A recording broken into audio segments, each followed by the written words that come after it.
Hey everyone, this is What If Fan bringing you another part of What If There Was a Different Luffy.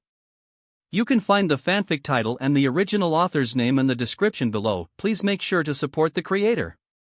If you enjoy the video, don't forget to like, subscribe, and hit that notification bell so you never miss an upload. Alright, let's jump into it. Chapter 421 All the Islands Arrive at Dressrosa. Third person POV. New word. Then we shall depart. Dawnfall commented. Finally, we're heading to the new world again. Dory exclaimed. Isn't that right, Dory? I'm excited to return to Elbaf. Broggy spoke enthusiastically. The two giants were gathered in the middle of the forest along with many other captains from Luffy's fleet. Besides Gonfal, Dory, and Broggy, Luffy stood in front of Hancock, Foxy, Makita, Lola, Bellamy, Bueno, Wiper, Jabra, Greg, Page One, and Bartolomeo, all captains of his fleet. There was also Shiki's scientist and Caesar, floating in a gaseous state in the air. Yeah, Luffy said beside Beepo as they held one last meeting. I'm not going to tell you to prepare just yet. After all, we're just moving the islands to the new world, waiting to organize everything and then head to war in Wano, he said. We're going to fight Lord Kaido. Page One murmured. Page One, if you're worried about your sister, we'll stop her without hurting her too much, but if it's about Kaido, I can't say the same. Luffy said with a serious tone, while Page One nodded reluctantly. No one else spoke as Luffy had long decided what would happen. His gaze then fell on Beepo. I want you to start moving all the islands, but before that. Luffy approached and placed a wig on the polar bear's head. The next moment, Beepo's gaze sharpened as all the islands trembled slightly, startling the citizens and animals on each one due to the sudden shock before they began moving toward the red line. Raise the islands another 20,000 meters at least, so the government doesn't notice our shadow, Luffy ordered, as Beepo began lifting the islands into the air. Good. Luffy nodded, satisfied, before turning back to the others. Gonfal, can you inform the people of Angel Island? Wiper, notify your tribe. The others can do the same with the animals, Amazons, and dinosaurs. He asked his captains to intervene and calm the groups who didn't know why the islands were moving at that moment. Everyone nodded in agreement as Luffy turned back with an even more serious look, almost releasing his haki. Now, something even more important, it will take a few days to get there, so we should have a prolonged banquet, he said, causing everyone to fall to the ground, expecting something truly serious. I don't mind as long as I'm with my husband, Lola said, sitting on Luffy's lap with a seductive look. Get off! Hancock kicked Lola away. Luffy just sighed. Let's gather our children, I want everyone together, Luffy declared, and they all quickly started moving. Soon, a grand banquet began, as people from all the islands gathered in the upper garden near the golden castle built for Luffy, assembling around him. Quickly, people started serving meat and drinks. Singers prepared for the feast, especially the well-known angels with their heavenly voices, while the people of Skypiea gathered with the Shandians as if they had never been enemies in the past. Greg, along with his animal friends, also appeared. With all 10,000 members of the fleet, plus the people from all the islands, a gigantic celebration began. Luffy, at the center of it all, laughed while his children clung to him, making baby sounds or calling him daddy, as his older daughters could. Hancock, Makita, and Lola were by his side, always serving him to please him, especially Hancock, who argued with all the others, claiming to be the first wife and saying she should be the one to serve him. The others made faces and argued, but for Luffy, who was focused only on his children and his always full cup, knowing he was the leader of all these people, it made for the perfect scene of how he could enjoy this world. Days passed as the islands continued flying through the sky. Skypiea was still celebrating day and night, with people only resting briefly before returning to the banquet.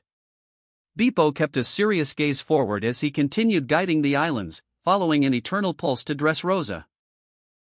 The people on the blue sea had no idea that enormous islands were passing above their heads, seeing only small shadows since the islands were 20,000 meters high. The islands even passed over Mariewa with extra caution, though some noticed something in the sky, but it was too far away to see clearly, so they ignored it. A certain woman in one of the high-class Tenryubito castles was wearing a nightgown as she stepped out of her lonely bed, being a single Tenryubito. She simply walked to the window, her golden wheat-colored hair swaying gently, while her large breasts were visible beneath her gown, but there was no one to witness such beauty. Her gaze fell on the morning sky, wondering why she was looking at that tiny dot in the sky. "I don't know why, but it reminds me of him," she murmured, recalling her encounter in Sabaody, unable to continue her fight against that man who dared to challenge the gods. She was aware of his activities in the New World, and as much as she wanted to hunt him down, she was forbidden from doing so, having to stay put until a large operation was organized to destroy him. "I swear I'll end you next time," she spoke, somehow fixating on that point in the sky. Luffy was with his wives when he sneezed. "Are you sick? Do you need something? Medicine, a warm towel, do you have a fever?" Hancock seemed to panic, thinking Luffy had caught a cold. "I'm fine." "Hancock," Luffy sighed at her panic. "I don't know what that was, maybe someone talking about me." "Anyway, we're finally entering the New World," Luffy said as he felt the red line fading behind them. The situation in Dressrosa was becoming more and more tense. The first surprising thing was the constant calls from the Marines. Jinbei was the one answering the calls, receiving updates from the crew as they arrived with their allies. When Jinbei impulsively picked up a certain call, he found himself speaking to the current fleet admiral of the Marines, Akainu. "Hey, is this the Straw Hats? You better return Sengoku and Fujitora, you damn evil pirates. You scum, I'll wipe out every last one of you." Akainu demanded furiously, not engaging in any dialogue, while Jinbei, despite being surprised, simply hung up the phone. More calls were made by the same person, but Jinbei didn't answer once he saw they were from the Marines. Akainu continued trying several times, but without success, which led him to send a warship that was heading for Dressrosa at that moment. Garp laughed at the front of the ship as he ate his biscuits, munching on them. His crew behind him was all somewhat nervous, watching Garp as he enjoyed himself as if they weren't heading into a territory dominated by a powerful Yonko, even though Kizaru was with him as well. A marine hero and an admiral didn't inspire much more confidence that they could do something like freeing 2 prisoners, while the entire crew was gathering in that kingdom, and they were heading straight toward Garp's grandson, who was a monster. Garp had a simple mission. He needed to rescue Sengoku and Fujitora, who were key figures in the Marines and had suffered a defeat against his grandson and his companions. Strangely, Garp found it amusing. "Wahahaha. No doubt, Sengoku's gotten rusty since I retired. Now, I have to rescue him from my own grandson," Garp said with a playful tone, while his crew looked a bit nervous. Neither Kobe nor Helmeppo shared Garp's enthusiasm. As the Marines headed toward Dressrosa, the waters of the ports were filling with more and more ships. Whether it was Luffy's own crew or even his new allies, the city's ports were becoming increasingly crowded. Some members had already been in Dressrosa before Luffy left, such as Lamy, Rebecca, Hugo, Monet, Enel, Baby 5, Domino, Perona, Alvida, Jinbei, and Frankie, but more and more members began arriving, filling the main crew even more. A ship carrying a somewhat famous pirate group appeared in the port shortly after Sabo's arrival. They claimed to have a deal with Monkey D. Luffy to join the fleet and promised not to commit any crimes, deciding to stay in Dressrosa while waiting for Luffy to confirm their words. At that moment, another ship appeared, the one that had sailed to Karaigana Island, carrying Zoro, Kuina, Chaochu, and Brook. Behind them was a giant raft, carrying dozens of human drills, the primates that lived with Mihawk, including a giant wielding a replica of the Yora sword and many others using blades and various weapons. Yamato, Nojiko, Bonnie, and Robin had arrived in Dressrosa a few days earlier after contacting and subduing the Yanta Maria Grand Fleet, which had been approaching Dressrosa's waters. A ship from the Kingdom of Prudence was also heading toward the kingdom after stating they would meet the man called the Fifth Emperor of the Sea, having been subdued by Perona. Another ship, following close behind the group that went to Karaigana Island, carried Reiju, Chopper, Usopp, and Yuta, with a man grumbling the entire time. Cavendish was far from happy to be brought by these pirates, from a group he despised the most. After all, Luffy had stolen all his spotlight with his rising fame. Now, he was forced to serve Monkey D. Luffy. Besides that, another pirate group that this ship had subdued were the Idio pirates, who were also coming to these waters. The Black Pearl itself seemed to be running late, with Shirahoshi, Lucy, Nami, Vivi, and Hachi stopping to retrieve the 2Ps, and now they were making their way to Dressrosa. Meanwhile, the Happo Navy was still on their mission before coming here as members of the fleet after being subdued by Luffy. Now, all that was missing was Luffy, while everyone waited for him in Dressrosa. Without any warning, that afternoon, a shadow covered the entire kingdom as it grew larger and larger. Everyone could see the enormous islands finally arriving. Now, Skypiea and the other islands were settling in this area, with most of them beginning to descend into the sea around Dressrosa. It seemed that the Straw Hat Fleet was about to explode in numbers and strength at this very moment. Chapter 422, Finally Reuniting with Sabo. Third-person POV. New word. Everyone in Dressrosa had their heads lifted as the enormous islands approached the kingdom. It quickly made the common people step back, witnessing a scene they had never seen before. Not even Fujitora's meteors could compare to islands approaching the kingdom. Beppo swiftly began directing the islands like Little Garden, Amazon Lily, and Shiki's islands around Dressrosa, while Skypiea would remain 10,000 feet away. Everyone could only keep their eyes on the islands descending from the sky. So that's what Luffy went to do. That's truly astonishing. Sappo commented from a corner of the city as his companions watched with their mouths agape. Rebecca, with her family, watched the grand spectacle, while her grandfather was speechless, and her aunt equally surprised. Only she and her father already knew something like this would happen. They too, since Luffy had warned them, but they never imagined such a scenario would truly unfold.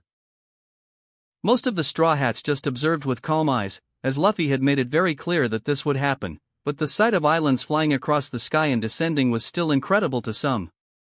Jinbei turned his gaze away from the islands while all of Luffy's guests at the port watched in shock, as he went to receive them, per Luffy's request, to organize their arrival. What is this?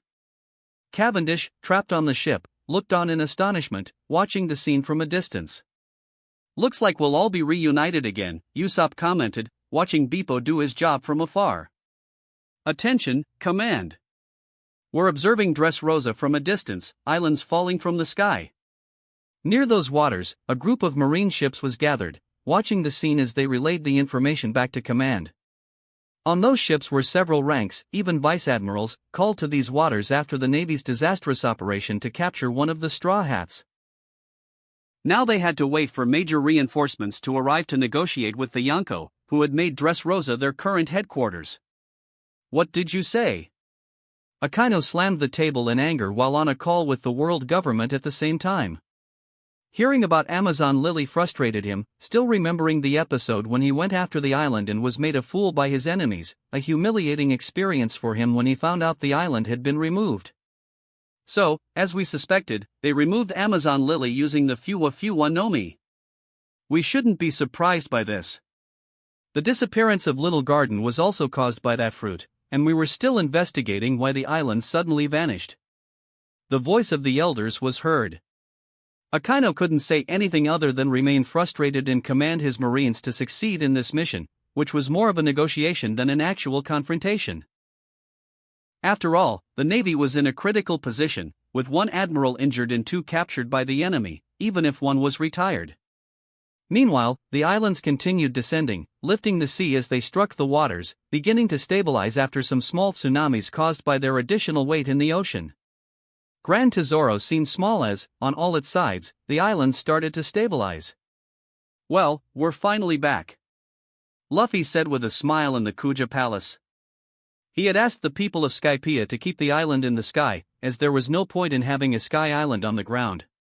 But that didn't stop his people from coming to the location, either traveling by bubbles or using Jeppo, as some of his people had been training for a year and months since Luffy had arrived to stop Enel back then. Shall we go there, Luffy? Hancock asked in a loving tone, approaching his side. I wanted to wait for the Black Pearl to arrive first. After all, the ship is our home, but since it's still out of sight, it's better we head there now. Can you take our children on a ship? I'll be taking care of a few things before joining you, Luffy requested, and Hancock nodded. He then leaped into the air, not failing to notice someone watching him, his lover Margareth with a snake coiled around her neck. Clearly, he hadn't paid much attention to her or Lucky, from the Shandians, in the past few days, but he would resolve that later. All Luffy could think about now was seeing his beloved brother after so many years, while he continued moving forward, ignoring everyone else as he headed toward one side of the city, already tracking him with his haki. Sabo simply smiled as he looked up at the sky, seeing someone advancing toward him at high speed. Landing in front of him, Koala and Hack became slightly alert. As a shadow approached them, Sabo walked forward with a smile. Sabo. Luffy's voice emerged from the smoke, rushing toward him. Luffy. Sabo said, also moving toward Luffy. Both walked toward each other, closing the distance with a joyful smile on their faces until they finally met in a warm embrace, while Koala and Hack watched the sudden reunion unfold. Luffy truly missed Sabo as he hugged him tightly. Maybe not as exaggerated as the original Luffy in their reunion at the Colosseum, but certainly with the same feeling of having reunited with a long-lost brother, whom for many years he thought was dead. They parted slightly after a moment, still beaming with smiles. Look at you, you've grown, Luffy said, punching him lightly on the chest in a friendly manner. I've grown? Look at you, Luffy. To think that the brat who caused the most trouble in the Goa Kingdom is now in a position to move entire kingdoms into these waters, even standing above kings. An emperor of the sea, you're not even 20 years old yet, you monster, Sabo said, laughing. Says the man who works with my father, the second in command of the force trying to destroy the world government, Luffy retorted. They stared at each other for a moment, saying nothing more before bursting into laughter at their comments. Luffy was genuinely thrilled to see him, and Sabo felt the same. Well, how about we go somewhere to talk? Luffy suggested, as they were still in the middle of the city. Sabo nodded, glancing at his two companions behind him. I'll go with him, I'll be back soon, he said, and both nodded in agreement, watching the chief's son and Sabo take off toward the sky of Dressrosa. Luffy wanted to leave, knowing that some of his crew would soon be looking for him, and he wanted some privacy with his brother for the moment.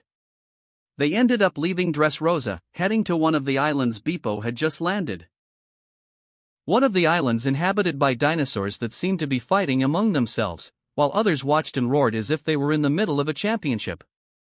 What is this?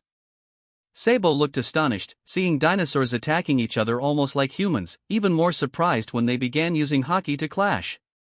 Ah, these are our training materials, Luffy said with a laugh in the air, while Sabo remained confused but followed him nonetheless. They landed in a corner of the island facing the open sea, as it was the opposite side of Dressrosa. This place reminds me a lot of that cliff in Goa. Sabo murmured with admiration, as it was the spot where they had declared themselves brothers and shared their dreams. Yeah. Come on, let's enjoy a drink of sake, Luffy said, pulling out a bottle from his system and offering it to Sabo, sitting down beside him. Sabo accepted, ready to share a drink with Luffy after so long. You know, we intercepted some Navy communicators. They've sent a powerful group. A ship with great forces is approaching, and there's already some force gathering near these waters, Sabo warned him. A powerful group. I bet there's only one admiral available. Or is Akainu coming here too? But I don't think that's the case, Luffy looked at Sabo with narrowed eyes. That man is coming, isn't he? He smiled. Yes, Grandpa is coming, Sabo murmured, a bit embarrassed. He used to call Garp Grandpa too, back when they lived in the Bandit Mountains, so it was easy to feel a little uncomfortable for still keeping that habit. Well, that sounds interesting. Lucy is already on her way here anyway. All that's missing is Ace, Luffy commented. Have you been in contact with him? Yes, Luffy, but things aren't going well for his group. I wanted to help them, but there's so much happening on this side, and Dragon can't send many troops at a time like this. You know the government is preparing to gather all the affiliated kingdoms. He said. I know that, although none of my territories will participate. And I plan to help Ace as soon as my war in Wano ends, Luffy said. So, you're confident you can defeat two Yonkas? Sabo smiled. Not just confident. I know I will win once and for all. I'll take Wano, then head to Egghead and dock in Elbaf to get the last poneglyph. Because it's very likely from there I'll head to the end of this sea and claim the One Piece for myself. Luffy spoke firmly, while Sabo looked at him with a certain admiration. Well, if you plan to do it, it's going to happen. In the end, you've definitely surpassed all of us, he murmured, gazing at Luffy with admiration. Almost all. Lucy might still surprise everyone, Luffy commented, wanting his sister to be as strong as him. I miss her too. I really want to see her, Sabo murmured, looking at the horizon. She'll probably cry a lot when she sees you. Luffy smiled. Anyway, brother, I have a gift for you, he suddenly said, as Sabo looked at him, surprised. I know it's still a bit early, but even so, I already want to give this to you. Luffy wasted no time as he took out an Akuma no Mi and tossed it to Sabo. This is? Sabo was confused, not recognizing the fruit but surprised to receive it from Luffy so suddenly after their reunion. This is the fruit of Rama, the icon of thunder. It's the only fruit in its category that no one has eaten, Luffy explained. Hey, like those beasts you guys can transform into? Is this fruit one of them? Sabo murmured, surprised, knowing how valuable it was, a mythical Zoan, staring at it intently. Yes. It will grant you the power of the icon of thunder. It will help you on your journey too, brother. Ace already has his fire fruit, Lucy has a god's fruit, I already have 2 fruits, so you're the only one left, Luffy said, teasing. Sabo, though confused by the mention of Lucy's fruit, didn't ask about it. He just stared at the fruit in his hands, making a decision. Alright then. Sabo didn't think twice. This was a way to further increase his strength, and he trusted Luffy with his life. If Luffy said this fruit was for him, Sabo wouldn't hesitate to accept it. In the end, Luffy nodded and simply smiled, watching as Sabo ate piece by piece, grimacing in disgust as if he wanted to vomit. Congratulations, brother. Now you're an icon like us, Luffy said with an even bigger smile. Anyway, there's one thing you didn't know. You're going to go crazy during your first full transformation. I'm going to go crazy? Sabo looked at Luffy, surprised. Yes, but I have a method to prevent that, one I used on my entire crew. You just need to transform into your beast. I think this island can be used for that if you want to do it now. Luffy suggested. Still confused, Sabo asked, and what method is that, Luffy? He sensed something wasn't right, while Luffy opened a mischievous smile. Well, I plan to beat you up, Luffy said. Chapter 423, Negotiating with Grandpa 01. Third-person POV. New word. The battle between the giants began without warning in the middle of that island. It started with the sudden appearance of a bearded man who looked old, standing at 50 meters tall, floating in the air above the island, with a giant lightning bolt shooting into the sky from his body. But rocky lightning circled his giant body, catching the attention of all the islands around Dressrosa, as his lightning resonated in the air like a violent serpent. As the people from all the islands in the region watched, they wondered what the hell that was and where it had come from so suddenly. Even the dinosaurs on the island where Luffy and Sabo were became a little dazed by the scene, immediately retreating from the giant. Another explosion of fire appeared in front of him, and Ifrit himself emerged. What is this? Is Luffy fighting someone? Kuina asked from a distance, surprised to see the transformed light. And before she could say anything else, Zoro spoke nearby, since they had been training. It's an icon too. That means Luffy gave the fruit he was keeping to someone. Zoro commented, narrowing his eyes, unsure of who might have eaten the fruit, though he had some options in mind within that kingdom. Hey, what is that? How did that thing appear where Sabo and Dragon's son had gone? Koala exclaimed, stepping back, surprised to see that side, where it seemed Luffy was fighting another giant.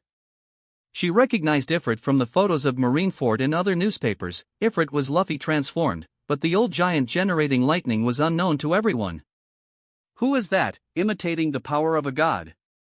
Enel murmured from a distance as he approached to see who had the same element as him. Suddenly, the lightning giant began launching explosive attacks at Luffy, as he was out of control and would attack anything in front of him, lighting up the place and overshadowing the daylight. A cloud of smoke exploded around Ifrit, but in the next moment, the fiery beast emerged from it, electricity running through his body from Rama's attack, yet he seemed unaffected. In the next instant, Ifrit charged and struck Rama, sending him flying several meters as he crashed into the ground from the impact of the explosive punch. A battle then ensued between them as Rama got back up, floating into the air once again. At the same time, Ifrit spread his wings and advanced. "Damn, this is bad," Lami murmured from a corner of the city, quickly watching the fire and lightning blows flying in all directions as the two beasts began to fight. Even Hugo, Usopp, and a transformed Reiju had to help try to block any attacks that came toward Dressrosa. It was after 20 minutes of fighting that Ifrit stood over the fallen body of a defeated Rama, and as Luffy said, beaten. After all, Rama didn't stand a chance once Luffy started hitting him as soon as he flew toward him. Now, Rama glowed and began to shrink back down, turning into Sabo once more, defeated, with white eyes and his mouth agape. Ifrit glowed a moment later, shrinking down to Luffy's size as he landed in front of Sabo. "It was a good fight, brother," Luffy calmly commented as he picked Sabo up and slung him over his shoulder, heading toward Dressrosa, leaving the devastated area behind. It didn't take long for him to arrive in the middle of the kingdom, where Yamato was with her daughter as Luffy approached. Hancock had already brought her children to Dressrosa, while the mothers held their children with Hancock, crying sadly as they had to leave them behind. Yamato's daughter, with white hair and red eyes, and small horns, pointed at Luffy as he still held Sabo, letting his brother fall unconscious beside him. Yamato looked at him and smiled. The same could be said for Luffy, looking at her. "How are you?" Luffy asked, looking at her and their daughter. "I'm fine. The mission was easy. And look at her, how she's growing." Yamato smiled at Luffy as she replied like a loving wife and to her daughter like a good mother. Yamato, who had always said she was a man to try to be like Oda, saw the real value of being a woman when her daughter was born, experiencing the happiest day of her life. "Yes, she'll be a good girl, won't she, Nymeria?" Luffy responded as he kissed Yamato, then placed a kiss on Nymeria's forehead as she reached out to her father. The other crew members were approaching at this moment. Robin appeared as well, holding Lumum on one side and Sinbad on the other since Vivi was not around yet. Koala came running alongside the fishman, and she immediately saw Sabo lying on the ground next to Luffy, who was talking with his crew members. She rushed over to check on him. "What did you do to him? How could you do this to your brother?" Koala began to cry. Luffy gave a small smile. "Don't worry. I just had to help him control his beast. He'll be fine," Luffy said calmly. "Hey, Chopper, help him." He called out as he saw Chopper arriving with Usopp, Reiju, and Yuta. Luffy waited for them to come closer before approaching Yuta to see how she was. "Is she okay?" Luffy asked as Yuta hugged him. "She's fine," Reiju calmly replied from the side. "Good. Maybe we have another month before this child is born," Luffy commented with a light smile, wanting his child to arrive before the war, knowing that Yuta wanted to help as well. "Captain, what do we do now? Should we wait for your orders or train on the islands? Many people are eager to see you." Jinbei approached at this moment. "Well, first, I want to take care of a few things." Luffy nodded at hearing this and turned to his medic. "Reiju, I want you to check on Monet. She's still a bit hurt," Luffy requested, while Chopper was already treating Sabo at that moment. His gaze fell on a woman watching him from a short distance away. "Lami, I want you to pass the instructions to Lola in Skypiea to make and bring construction materials. We're going to build a castle here, bigger than the previous one. After all, we need shelter." Luffy turned back to Jinbei once he finished. "Inform the whole fleet to bring the materials produced by Lola from Skypiea here, got it?" Luffy asked, and the latter nodded to him. Quickly, everyone agreed and began working. Lola started producing reinforced stones for a prefabricated castle, while her fleet brought the materials using Jeppo. The construction began swiftly, with King Riku being surprised by how fast the castle was going up. Hugo controlled the earth and rocks, helping to speed up the construction. In less than 6 hours after Luffy had given the order, the castle was ready. He gathered with Robin, Yamato, Yuta, Hancock, and Makita, who had also arrived in Dressrosa with their children. Well, I want everyone to settle into the castle. We have a room as big as Shirahoshi's in Fishman Island to accommodate all of us, Luffy said to his wives. Now, let's see. Luffy thought for a moment, as he would soon have to deal with the Marines, sensing the presence of someone powerful, someone he knew well, approaching Dressrosa. Well, I think I'll handle this alone, Luffy said in the end. Are you sure, Captain? Zoro asked, clearly wanting to join. Sorry, Zoro, but this is a family matter, Luffy gave as an excuse. All right then, Zoro murmured at last, accepting it. Luffy then left Dressrosa, shooting into the air and heading out to sea in the middle of the afternoon, with a few hours left before nightfall. He sped toward the horizon, moving at high speed, and all anyone could see was a trail of fire streaking across the sky. At that moment, the Navy ships were gathering, their numbers increasing more and more until they formed a fleet of 20 ships, with an admiral and several vice-admirals aboard the vessels. Wahahaha! Garp began to laugh, looking out at the sea, while everyone waited for orders to move forward and enter the Yonkos territory. The one in the highest command, who would give the orders, was none other than Kizaru himself. I'm the head of this operation. How scary! He murmured, though it was his usual way of behaving. Even so, one could feel the pressure he was under. After all, the lives of the men there were all under his responsibility, and they were entering Yonko territory. Come on, man. Let's just go see my grandson. Garp said excitedly, giving a few pats on Kizaru's back, causing the admiral to frown in pain. While all the Marines were stunned, even the vice-admirals were nervous, wondering how Garp could act that way in such a bad situation for them. Come on, men. I'm just going there to beat up my grandson and grab Fujitora and Sengoku. Garp declared, while the crowd looked on, not knowing how to respond. It seemed that the Marine hero had gotten drunk on eating biscuits. A shadow appeared in the sky, with a Marine suddenly looking up toward the direction behind the ships. What is that? He murmured, seeing a dot in the middle of the sun. As it got closer, he started to make out what was flying toward them, becoming startled. Hey, a ship is falling this way, he exclaimed, making everyone look. The object advanced toward the sea and hit the water hard a moment later, generating a wave of disturbance, but without affecting the Marine ships. All the Marines stared in surprise at the flag of the ship and its black structure, as dark as the night. Isn't that the Black Pearl? That's the Straw Hat's ship, someone pointed out, shocked. How strange. I thought Straw Hat himself was in Dressrosa. Why did his ship show up here? The gossip began, and when Garp narrowed his eyes at the sight, he sensed that Luffy wasn't there, but... Grandpa! A female voice called from the ship, as a girl appeared atop the head of Ifrit, which was the ship's figurehead. She looked attentively and waved her hands forward, exclaiming after sensing her grandfather there through Haki. Lucy! Garp murmured, shocked. Grandpa, it's so good to see you. Look, Kobe and Helmeppo are here, and so are Tashigi, Smoker, and Gion. She started to exclaim, as if she were meeting old friends. It didn't seem like she had left the Marines to become a pirate, and she still acted the same way she did when she was with the Marines, smiling sincerely at everyone. Everyone there was stunned and shocked by this. Behind Lucy, however, the mood wasn't so cheerful. After all, following the buster call to reach Dressrosa faster, they hadn't imagined they'd end up in front of so many powerful Marine soldiers. What is this? How did we end up here? What kind of luck is this? Vivi exclaimed, stunned. This is bad. We should have sailed normally, Nami murmured, stepping back, already aware of the trouble they always found themselves in without meaning to. Well, at least Lucy seems happy, Shirahoshi commented with a calm smile. Nay.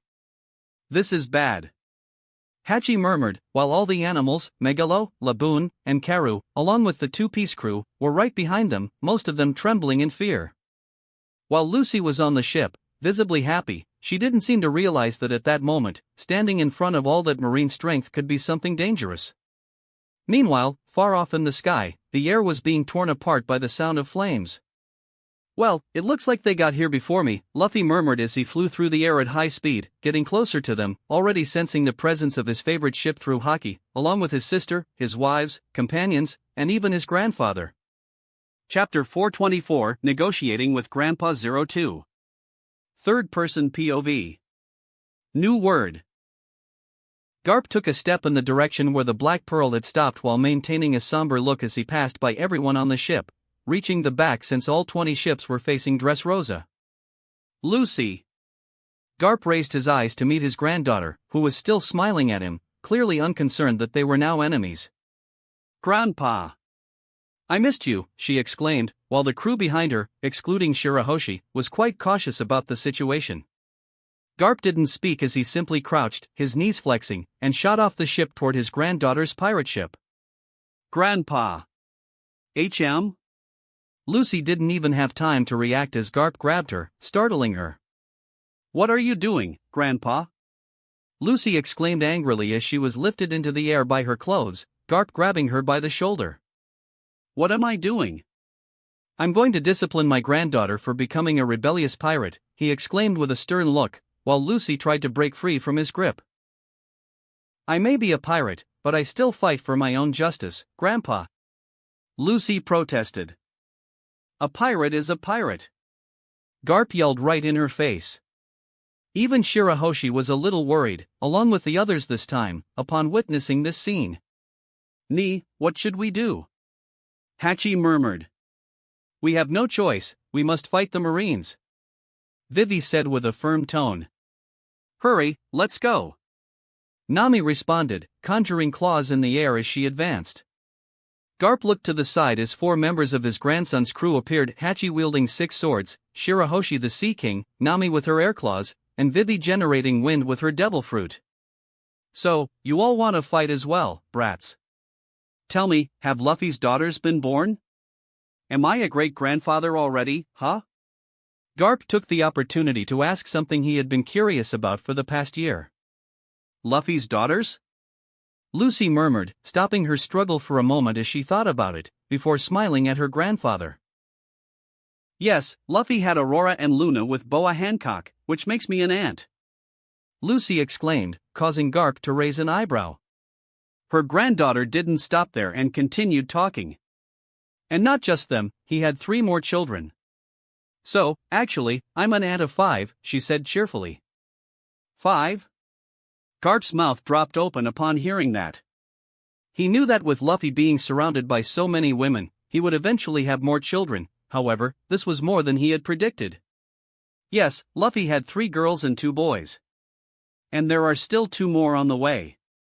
She commented thoughtfully. One of the mothers is even right there.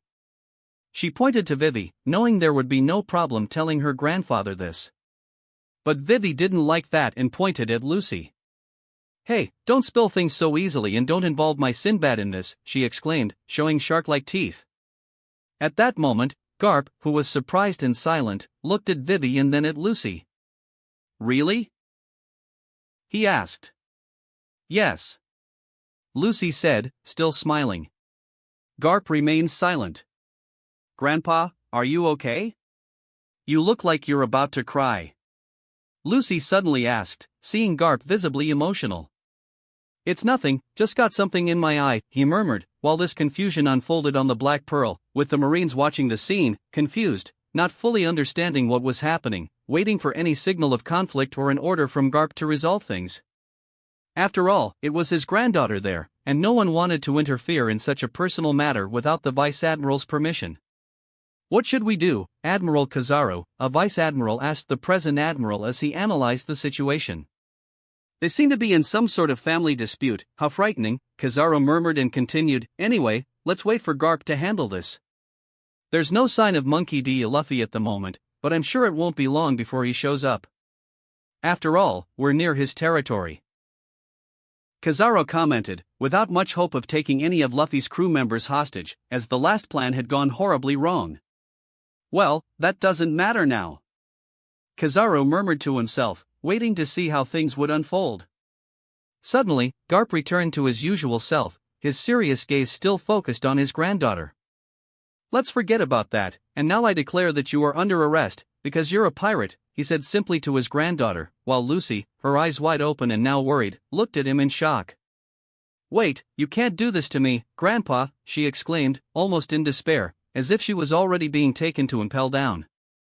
"This is bad, should we prepare to fight, right?" Nami exclaimed, readying her claws for a confrontation to save Lucy. "You think you can take me on, brats?" Garp grumbled, unbothered.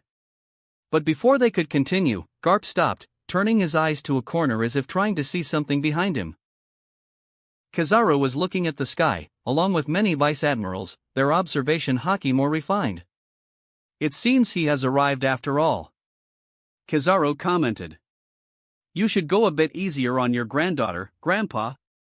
A voice emerged at that moment, and everyone looked up in surprise to see Luffy appear in the sky, his black wings arched as he glided through the air, flying over the ships and staring directly at the Black Pearl, where his grandfather was.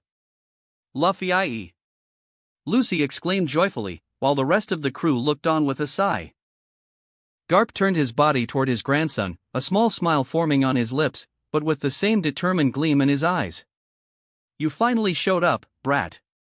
You've barely returned after a year, and you're already causing chaos everywhere you go, even at the start of the new world. I can't let you do as you please. I will fight in the name of justice and take you down, my troublesome grandson," Garp declared. "Well, Grandpa, we're here to negotiate. How about we start?" Luffy spoke calmly, while Garp stared at him, letting go of Lucy and taking a step toward him, causing Lucy to fall to the ground, looking confused at her grandfather walking toward her brother. "All right, let's negotiate, but let's negotiate like a marine does with a pirate, with fists," Garp said, beginning to take off his cape and removing it from his shoulders. Everyone watched as Garp walked to the edge of the ship. He flexed his knees and exploded in speed, charging directly at Luffy. "Wait, they're going to fight?" Vivi was shocked. "Wasn't this supposed to be a negotiation? Why is it turning into a fight?" Nami complained. "Kizaru." Someone looked at the admiral, who sighed. "All right, we should fight, but we can't damage the ship or go too hard. After all, we might have problems if Garp's grandson ends up winning," Kizaru murmured, uncertain of Luffy's full strength.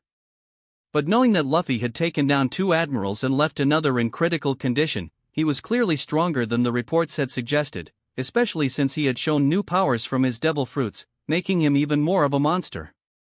"Very well, Grandpa," Luffy murmured, a smile forming as he moved his wings, then launched himself at full speed toward Garp. "With you, I can go all out, Grandpa," Luffy exclaimed as his skin began to change in the next moment, shifting into his hybrid transformation. His skin turned purple with natural armor, horns sprouting from his head, his eyes glowing an even more intense crimson, as he exploded in strength and shot toward his grandfather. In the next instant, both their fists collided, with Garp only using his haki, and Luffy refraining from using his flames, matching his grandfather's haki. The moment their fists met, the entire space shifted, a burst of black lightning rippling across the sea between the marine ships and the Black Pearl, causing everything to shake like a tidal wave. "Help, it's shaking too much," the Marines exclaimed, trying to grab onto something. "They're causing all this with just a punch?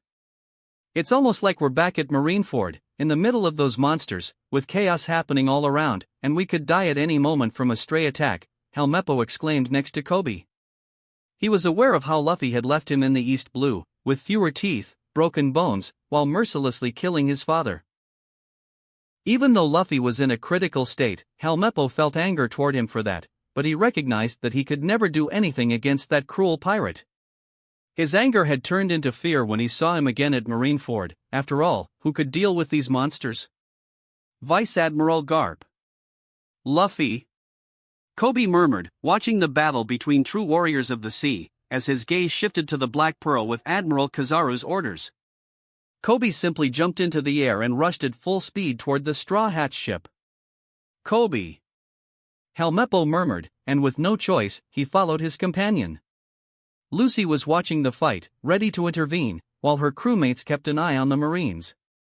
The weaker ones aboard the ship were trembling deep within the vessel. "Here comes the Marines," Shirahoshi remarked. "Lucy-san." Kobe exclaimed as he approached Lucy, his former companion. Kobe. I see. Lucy murmured, understanding his will to fight, and nodded to her old friend as they both advanced into the air, each with a hockey-infused fist. Their fists collided in the midst of the chaos, though it was nothing compared to the overwhelming power that Luffy and Garp were unleashing. Some admirals also left their ships, passing even Helmeppo, heading toward Luffy's crewmates, while Kazara made no move. The first blade to clash was Gion's against the mermaid's trident, standing firm with both weapons coated in haki. 3 explosions echoed in the air as the rest of the Straw Hats prepared for the approaching vice-admirals. The sky between the two ships had turned into a battlefield, with Luffy's crew trying to prevent the Black Pearl from becoming the Marine's target. The most shocking confrontation, between the 2 members of the monkey family, finally came to a halt as both separated from each other. Luffy and Garp were now more than 30 meters apart, still staring at one another. Luffy kept his same smile on his face, while his gaze briefly lowered to take in all the ongoing fights. Garp didn't look at the situation around him, he turned his focus back to his grandson, maintaining a serious enough expression to try to defeat him. Grandpa, if we keep this up, some of our crewmates might get hurt in the meantime. How about we finish this quickly? Luffy asked. What do you mean? Garp questioned, raising an eyebrow. Your strongest attack against mine, how about it? I want to see if my punch can surpass your galaxy impact. Luffy declared. You know about it? Garp looked visibly surprised before adopting a more serious expression. Alright, brat, let's see how much you've grown in these 2 years, let's see if you can surpass my strongest attack. Garp commented, and Luffy nodded, both preparing without dragging the fight out any longer. Chapter 425 Galactic Impact vs Flaming Comet Punch. Third-person POV. New word. Brat. Garp murmured once again, looking seriously at his grandson. In the next moment, lightning began to appear around him, accepting his grandson's challenge and drawing the attention of everyone below the fight. Hey, Garp, are you really going to do this? That question lingered in the air, with some already knowing exactly what he was about to do using his most powerful attack against his own grandson. It was madness, even for the sadistic Garp. Kobe was watching his teacher before being surprised by an extended punch from Lucy, using haki. Pay attention to the fight, Kobe, she complained, not knowing exactly what her grandfather was doing, as she hadn't had time to train that attack with him in the Marines. Luffy looked satisfied with Garp's response, but also a bit concerned. Grandpa, I believe this place won't be safe for any of our companions. How about we move away? Luffy commented while still in his second transformation, with black wings surrounded by purple flames. Garp looked at him before nodding. Alright, but I need to ask you something. You haven't regained all your power, have you? Garp questioned during their fight. Yes, Grandpa, you were the first to notice. Even though I'm stronger than I was a year ago, I still haven't recovered all my power, but that's not a problem to deal with all my enemies. I'm confident I can defeat whoever I want in these seas as I am. Luffy said confidently. He was still somewhat weakened by the restrictions imposed on him, and it would take some time to fully regain his strength. Alright then. I want to see your current strength. Garp said, and in the next moment, he disappeared, heading towards the sea. Luffy took one last look at his crew members, who were beginning to fight against the Marines. He spread his wings and vanished, leaving a trail of flames as he followed his grandfather, trusting that they could handle things while he was away. Shirahoshi was fighting against Gion at that moment, as their trident and katana clashed rapidly, surprising the vice-admiral by being stopped by a mermaid. You're fast, and you're not even using your Akuma no Mi powers. Gion murmured with a dissatisfied tone, as she began to coat her weapon with haki, advancing against the mermaid. Shirahoshi didn't back down, launching herself forward. Armament haki and Conqueror's haki coated her weapon, clashing directly, causing Gion to lose the exchange as she was sent flying backward, surprised. Shirahoshi had also developed the layer of Conqueror's haki. In Luffy's crew, everyone had different talents, but in combat with the techniques they had begun training, Bebo was the most talented in the 6 styles. He mastered all the techniques faster and stronger than anyone else in the same period of time within the crew. Observation Haki was already a tie between Enel and Usopp, who both showed great aptitude. Enel's Akuma no Mi already helped him a lot, but he still had immense talent. Usopp had developed greatly in the past year and was nearly equal to Enel with his Akuma no Mi. However, in armament Haki, Shirahoshi stood out, developing it at a faster pace than the others as she traveled with the crew through paradise. As for Conqueror's Haki, no one could surpass the captain himself, Luffy. He had a natural talent for all types of Haki, but in Conqueror's Haki, he excelled above all. He had learned the advanced layer of this Haki during a war while fighting alongside Whitebeard. The others had a year to develop their abilities, so Shirahoshi had no major issues replicating the technique with her armament Haki layer after a year, even though it wasn't her strongest suit. The Vice Admiral was still surprised as she tried to stay in the air. Gion quickly recovered and was already back on the offensive, applying pressure again, while Shirahoshi looked at her with a serious and mature gaze, leaving behind the fearful girl she once was, now just a memory of the past. Nami was fighting against two Vice Admirals, swiftly applying wind pressure with her Garuda claws. She managed to land hits on them, causing them to cry out in pain and fall back onto the marine ships once again. Vivi was engaged in a battle against Smoker himself, who floated in the air, beginning to fly using his smoke and firing attacks around. Both of their Logia abilities couldn't affect each other from that distance, as Smoker waited to use his weapon on her. Vivi sent out precise cuts, waiting for the right moment to strike.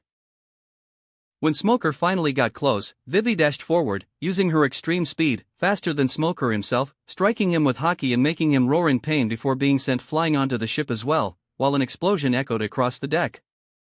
"Smoker-san!" Tashigi yelled, rushing forward, frowning as she looked up to see Vivi still flying, calmly staring down at them, as if waiting for her next opponent. Hachi was also fighting a Vice Admiral, in a sword battle, where the man struggled to withstand the pressure from the fishman, who was beginning to easily overpower him. "They've gotten so strong," Kizaru murmured, still standing on the ship since the beginning, observing all of his comrades. The Vice Admirals were starting to lose as soon as the clash began, which shouldn't have been a surprise for this crew. After a year of being missing, it was obvious they had been training, and they had become even more formidable. Suddenly, Kobe went flying, crashing into one of the ships and causing an explosion. Helmeppo appeared right after, looking worriedly at his friend. "She's so strong," Kobe muttered, as he looked ahead, seeing Lucy covering almost her entire body with armament Haki in a different transformation. "This is my Gear 4th, Kobe. Take it seriously, or you'll lose badly." She laughed, still finding it fun to fight with her former comrades, without any malice in her tone.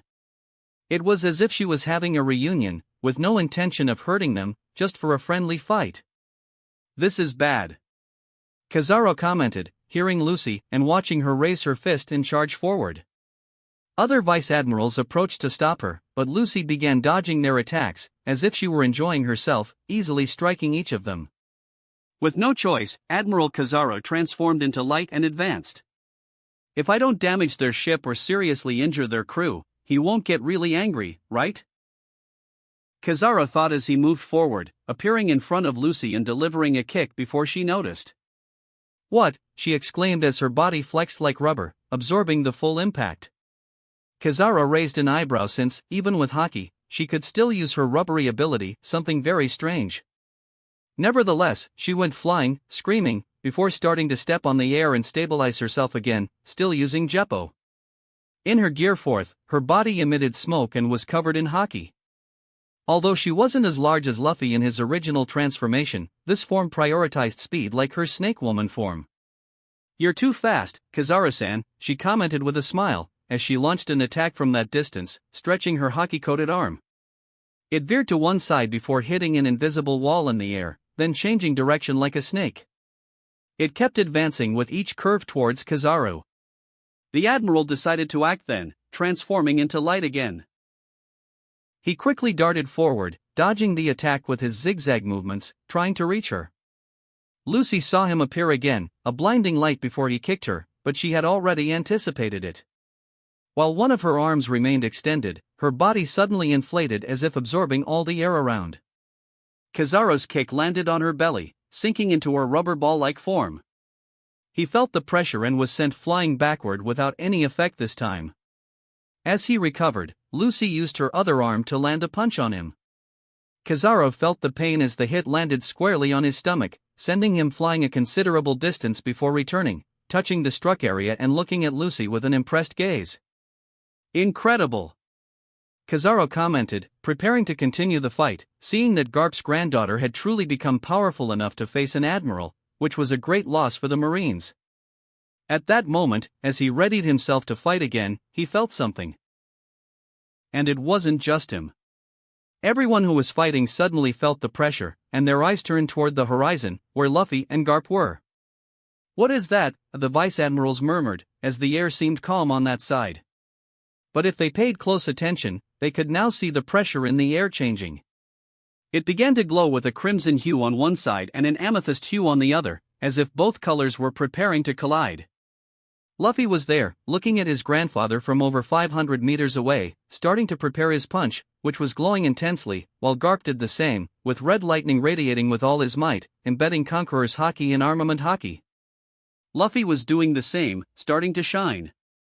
Both the grandson's and grandfather's attacks were coated in Armament Haki, along with Conqueror's Haki. Garp would use a pure punch, and Luffy would use his technique with flames. Ha ha ha!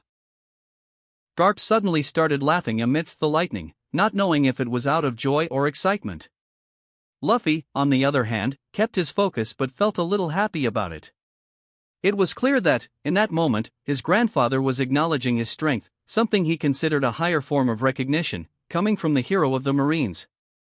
As the two of them prepared for a few more seconds, in the next instant, they both charged forward, disappearing over the sea, which was carved open by their speeds.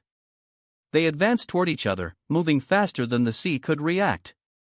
A wave began to form, carved out by their power, and in the middle of the sea, before the wave could catch up to them, they already had their fists ready to collide.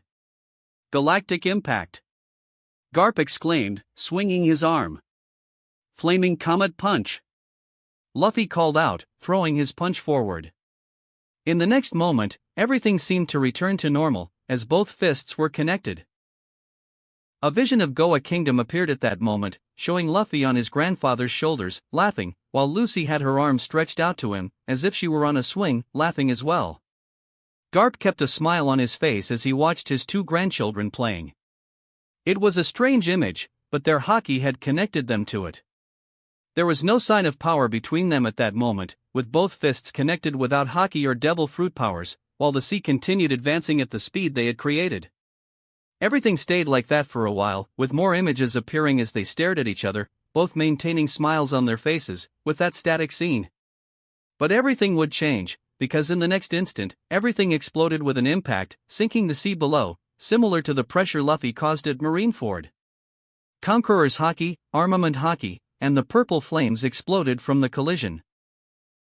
Immediately afterward, a massive explosion devastated the entire area for miles from the point where their fists collided. From the marine ship and the Straw Hat ship, everyone could see the huge explosion rising on the horizon before a massive force swept across the sea, crashing into the ships, throwing them far away as everyone screamed in surprise. Even those flying with Jeppo had to protect themselves by landing on their ships. The sea quickly formed waves in all directions as the explosion continued to cover the horizon, blocking out the sunlight. In Dressrosa, all eyes turned toward that direction, trying to understand what was happening there. "Look, Mommy! It's so pretty!" Luna exclaimed. "Was that Daddy who did that?" Aurora asked Hancock. "HM." Hancock murmured before feeling something and quickly grabbing her daughters as a pressure passed through them, generating a strong wind that swept everything in the city, even knocking people over, while everyone looked around, wondering what was happening there. The people of Skypiea were also quite stunned, seeing the huge explosion coming from the blue sea, and feeling the pressure advancing toward them as well. It didn't take long before a tsunami formed, heading not only toward the marine ships but also towards the outskirts of Dressrosa, with a giant-scale impact. The entire sea was now showing a massive crater the size of an island, with streaks of Haki running through it, with no sign of Luffy or Garp. Chapter 426, Negotiation complete. Third-person POV. New word. The explosion created chaos throughout the sea at that moment as the ship stopped in the water, watching the enormous wave forming. This is bad. Kizaru couldn't help but comment as he saw the situation worsening on their side. This is so huge. Lucy couldn't hold back her exclamation upon seeing such a giant wave. Vivi. Nami murmured. Yes, we must. Vivi replied. As the wave approached them, the two girls flew towards the sea, facing the enormous wave as they used their powers to summon winds from their hands shaped like whirlwinds, which immediately clashed with the tsunami, halting it in the next moment. This side is done. Nami wiped some sweat off her brow. As for the other sides, Vivi said, after all, the tsunami was starting in the open sea. At that moment, they saw figures rushing towards the waves, attacking them from all sides. Flames, which appeared to be Luffy's, erupted from one of them as he began to explode each of the waves into pure vapor, preventing the waters from reaching other islands and causing chaos. The Marines stopped fighting against the Straw Hats at that moment as they watched the two people finish dealing with the waves before returning to them. Luffy and Garp were not in a good state, their clothes torn, leaving only their pants, and they were bruised, appearing to have been burned. Wahahaha! Garp appeared, laughing as he landed on one of the marine ships, with everyone watching him cautiously. Luffy also landed on the Black Pearl as his sister cancelled her transformation and walked over to him with the others. Well, looks like that punch from Gramps is no joke. Luffy scratched his head. What was that, Luffy? Didn't you go a bit overboard with that? Vivi couldn't help but murmur to him. It's true, it was a bit overboard, but it doesn't matter now, anyway. Luffy turned to face the Marines as his grandfather continued to laugh. Let's start negotiating with the Marines about the hostages. Luffy and Garp had created such a large hole in the sea that even by flying in the opposite direction, they couldn't reach the wall of water. They ended up sharing a look of understanding the situation. They couldn't fight, and instead, they joined forces to stop the wave so that no one would be harmed. In the end, they decided to cease the initial battle, and Luffy couldn't help but feel proud seeing his attack equal that of the legendary marine hero. Luffy! Garp finally called out, and Luffy turned to face him. Return the marine members you captured, now, he exclaimed. Don't be foolish, Gramps.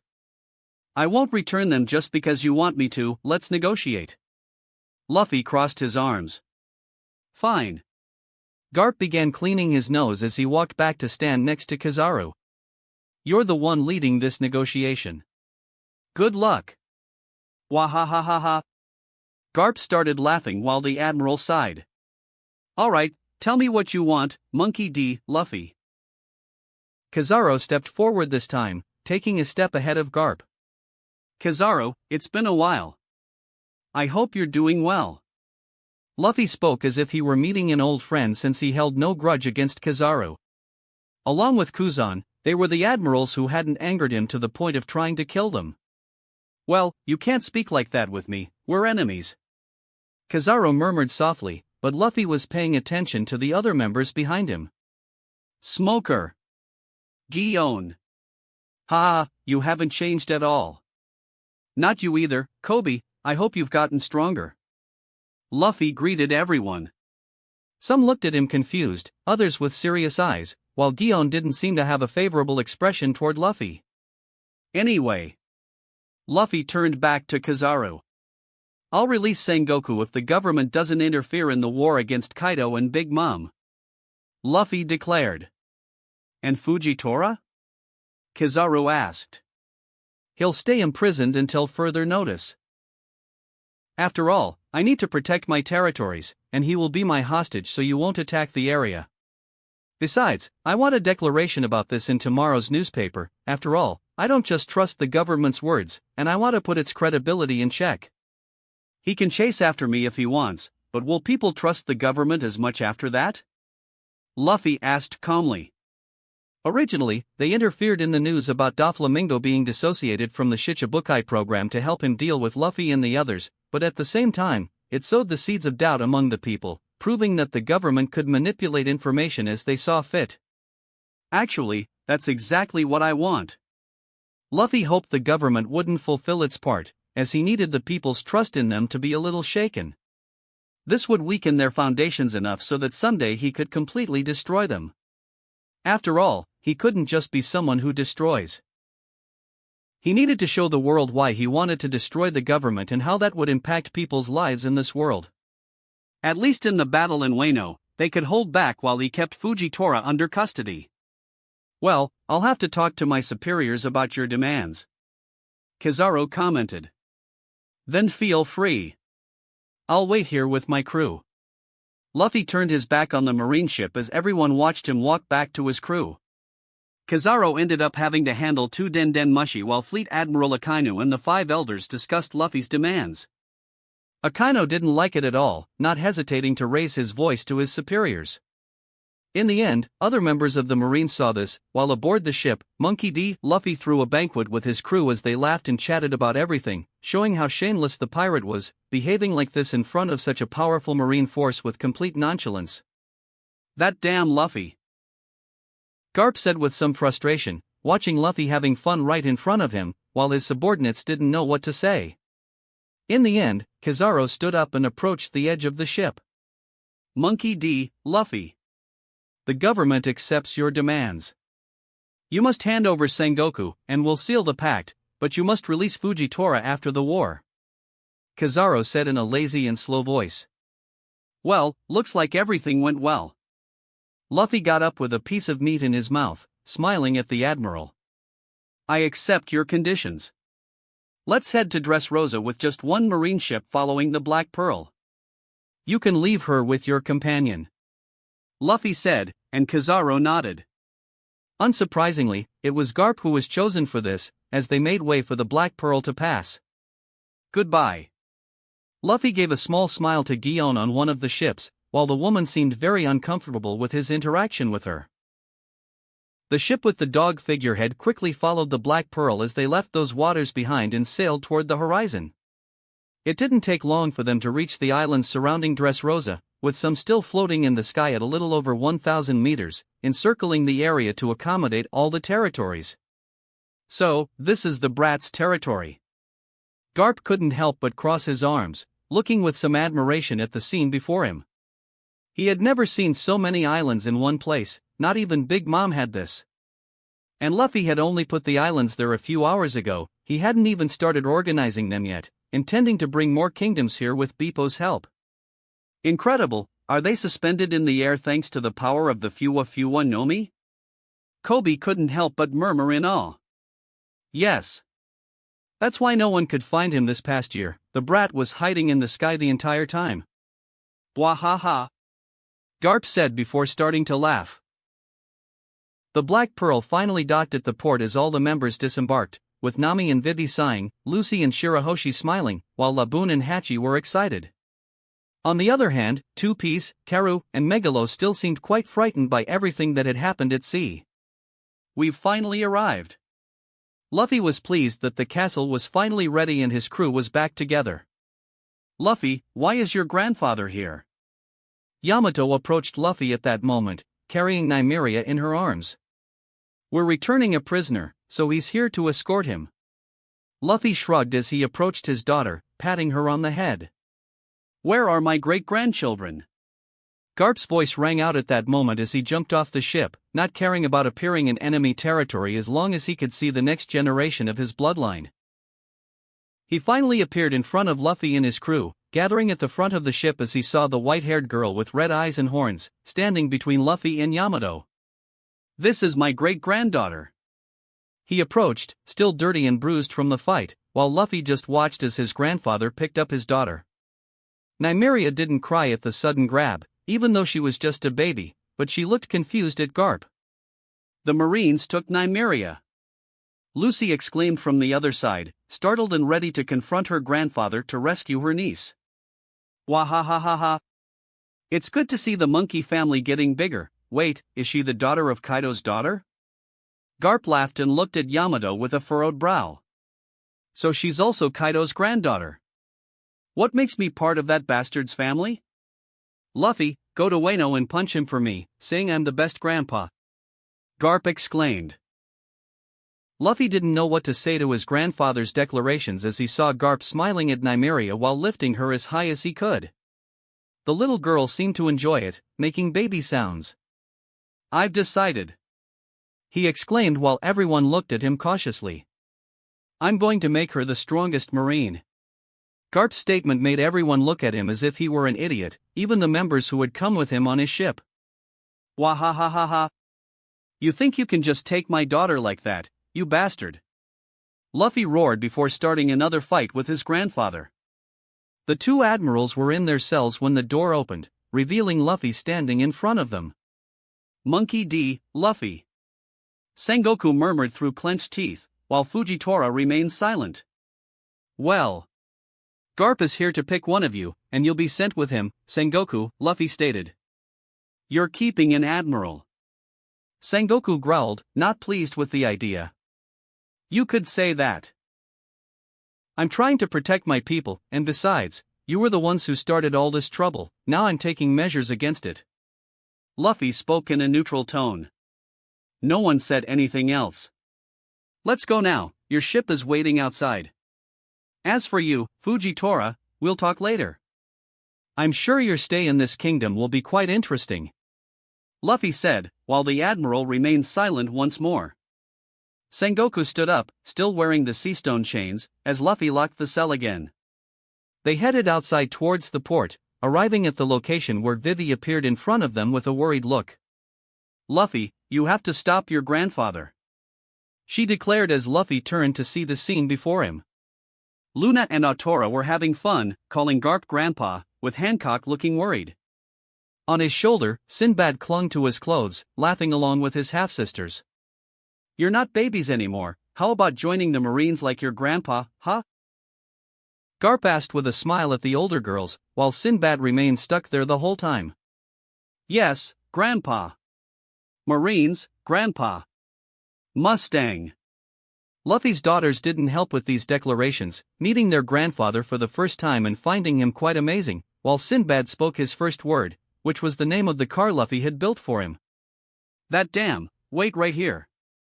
Luffy was already frustrated with his grandfather's boldness in wanting to recruit his children into the Marines, leaving a bewildered Sengoku behind. Chapter 427, Kobe's Determination. Third-person POV. New word. The Navy ship finally left Dressrosa, while Garp stood behind it, wiping his eyes with a handkerchief. "My great-grandchildren, my beautiful great-grandchildren. How can Grandpa leave the future of the Navy like this?" He cried alone while his crew looked lost. "Can you stop being such a crybaby?" Sengoku appeared beside him, slapping him on the head. "How can I not cry?" Garp shouted at him. "And you bastard. You better not go after them like you did with Roger's son, otherwise, you'll face the fist of a very angry great-grandfather." Garp exclaimed angrily at Sengoku. "I'm no longer the fleet admiral, you damn fool." Sengoku complained with a grimace before getting serious with Garp.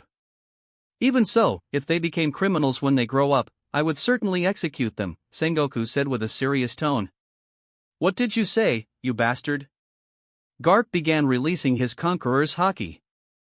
"First, listen to me, you damn fool," Sengoku exclaimed. "Do you think the government is going to let them grow up? Their father is destroying all the balance in the world. There will be all kinds of operations to make sure your great-grandchildren don't live on to pass your grandson's bloodline to other generations, especially given your family's history." When the news of Monkey D. Luffy having children with other figures predominantly known for their strength shocks the world government will act. Sengoku stated the obvious while Garp, despite being furious, understood this reasoning very well. "Those bastards. I won't let that happen, Sengoku. They are just children. Even if I become a fugitive from the government, I won't allow it. I swear." Garp said each word through clenched teeth. "That's what I feared. I don't know if this could be a good or a bad thing, but it's no longer in my hands.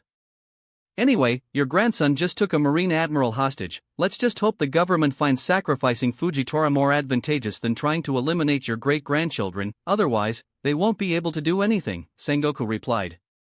Whatever. I'm going to the cabin, I'm in a bad mood now, Garp muttered as he began to move through the ship, heading inside. Vice Admiral Garp. Helmeppo murmured, watching Garp close the door. Kobe stood next to him, also watching, while his gaze turned back to Dressrosa and all the other islands around the kingdom, slowly drifting away as the ship continued sailing. He couldn't help but think about how strong Luffy had become. He was a step beyond an admiral. After all, he could see the look of fear in Kizaru's eyes and even his caution with the other crew members. It was no wonder Luffy had beaten Green Bull and captured two other figures like Sengoku and Fujitora. Even if I achieve my dream of becoming an admiral, can I stop him? This was the question in Kobe's mind as he stared at the island. The memory of almost 2 years ago, when he still worked for Alvida while she was overweight, doing all kinds of tasks nobody else wanted and without a choice, obeying her demands. Until Luffy showed up and managed to defeat Alvida and her entire crew in a unique way. In the end, Kobe left the ship with Luffy, and they went to Shelltown. Thinking about this, Kobe couldn't help but smile. Flashback. Ouch. Why did you hit me? A young pink-haired boy murmured, looking at the man in front of him with fear, trembling as he thought this would be his end with this terrible and ruthless pirate. After all, this was Kobe's first impression of Luffy. Because you talk too much. And I feel like doing it since you cry like a coward every time you open your mouth, Luffy said directly. Coward. Kobe couldn't help but murmur as he thought about his life since he left to fish and was captured by Alvida 2 years ago. I guess you're right. In the end, I'm just a weakling at the mercy of others' wills. Kobe lamented, while Luffy sighed seeing this. Kobe, tell me, do you have a dream? Luffy asked. I have one.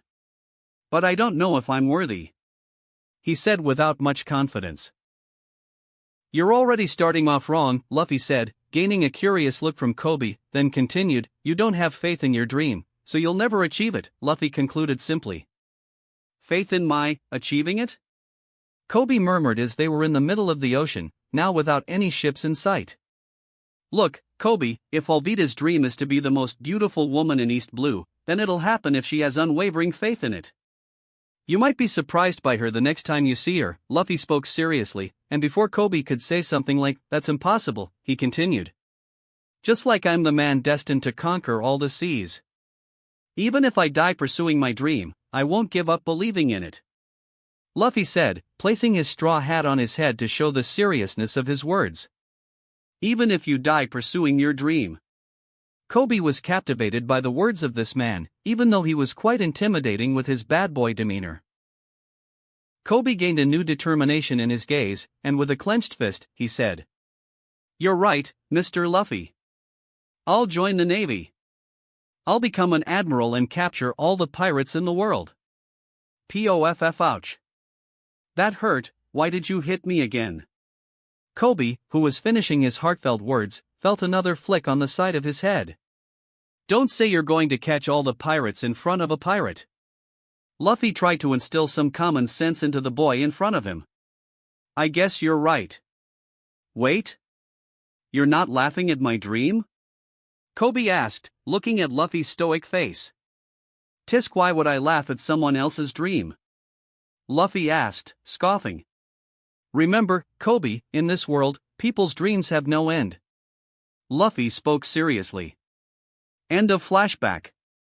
Kobe thought about this memory, long etched in his mind as a motivator. Ironically, Luffy had been the first person to believe in his dream, who had told him about his own dreams, even if it meant challenging the entire world. He would keep risking his life, no matter how people laughed at him, he didn't care. Because he always had unwavering faith in his dream, it's no wonder he got to where he is, silencing all those who thought it was impossible. In less than 2 years, he conquered the sea and put his name at the top of this world. Kobe couldn't help but say his words to the wind. What? Did you say something, Kobe?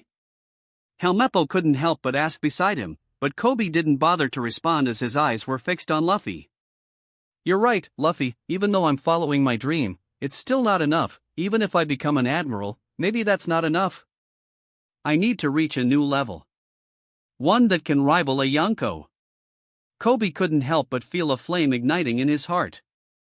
He realized that the level he was aiming for wasn't enough to stop Monkey D. Luffy, he needed to go beyond that. I'll surpass all the admirals. I'll become the one who brings justice to the most unreachable parts of the sea. No matter who I have to face, I'll surpass them all. Kobe's determination was evolving, and everyone on the ship was shocked as a wave of conqueror's haki began emanating uncontrollably from the boy, spreading in all directions with the wind and yellow lightning bolts. What? That?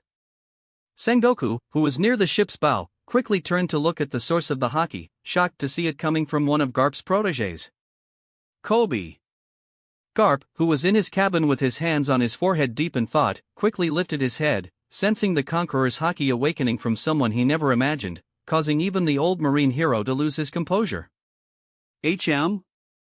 What was that? Kobe looked bewildered, seeing lightning bolts coming out of him without realizing it, while he turned his gaze forward as Helmeppo looked at him in fear, falling to his knees on the deck, while Sengoku stared at him, stunned. Suddenly, people around the ship started to fall, one by one. Sailors who couldn't withstand the pressure of the haki dropped to their knees or fainted all over the ship. What have I done? Kobe murmured, not fully understanding what he had just done. Was that Kobe? Does he have the conqueror's haki? Daddy, what are you looking at in the sea?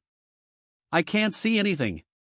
Aurora murmured while sitting in Luffy's lap, noticing her father staring at a specific spot with a startled expression and saying words that confused the girl. Daddy is just surprised by something, my baby. Luffy replied to her, opening a smile. Really? But Daddy is so strong. How can he be surprised by something? Aurora insisted. It's because, my daughter, the sea is so vast that no matter how strong you are, it will always have something to surprise you with. Luffy remarked while still gazing at the sea, where a small dot on the horizon marked the marine ship's location. Really? By the way, I really liked Grandpa.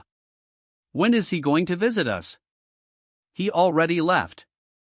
She murmured with a sad tone, having been happy to know she had a grandpa, but he had already left after a little fight with Daddy. I hope it's soon, but things aren't that simple. Daddy and Grandpa are enemies. He murmured. Why is that? She seemed shocked by this revelation.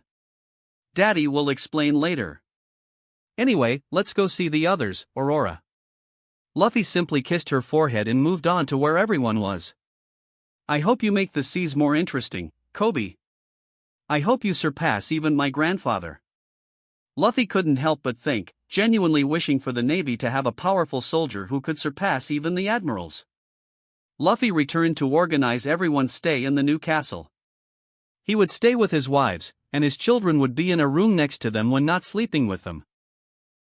The rest of the crew, or at least most of the other men, would be in other rooms, as with the royal family, except for Viola, who would stay with Luffy. Luffy arranged another banquet, announcing that he would begin meeting the guests who had arrived in Dressrosa exclusively to speak with him. Meanwhile, he placed the animals captured on Mihawk's Island in a laboratory for his scientists to start working on them, turning them into the most powerful living weapon among the islands. Luffy didn't attend the banquet, instead, he had to attend to one girl at a time, as he had to make up for his absence. Baccarat, Viola, Lola, and all the wives who wanted his attention. By the end of the banquet, he appeared to celebrate with his companions in the middle of the city, while he was with Yuta and Makita, both pregnant, the mothers of his children, and his 5 children. The next day, he finally had to start executing his pre-war plans, strengthening his position in the New World, increasing his fleet, reinforcing his projects, and conducting training for all members who would participate in the battle in Wano. Luffy stayed up until dawn before heading to his room, and even though Black Pearl was already on the island, it wouldn't fit all the women who would sleep with him that night, so the castle was his choice. When the sun rose the next day, shocking news began circulating worldwide, with Luffy once again being a central point, whether for his agreement with the world government or for his children being mentioned for the first time. Chapter 428 An Even Larger Fleet. Third-person POV. New word. The next day, the newspaper featured news about the agreement between the Yonko, Monkey D. Luffy, and the world government. People all around the world were shocked as the Straw Hats clashed with the Marines in Dressrosa, where 3 admirals had been deployed, including the retired Sengoku, in Luffy's absence.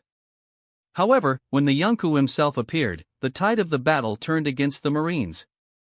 One admiral was gravely injured, with witnesses reporting massive fire explosions, and the other 2 were captured shortly after, with Luffy assisting his crewmates. Morgan News had been mapping all of the group's movements, reporting crew members in various locations across the New World. Today, there was a clear explanation of the crew's current state, with Dressrosa's area becoming their new headquarters, shown in a photo featuring floating islands in the sky and others surrounding Dressrosa, with even the Grand Tesoro out at sea.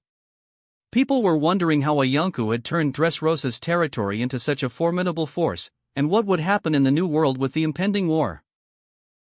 The agreement outlined a condition in which the world government and the Straw Hats had a non-aggression pact, handing over the former fleet admiral, Sengoku, but still holding Fujitora, an admiral, as a hostage in their territory to ensure the government would not launch an attack against them in the Wano War.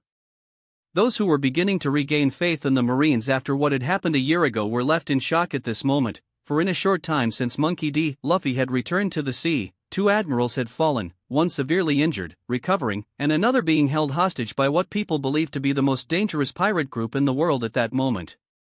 With the government unable to attack them due to the agreement, people were fearful, especially those who were more enthusiastic supporters of the government worldwide.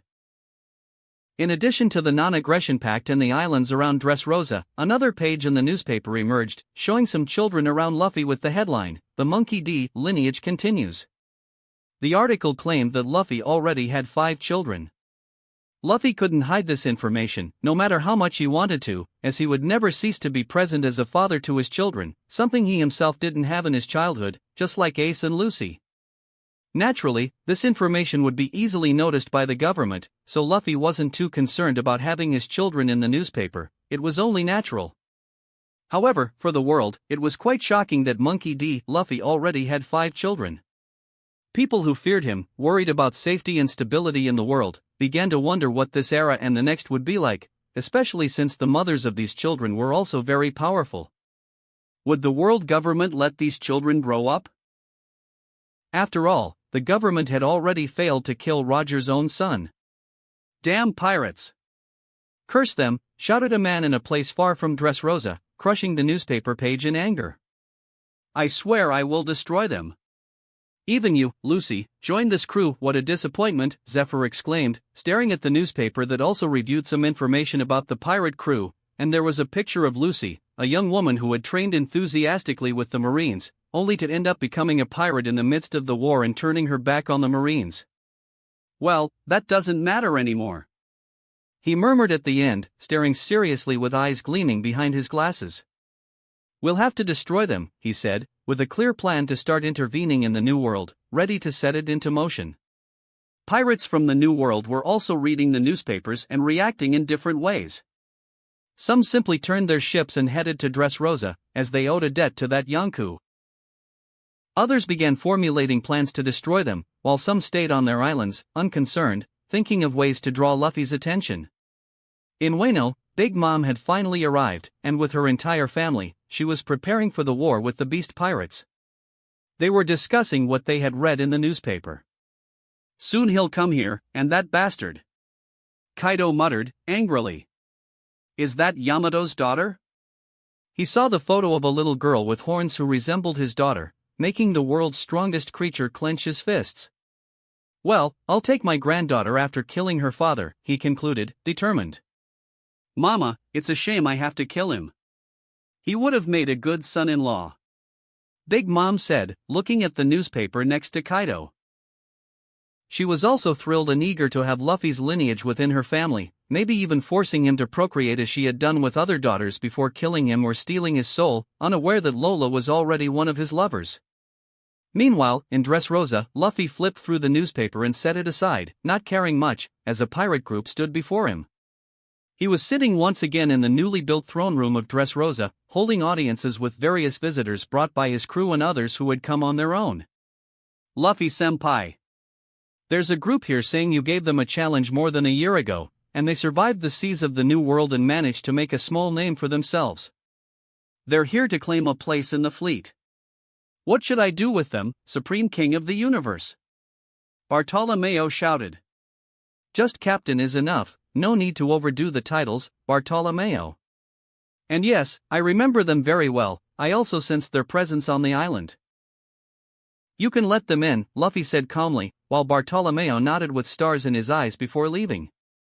Shortly after, the group entered. Lord Luffy, they all said, kneeling before him. You don't need to kneel before me. I'm a pirate, not a king, Luffy said calmly. He avoided demanding these things from monarchs, even though his goal was to become the emperor of all seas. He wouldn't stoop to the level of asking people to kneel and worship him. They all stood up, and Luffy continued. Anyway, as you know, we're going to attack Wano, and I won't force you to join. I'll accept you into my fleet, but if you want to stay and train until you feel ready for war or sail the seas under my flag, you can choose, but training is mandatory. Luffy said calmly. He wasn't going to go back on his word given to these people, even though it was a reward a little above 200 million berries. These men had still proven their worth to him. We want to fight by your side, Lord Luffy, said the group's captain, and Luffy nodded. Alright then, but we'll stay here for a month to train you, so get prepared, Luffy said, and everyone agreed. The next to arrive were the Idio pirates, who had a slightly longer conversation with Luffy. The long-legged captain stared at him for a while after hearing his proposal. They had already discussed it on the ship while coming to Dressrosa. Luffy spoke about the challenges they would face regarding their goal to dominate the sea, find the One Piece, and even fight for the world's freedom. Alright, we'll follow you, Monkey D. Luffy. I'll believe in your words, Jinbei said. Luffy nodded. I've already asked Jinbei to organize your stay. Look for him. We'll start training soon, Luffy said, and the pirates nodded, leaving the place. The next visitor came in tied up by Usopp. Let me go, you bastards. Cavendish kept yelling as he struggled to break free from his restraints, but he couldn't do anything as he was led to the center of the throne room, his gaze falling on Luffy, who was just standing there, observing. Damned Monkey D. Luffy. I had such a perfect life until you, the worst generation, showed up in the new world, damn you. Cavendish began shouting at him while Usopp just shook his head. Don't be a fool. Now let's have a nice conversation, Luffy said and ordered Usopp to release Cavendish. Now leave us alone, Luffy commanded, and Usopp left the room. As soon as Usopp was gone, Cavendish, now free, lunged at Luffy, shouting, bastard. However, his body was sent flying to the other side before he could do anything, crashing into the wall. Luffy hadn't even stood up, just casually swatting him away as if brushing off a fly. At that moment, amid the crash, a grinning face emerged, speeding towards Luffy. As soon as it got close, its neck was firmly gripped by the Yonko, who held it in place without letting it move.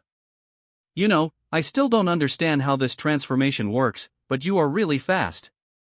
However, you're also weak at the same time, Luffy muttered, grasping it so easily that he thought this would be more challenging. Before the grinning face could do anything, Luffy hurled it against the wall, causing it to revert back into Cavendish, who fell unconscious. The blonde opened his eyes as Luffy poured water over him from a cup he retrieved from the system. Cavendish awoke, dazed. What's happening? What a headache. I remember almost killing that damn Monkey D. Luffy in my dream. He muttered, before looking at Luffy, who stared at him as if he were an idiot. The conversation continued, and eventually, Cavendish left the throne room, frustrated but unshackled. As he walked away, he sought out Jinbei to remain in Dressrosa, finally accepting to join the crew. Entire fleets began to occupy Dressrosa's port, including the Grand Fleet of Yanta Maria, which was also there with its captain. Luffy met with Orlumbus and quickly convinced him, as well as all the members of their respective crews. The only ones left were Sai and his family with their mercenary fleet, which now also belonged to the fleet. Even King Elizabello too ended up accepting, seeing Luffy as far more efficient than the Marines and agreeing to move his kingdom to this area as well. After an entire day of audiences, Luffy finally stepped out, realizing there was no point in staying there any longer. He intended to enjoy the banquet that night with his entire fleet, now significantly larger. Starting tomorrow, training for the new members would begin, especially for those who would be participating in the assault on Wano, ensuring that Dressrosa was ready for any challenge they might face in his absence. Chapter 429 Dressrosa Training Session. Third Person POV. New Word. How are you? Luffy took a few calm steps as he entered a room with a woman with green hair lying on the bed. I'm fine. Monet responded cautiously while looking at him. You showed up at the last moment after I lost consciousness. She commented, and Luffy nodded. I didn't arrive earlier, but I got there in time to take down that guy. Luffy replied calmly. Thank you. She said. It was nothing, Lami took care of you. Luffy spoke as he touched her face, and she looked at him with a glimmer in her eyes. They ended up talking for a bit, and soon Luffy left the place. He went to check on his companion and discuss Sugar's fate. Luffy was quite adamant about not leaving her unsupervised, but she could still live an ordinary life as long as she continued wearing chains to nullify her powers. In any case, after leaving the place, Luffy headed to one of the islands where everyone was being gathered at that moment. After all, he was about to set his plans in motion. The Chinjo family had also arrived, so all forces were assembled. From his former captains, Hancock, Foxy, Bellamy, Bartolomeo, Wiper, Page One, Greg, Dory, and Broggy. These were the captains with combat ships, while the other members who trained in Skypiea for 1 year were part of the espionage division of the current Baroque works. Lola was a member as a scientist, not involved in fighting, but was responsible for creating the special metal to replenish the forces of all allied nations in Luffy's plans. Now, with this new recruitment, Luffy had attack captains such as Idio, Cavendish, Kairos, Tesoro, Orlumbus, Hadrudin, Leo, Sai, and other minor captains. There were 20 pirate captains in total. It may not be as many as Whitebird's over 40, but it was still enough to take on that fleet if the old man were still alive. Viola was his ally from Dressrosa, not an attack captain. The same could be said of her father, as they would remain taking care of Dressrosa. But Kairos would join the fight since his daughter was still an official member with great power, and he wanted to keep looking after her. Elizabello too was also an ally who would look after the Kingdom of Prudence as Luffy's ally. Some ships had arrived, but some, like Hadrudin's companions, had not, as they had forgotten about his existence due to Sugar. During this time, Luffy had also convinced Leo, one of Dressrosa's fairies, to join the fight with him. He was about to fight in Wano and could have Inuarashi and Nekomamushi in his crew once he won the war and liberated Wano. He looked at everyone there, along with their crews watching him from atop a rock while his main crew observed their captain dealing with the maritime force of over 20,000 pirates that were part of his fleet. People, champions of the Straw Hat Grand Fleet, Luffy began, his voice easily reaching everyone. I'm here to say that if you're here, you trust my vision of the world and what I seek for the sea, because this is a path of no return for everyone present. From now on, our fight won't just be against pirates or the Navy, but the government will see us as a real threat, perhaps greater than the Yonkers themselves. And do you know why? Luffy spoke, breaking into a smile. Because they fear us, he said as everyone looked at him, dozens of thousands of eyes staring at him, trying to etch each of his words into their minds during this speech. Luffy was making history because today would be the first time the world would see his fleet in its entirety. After the events a year ago, he was known as the Fifth Emperor, the emperor without territory and without a fleet. However, what they couldn't imagine was that since the moment he gained consciousness in that barrel in East Blue, Luffy had been working swiftly to pave his way to the top of this world. He had 2 powerful devil fruits along with his haki, yet he knew he couldn't do everything alone and had been seeking as many key allies as possible. In the end, everything I've been working on in this world since I regained my memories almost 2 years ago, this is my result. Luffy remarked as he looked at the fleet. This was the fruit of his labor, but it was only the beginning. And from this day forward, we will shake the new world and destroy its entire power pyramid. But that's not enough. We will find the One Piece, but even that's not enough. We will shake the whole world, and even if everyone turns against us, we will stand firm and fight tooth and nail to prove that we are unstoppable. Luffy exclaimed with a wide grin. Oh! The crowd was captivated by his charisma, despite the simplicity of his speech. Thousands of minds imagined themselves being feared by the entire world. Anyway, let's start the training. I hope you're ready. Those who are already part of the crew will go to the island of dinosaurs to train with them. My companions will help you in the training. Those who are joining now can stay here. This is the island of animals, and we will begin your training immediately. He spoke as the two groups separated, with Zoro, Frankie, Jinbei, and Yamato overseeing the training of the older members while Luffy stayed to train the newcomers in his own way. He then began explaining how he would do it, and everyone's eyes shone with anticipation as various animals were summoned from the forest, approaching with more fear of Luffy than genuine intent to fight the newcomers. Many who didn't know his methods were eager to undergo training under one of the most powerful pirate crews in the world. However, reality was different, as all of them now found themselves sprawled on the ground. Thousands of bodies lay scattered on the ground in that training area, with groans and the cracking of bones audible as the animals retreated. Even the strongest members, capable of handling one of those beasts using haki, were overwhelmed by multiple opponents, losing the fights and getting beaten, as was the case with Tezoro and Shinjo, who, despite their strength, were now lying buried in the ground. Luffy stood there, arms crossed and one eyebrow raised, watching the entire scene. Various animals had charged at them from the forest, and the confidence they had before was lost as they saw the enormous creatures not wasting a moment to start thrashing thousands of people. Luffy snorted. "It's the first day, and you're all on the ground?" he asked with a dissatisfied look, staring at all the men and women who dared to enter his training. "You can go." "What a disappointment." Luffy spoke to the animals, who awaited his orders. They all nodded and returned to the forest. "You can't be serious," the men in front of him muttered as they heard his words, exhausted and defeated. "Of course I'm serious," Luffy replied firmly. "It's no accident that you're part of this crew, but it's disappointing to see that we haven't even started our real training yet." "We were just warming up," Luffy continued. "Warming up? How can you be so ruthless?"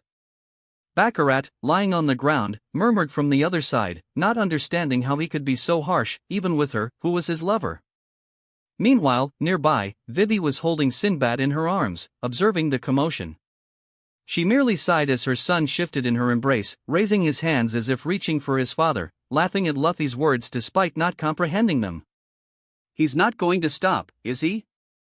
Vivi commented, recalling how demanding Luffy had been, even with her. The first days on the ship were horrible. He expected her to grow stronger, but in his own way, and he was not the knight she had imagined. He was a harsh man who only sought satisfactory results in training. "Well, it reminds me of the old days. We hardly got any rest either," Nojiko said, approaching Vivi while looking at the boy in her arms. "It's true." Luffy's brother, that Sabo, also went for training with the other members on the dinosaur island. "At least he doesn't have Luffy as his trainer," Vivi observed as she watched Nojiko running her fingers through her son's hair. "Are you thinking your son will be like mine?" Vivi asked with a playful tone. "A little, but my hair is darker," Nojiko commented with a smile. "And aren't you planning to have one?" Vivi inquired. "Not now. I'm scared," Nojiko murmured, and Vivi nodded. She had been scared too when she got pregnant, worrying whether her boy would be safe, but the moment she saw him, she fell in love with her son and didn't regret giving birth. She just wanted to protect him from that moment on for the rest of her life, or at least until he could take care of himself like his father. "Well," Luffy began to speak again, ignoring the protesting looks and cries for mercy. He was always like this when starting training, but since it was their first day, he would give them a chance to breathe. "You're dismissed for today, so rest up. Tomorrow, we'll resume training, and you'd better be ready," Luffy said as he walked back to his women. "Call Reiju to bathe them in recovery flames. I'm going back to Dressrosa. This training ended up being a waste of time," Luffy instructed. "You should go easier on them, Luffy," Nojiko murmured. "It's better for them to take a beating here than to die on the battlefield," Luffy replied, not yielding on his special method. His son wanted to be held, but Luffy just ruffled his hair. "Not now, Sinbad. Daddy needs to handle a lot of things on his own," he said and turned to his wives. "Anyway, I'm going to see my prisoner now." Goodbye, Luffy stated before disappearing, leaving the girls to sigh before calling Reiju on the Den Den Mushi, surprised that she already had to help 10,000 beaten people. Luffy landed in his current base area with a chair and made his way towards Fujitora. While walking in that corridor, he was surprised by a rebellious girl. "You! Get me out of here! I don't want to be here anymore." Luffy looked at Sugar in one of the cells. "Sugar," Luffy commented calmly. "You're Monkey D, Luffy.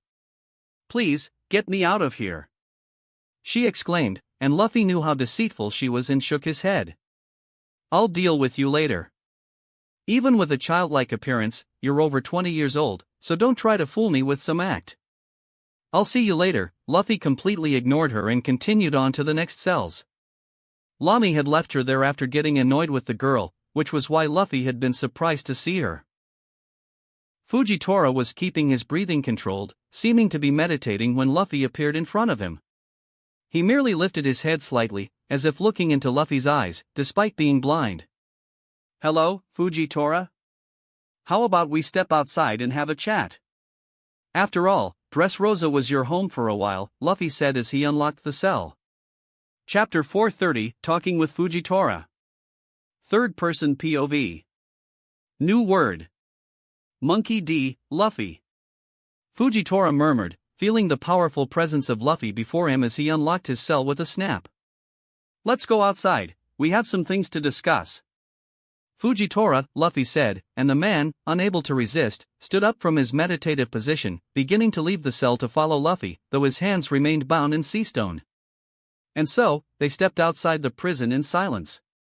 As the sun hit his face, the Admiral looked out over Dressrosa, appearing almost the same as when he was first detained. Outside the kingdom, he could sense islands as large as Dressrosa surrounding it, either on the sea or floating in the air. "So, this is what the power of the levitating Fuwa Nomi can do?" he asked, somewhat impressed by the sight. Even though he couldn't see, he perceived shapes in the air and felt the presence of each island around him through his haki. "Yes, it's the power of one of my crew members," Luffy replied with a smile. Fujitora said nothing, though he was visibly intrigued. Obviously, the gravity fruit user was interested in the levitation power, having heard of Shiki in the past, though he had never had to face him. "Let's go," Luffy commented, leaving the prison as they passed a few guards posted by King Rika to watch over the place. They greeted Luffy and allowed him to pass without resistance. Fujitora merely followed in silence as they walked past the prison walls and into the city. Luffy offered no further comments, and they proceeded forward. As they walked, they saw the townspeople busy with their activities, rebuilding their homes, clearing stones and debris from both the streets and private properties, a consequence of the battle that took place when the first Straw Hats arrived in the kingdom. They continued their reconstruction while Luffy and Fujitora heard the sounds of nails and hammers. "Dad, I brought your lunch. Let's eat with Mom, and then I'll help you finish our house." A boy ran up to a man hammering nails. "Darling, I brought these little buns for you." "Thank you, my love." At another house, a man was sawing a wooden beam while his wife approached. They seemed newly married, perhaps due to the absence, as either the man or the woman had once been transformed into toys. Now, they could reclaim their lives with those who had forgotten them, finally able to be close to the people they loved again. This scene had become commonplace as they continued to walk through the city. Children, parents, spouses, all appeared happy with their families, even with their homes in ruins, as they continued to rebuild, finding joy in being with the ones they loved. Some noticed Luffy strolling calmly through the streets, surprised to see the Yonko so casually accompanied by a Marine Admiral. In silence, some greeted him with nods, while others waved. "Captain of the Straw Hat Pirates. Thank you for what your crew did for Dressrosa. Lord Luffy, we are eternally grateful for the freedom you brought us. Dressrosa was a prison until you appeared. Thank you for ending Doflamingo and his family." People continued to exclaim as they passed through those streets. Of course, not everyone shared this sentiment. Some looked at Luffy with fear, but they were in the minority. He knew the world was as it was, that one could never please everyone, and accepted that he would always be seen as both a villain and a hero. Many would still fear him, but it didn't change the fact that most were grateful. Luffy calmly nodded in acknowledgement to those who greeted him. Some glanced at Fujitora with anger and disgust. How could the Marines let us suffer for years? How did you allow Dressrosa to reach this state? You were supposed to uphold justice. They hurled these words at the blind man. They sought an outlet for their frustrations, knowing it was only due to the government's interest in the Shichibukai system that Doflamingo's power had solidified, leaving this suffering people to endure in silence. Doflamingo was killed over a year ago. But it doesn't change the fact that everything started because of him and the government, which left Dressrosa in his hands after his coup. Where were you when my wife turned into a toy? A man exclaimed, pointing at Fujitora. My son became a cursed toy for years. I couldn't even remember him until the arrival of the Straw Hat Pirates. The man cried while his teenage son tried to calm him, and the father, full of indignation, pointed a finger at the admiral. Luffy felt empathy for Fujitora, now the target of that collective outburst. Don't blame yourself, Luffy said. Many of them think I'll be the same as Doflamingo. They fear me, too. That's just how people are. Always looking for someone to blame for their misfortune. It's all right. Perhaps I deserve it, Fujitora murmured.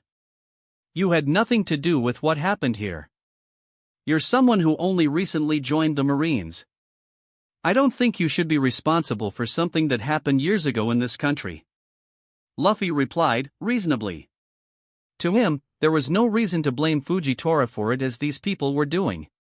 But the moment I wear this mantle and carry this symbol, Fujitora answered with a certain determination, I represent the Marines. So, naturally, I will bear their complaints. You really are different from those other Marine idiots, Luffy said, smiling with respect. You're also different from what I expected, Fujitora admitted. Most people here see you as a hero. Someone who brought them freedom. Even though they are now under the flag of a pirate, you're bringing stability to this country for the moment. I can't deny that, Luffy acknowledged. But that was the work of my crew. I give credit to them, starting with Lami, who defeated Doflamingo in the War of the Best. Even so, they are still under your command, Fujitora said thoughtfully. Though he saw Luffy as an enemy of justice, he recognized the difference in ideals. Your sense of justice is different from that of those who command you. Luffy commented, ignoring the people around them as he continued walking with Fujitora. What do you mean by that? Fujitora asked, raising his eyebrows, his eyes still closed. I foresee that soon the Marines will split into two factions, he said. One side will strictly follow the world government's orders, while the other will try to become independent. What makes you think that, Monkey D., Luffy? Fujitora asked, intrigued. Simple, the world government, Luffy replied as the atmosphere between them grew darker. Things are becoming unsustainable, and the government's corruption is becoming visible and will only become more exposed in the future. The Shichibukai program will likely be cancelled soon, but that doesn't change the fact that the government authorized countries like Dressrosa and Alabasta to be targets of pirates licensed to do as they please, allowing them to control their monarchies. We managed to stop Crocodile in Alabasta before anything truly happened, but here in Dressrosa, Doflamingo seized power and enslaved the country for years. He spoke in a somber tone at this part before continuing. Don't misunderstand me, Fujitora. I know you're against the Shichibukai program. You want. And even the Marines intend to destroy it, which is a good thing. But that doesn't change the fact that the Marines are still the government's dog. And as soon as things become unsustainable, like now, the world government will try to destabilize its image along with the programs. However, that won't stop them from committing other atrocities, he said. Do you think the world government is a problem for the world? Fujitora raised an eyebrow, almost in an ironic tone. Luffy now sounded like a revolutionary, much like his father, which was also dangerous, though he fell into an even worse category for the people of this sea. Pirates like you and others spread terror across the New World. You might be right. The Yonko, for the most part, really are a problem for the world. At least Big Mom, Whitebeard, and Kaido are. But there are still those who seek only freedom on the seas, like Shanks. Although I still don't know all his intentions, he gave me this hat. Luffy held up his hat, showing it. When I was just a child, he placed his hopes on me, that one day I would be in the position I am now. So, I believe I haven't disappointed him. Soon, this hat will be passed on to someone else. Luffy paused before continuing. However, besides Shanks, there are still other good people. Whitebeard, for example, didn't cause problems for the world government or the Marines unless provoked. At least in his final days, all he wanted was to live and sail in peace until the end of his life. But even so, the world government and the Marines wanted to make a statement to the world about the Great Pirate Era, trying to end it by killing the strongest man in the world. I even understand the Marine strategy, but the world government sold Whitebeard's image as a terrible pirate, someone destroying everything. He spoke before looking up at the sunny sky. The same can be said of Roger. Roger wasn't as evil as they claimed. He simply shook, at first, the gears of this world. What do you mean by that? Fujitora murmured, intrigued by Luffy's words. The gears of this world are about to be destroyed, and perhaps, just like Dressrosa, the whole world will be freed from the silent slavery imposed by the world government for over 800 years. It's time. A new era is coming, Fujitora. Either the world will prevail, and all those hidden demons, like Dressrosa, will be liberated, or people will continue to be silent slaves while the world government does whatever it pleases. You talk as if the world government is a monster, but it has established order in the world. Fujitora replied firmly. Despite not agreeing with everything, he still recognized that the world government brought benefits as well. Not as much as you might think, Luffy responded almost mockingly. It commits atrocities. Just because it seems to bring stability doesn't mean it's good. It just hides the truth. Every country has to pay tribute to the government, which it distributes to its divisions, Luffy began. But how much of that goes to the Marines? You know that most of that money goes to their precious celestial dragons. In my opinion, the government sees the world as a big pasture full of cows, and of course, they want control and order. After all, they need to milk the cows, and for what? So that those who live in merry geos can enjoy luxuries and enslave people, wanting the whole world to worship them as gods, but to me, they're nothing but pigs. Luffy spoke, fully aware of the weight of his words. Anyone who uttered such things would not only have their own head and their families on the line but would see their home island destroyed as well. However, Fujitora said nothing. Tell me, Fujitora, are you familiar with the hunt conducted by the celestial dragons years ago that seemed to end after the God Valley incident? Do you know what happened in Dressrosa? What happened in Alabasta? What happened in Ohara? As soon as scholars began to study the Void Century, the world government destroyed them. In truth, the world government fears the truth, and once it's revealed to the world, war will be inevitable. Roger was waiting for someone to lead the world in that war, someone who would liberate the people. Ironically, I might not even be the one he expected, but I intend to spark the beginning of this world's freedom, Luffy declared with conviction. After all, without freedom, people can't dream and find their happiness. Fujitora remained silent, taking it all in without comment. Luffy knew he didn't fully agree with his words but perhaps would understand them in time. Luffy was about to continue the conversation, but just then, his Den Mushi rang. Seeing it was Hancock, he picked it up, knowing she could speak to him in person, so a call must be urgent. Luffy, come quickly. Yuta is about to give birth. I've already called Lamy. Hurry! Hancock exclaimed, her tone filled with urgency. He was surprised, but then a smile broke across his face. All right, I'll be there in a second, Luffy responded, hanging up the Den Mushi. He turned to Fujitora. Well, it looks like my sixth child is on the way. I can't miss this birth for anything. We'll leave our conversation for later, but one way or another, there'll come a time when you'll see the world government's atrocities. Don't forget about all the slaves trapped in Mariewa or any kingdom the world government may try to destroy in the future. Luffy paused, looking seriously at Fujitora, and added, I believe a new force will emerge within the Marines in time. A force that will fight for justice, and I truly hope you choose the right side, Fujitora. Fujitora nodded silently, reflecting on Luffy's words. In any case, you're permitted to walk around the city. You can find someone to help you arrange accommodations, but I can't release your sea stone cuffs, even though I know you wouldn't cause harm to Dressrosa. It's just for security. After all, you're still a hostage, meant to keep this place safe from the world government for now. No offense, Luffy said. Fujitora remained silent, simply watching as Luffy disappeared a moment later. Chapter 431, A Traitor Among the Straw Hats. Third-person POV. New word.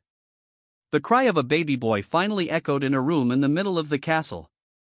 Yuta was lying on a bed, receiving treatment from Lami, who was also the doctor for other births. Lami could have delivered the baby from the mother's womb painlessly in an instant, using her Op no Mi power. But deep down, Yuta refused that. Luffy agreed, as he believed it was good for the mother to experience the pain of childbirth, as a kind of sacrifice for the baby. The pain was part of creating the solid bond, the strongest bond a woman could have with someone, her own child. At this moment, the child was already among them, and everyone looked at him as he filled the hall with his cries, showing he was a lively boy. Luffy watched with a wide smile as the midwives there helped clean the boy, wiping the blood from his body. Give him to me. Yuta requested in a weak tone as the women finished wrapping the child and brought him to his mother, placing him at her side. She looked at him with joy. He's so beautiful, Luffy. He looks just like you, Yuta murmured, gazing at the boy with black hair and red eyes. Luffy moved closer and gently touched his son's face with his fingers, softly caressing him. He really did take after my coloring. Our baby, Luffy said, smiling tenderly. How about a family photo, one of the women suggested, grabbing a den mushi to take a picture as Yuta moved to a clean bed. They ended up taking a family photo, both agreeing to capture this moment. I'm a bit scared to send this photo to Grandpa, but I can send it to Shanks. Luffy couldn't help but murmur. Luffy spent some time with the newborn and the mother, giving them special attention. Days passed, and in the end, Luffy ended up setting aside his duties for 3 whole days, trusting his crew to handle training the others. While he was absent, the training was gentler, lacking his usual intensity or the inhuman challenges Luffy would create. When he returned, everyone quickly realized how serious he was about maintaining discipline. Soon, they found themselves on the ground, bodies aching and bruised after Luffy ordered giant animals to attack them during that day's training as soon as he returned. Guys, I didn't expect I'd need to go so easy on you, how disappointing. Luffy remarked, seeing their exhaustion, clearly dissatisfied with their progress. Come on. It's been 4 days since training began, and I haven't seen any results. You're falling to the ground within minutes. That's not enough. It's ridiculous, and you should be ashamed of yourselves. Luffy exclaimed, now addressing the entire fleet. Luffy had the Moa no Mi to enhance his training at a beastly pace, intensifying the drills, demanding that everyone learn to master the 6 Rokushiki techniques and improve their haki. He wanted these 30 days to equate to a year of intense training, at least for the thousands of soldiers before him. He expected everyone to learn the basics, and the captains to master higher levels of haki skills. Thus, the official training began. Luffy spent most of the days focusing on everyone's improvement while also managing the administration of his fleet. He met with kings to discuss and organize trade among allied nations, even within Paradise. This movement also brought the Prudence Kingdom near Dressrosa a few days after Bippo received this mission from Luffy, where King Elizabello II explained the situation to everyone, seeking consensus that they now belonged to the territory of Ianko. But it wasn't just these allies on the move. Baroque Works Asterisk also entered the New World at that moment to establish its information network. As soon as Luffy received the call from Galdino, he sent some of his crew members to escort the new Baroque Works ships to Dressrosa as they emerged from the depths, in case they ran into trouble. Finally, we made it past the Grand Line. Jabra exclaimed on one of the ships, which sailed alongside other Baroque Works leaders. In addition to Jabra, Galdino, Blueno, and Bentham were also on the ship. The other leaders whom Luffy had kept in Baroque Works remained in Paradise, while these ones were being transferred to the New World to operate in a far more powerful sea and attempt to establish their spy network here. It might be a bit harsh to pull the strongest ones out of Paradise, but Luffy had trained the other members who had already mastered the 6 styles, preparing them to face most threats on that side. Everything seemed in order, but Diabo was still agitated as he watched the red line behind the ships, towering into the sky, while his gaze rose upward. "Look at that, guys!" he exclaimed, raising both hands and flipping off Mary Geos. "You bastards tried to capture us once. Now we're pirates, you bunch of idiots," he continued, as everyone looked at him and shook their heads, watching him curse the world nobles and the government with anger. "I'm going to lie down for a bit," Blueno said, heading inside the deck, while Galdino watched him leave with narrowed eyes. "What a boring guy," Jabra murmured, seeing his colleague leave without enjoying the new world sea on such a sunny day. Blueno entered his cabin and quickly headed to the bed, but instead, he pulled out a box, took out a communication device, and grabbed some papers he kept hidden, scanning them quickly before turning on the device. "Now that I'm close to Mary Geos, I can inform them," Blueno murmured, revealing that he was a double agent, as the papers held all the information on the straw hats he'd gathered over the past year. He was about to turn on the device when the door suddenly burst open with someone kicking it in. Blueno looked up, stunned, his eyes widening at the sight of who stood there. "I remember when I found you in that bar in Water 7. It was obvious you were a double agent back then, and honestly, nothing has changed since then," Hugo commented as he approached, while Blueno took a step back, shocked. "You're here. How did you know?" Blueno murmured, incredulous. He realized that Hugo had always known of his betrayal. "We always knew. The captain always knew that you might be a traitor," Hugo said, leaving Blueno even more stunned. "If he knew, why did he keep me with them for a year?" Blueno asked, frowning. "The captain wanted to see if you'd change your loyalty. You've become much stronger than before, but don't be mistaken, Blueno. You were about to hand over our information to the world government, and that's unforgivable. Even for the captain, there are limits he can't tolerate." Hugo spoke with a cold, indifferent tone. Blueno didn't know how to respond as Hugo stepped even closer. "You know," Hugo continued, "the captain once told me that, even after recruiting you and Jabra, Diabo remained loyal. But you've always been in our sights. After all, when a dog grows up with a collar, it's hard for him to forget his original master. Isn't that how you treat the world government, Blueno?" he said calmly, moving closer, as Blueno found himself cornered, stepping back until he felt his back against the door. "The captain always said he wanted your fruit. That's why he kept you around. But he still wanted to give you a chance, and now you've lost it, so you're going to die." Hugo spoke with a tone that left no doubt he was not joking, and he would follow through. Blueno, in a desperate move, quickly activated his devil fruit power, opening a door in space with high speed and trying to escape. However, just as he was about to pass through the opening, Hugo grabbed him, pulling him back. Blueno spun quickly, trying to break free as he felt his neck being squeezed and his body lifted. He used all his strength to struggle, but Hugo was far too strong. As he resisted, Blueno felt his hand begin to petrify, and a sharp pain spread through his neck until a snap ended his life. Hugo wasted no time, killing Blueno quickly as ordered by Luffy. There would be no forgiveness for this. Hugo simply sighed, but he didn't release the body, carrying it out of the cabin with Blueno's lifeless form draped over his shoulder, startling Bentham and Jabra, who were waiting outside. "What happened to him?" Jabra exclaimed in shock upon seeing Blueno's dead body. "He was about to pass our information to the world government," Galdino answered for Hugo, as he knew Luffy had asked him to keep an eye on Blueno. The captain's suspicion had proven true. "What? He was a traitor?" Jabra exclaimed again, even more stunned. "We had a traitor among us. It can't be."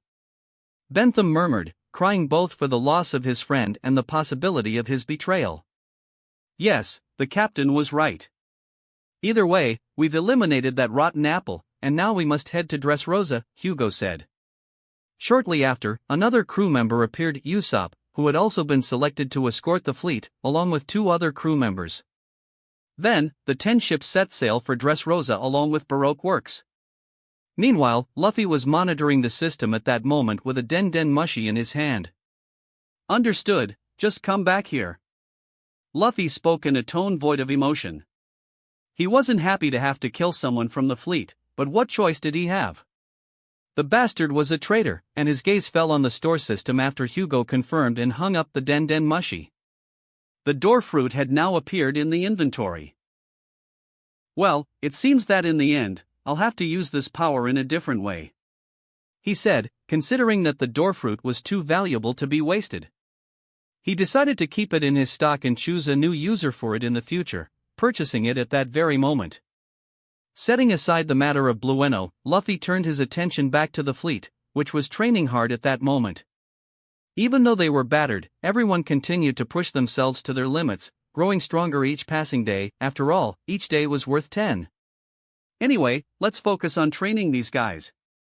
I'm sure they'll be unrecognizable when I'm done with them, Luffy said to himself, a smile spreading across his face. I heard you talking to yourself. Someone approached just then, and Luffy saw it was Yuta, carrying the baby in her arms. She looked like a woman fulfilled with the feeling of being a mother. Oh, come and sit with me, my love, Luffy invited, and she did so. He took the child into his arms as soon as she handed him over to sit, calling him Dex, lifting and playing with him. The boy seemed curious. Look, my son, this is Daddy's army. Soon, they'll make the whole world tremble, Luffy said, smiling as little Dex looked on with curiosity at all the fights taking place in the open space. And so, a month passed since that day, and that very scene looked vastly different from what it did in that moment. Chapter 432 Announce our journey to Wano to the world. Third-person POV. New word. Luffy was sitting in the same chair as a month ago, looking straight ahead as part of his daily routine, supervising his fleet's training once more. The open area was filled with monstrous, giant animals, even some gorillas wielding enormous swords, testing out the species he'd gathered from Mihawk's Island. He had brought in giraffes the size of giants, allowing them to train with each other, as they constantly learned and quickly caught up with the regular animals.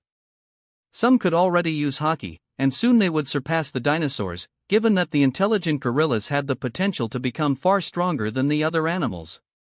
The battle was complete chaos, with animals moving around on all sides, mostly fighting against humans, who appeared tiny in comparison. While Luffy's fleet began using the 6 styles to fight, some could now even use haki. Luffy had turned 1 month of training into a year and a half. Using the powers of the Moa Moa no Mi, he had significantly accelerated everyone's learning. Meanwhile, his main crew, along with the most powerful members of the fleet, were training directly with the dinosaurs, who had mastered haki and could quickly become a greater challenge than any on the other islands. Luffy. Luffy heard his brother's voice as he approached. Sabo. Shouldn't you still be training in Skype? Luffy asked, watching him drop from the sky to land in front of him. Sabo had mastered the most powerful 6 styles and trained with his mythical beasts over the past month. He had been training directly in Skype with other icons, since Luffy kept their training hidden from the rest of the world, and Skype was the only place where the icons could reveal themselves and fight one another. Sabo needed to train his beast, so Luffy had sent him there, allowing him to battle most of his main crew. Even Lucy fought Sabo, who had transformed into Rama, and unexpectedly, Lucy emerged victorious. After all, she was immune to lightning and managed to defeat Sabo, even without her Joy Girl transformation, which remained dormant. Of course, Luffy tried to make her unleash her Gear 5, but the girl started running from her brother after being repeatedly beaten by him, as Luffy attempted to force her transformation, though he never succeeded. I got a call from your father. We need to meet up now that the Gathering of Kingdoms will take place at Mary Geo's, Sabo said with a more serious tone. Let me guess, you guys invaded the Holy City. Luffy said as Sabo sighed. Yes, we need to gather information on the government because there are some concerning rumors there, Sabo said. If you're talking about the empty throne, it hasn't been unoccupied for these 800 years, Luffy said. Sabo blinked, trying to process what Luffy had just said so abruptly. He remained like that for a moment, while Luffy seemed focused on watching the chaotic battle unfolding before him, with the terrain breaking apart within his view. His gaze then returned to the paralyzed Sabo. Are you okay? Maybe you should stay a few more days to rest. He commented, looking at his brother and slowly meeting his gaze. I'm sick. You just told me something absurd, and I'm the sick one. Sabo yelled, showing shark-like teeth as he shook Luffy with wide eyes, while Luffy looked unfazed. Tell me, what you just said, is it true? How do you know this? Why didn't you tell me before? Sabo kept shaking Luffy, who swayed with the movement but maintained a calm expression. You didn't ask. Luffy shrugged as Sabo grew even angrier, pushing him until he finally stopped. Have you finally finished with this hysteria? Luffy asked, looking at him. You?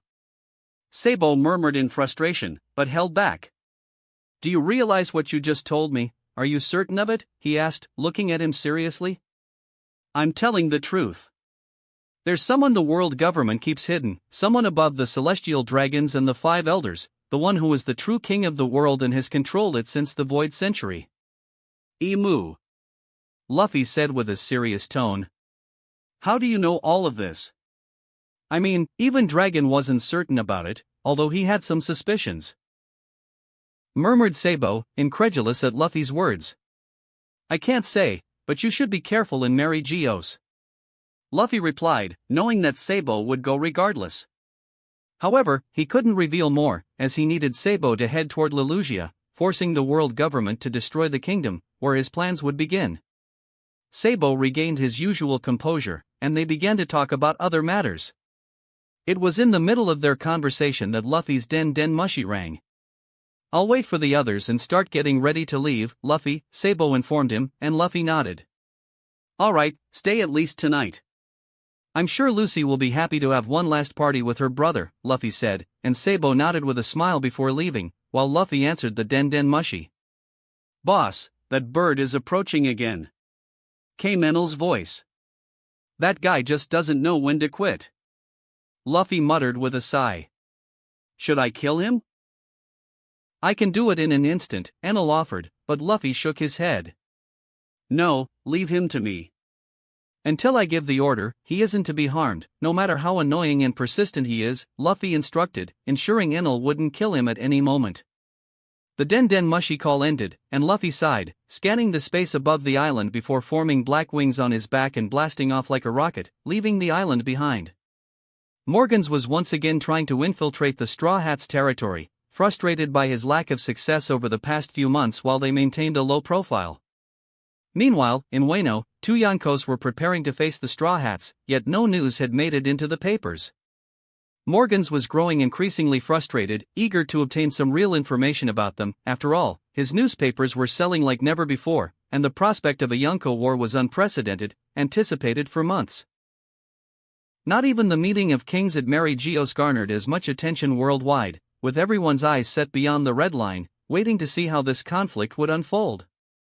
But entering the territory was exceedingly difficult. Morgans had tried in numerous ways. First, he simply showed up, only to be expelled, told his presence couldn't be tolerated with so many spies already infiltrating the kingdoms. They didn't want their plans exposed to the world. He wasn't the only one seeking information, and it was clear that the world government was the most active, with 2 or 3 spies being caught daily, hoping one would slip past the Straw Hats' defenses. After being expelled, there wasn't much Morgans could do, but he tried various approaches.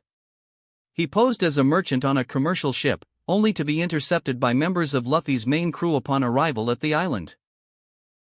He attempted to infiltrate with a pirate ship seeking to join the fleet, only to be turned away, told that joining Luffy's fleet wasn't done that way.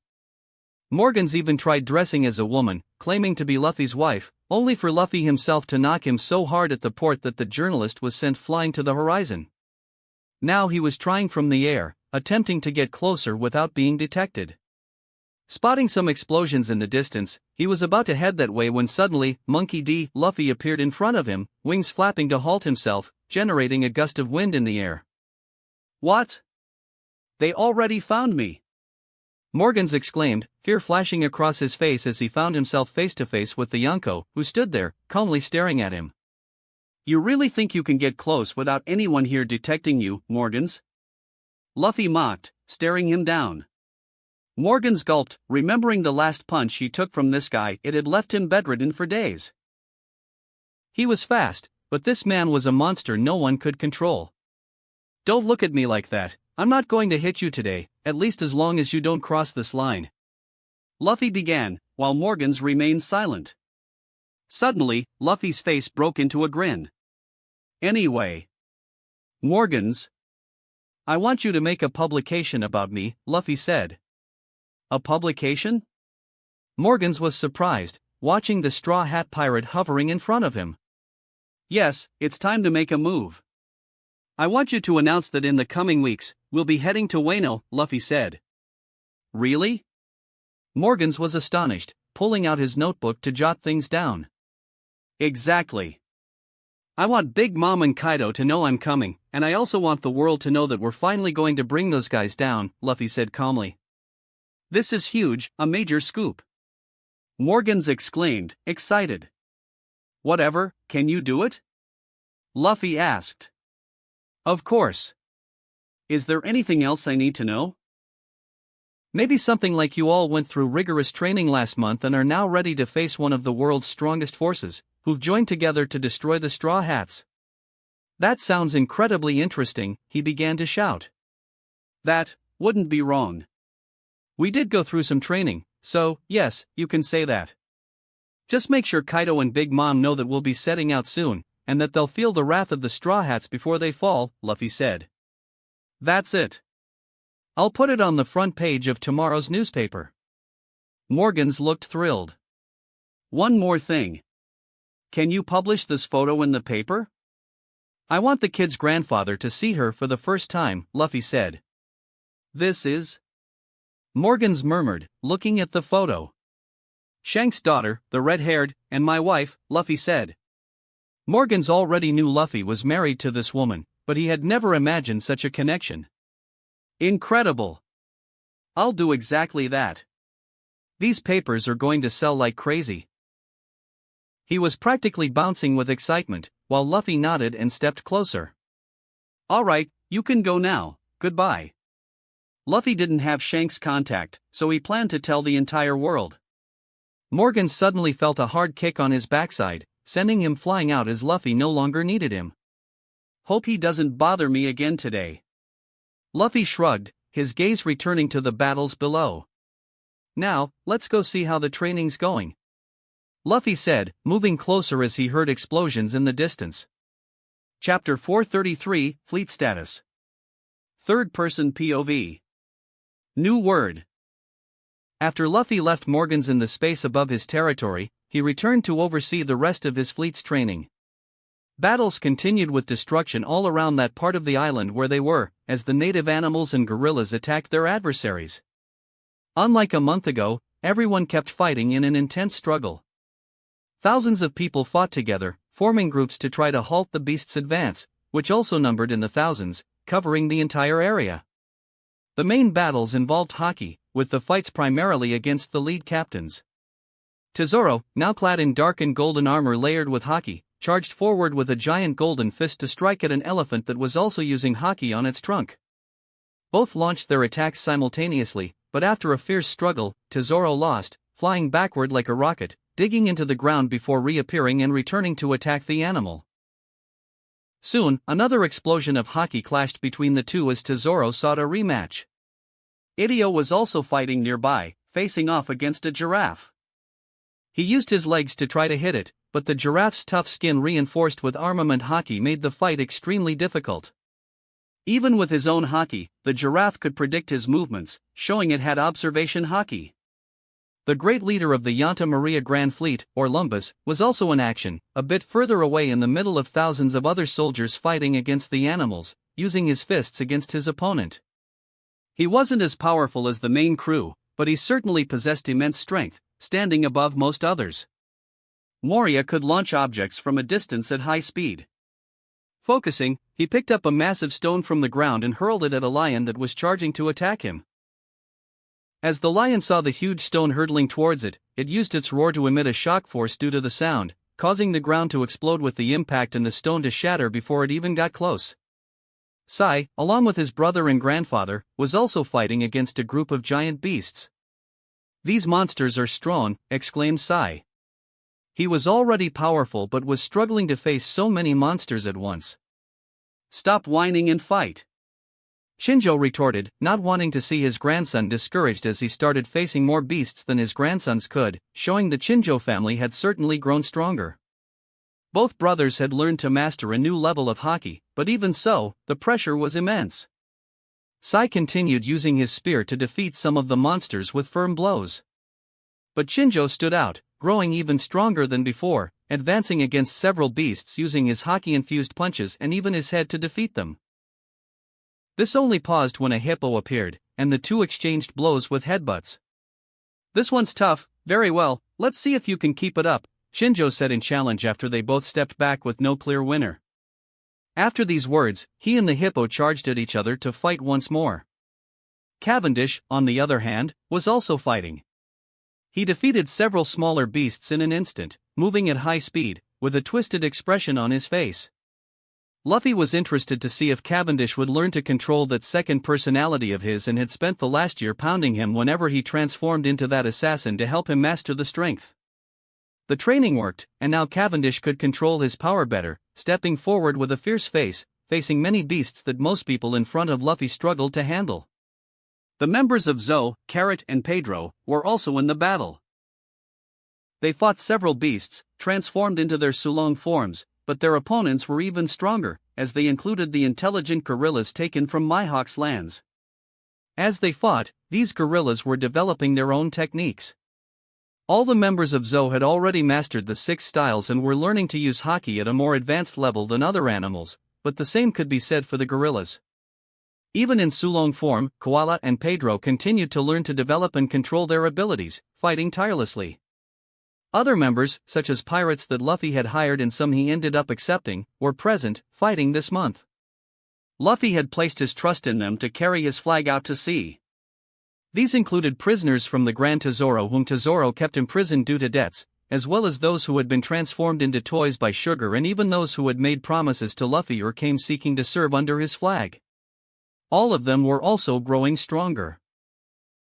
Luffy set these members aside and looked at the new force that would take on the role of the Baroque works in the New World, while a separate group of people specialized in espionage had been selected to develop their own techniques and work as a team.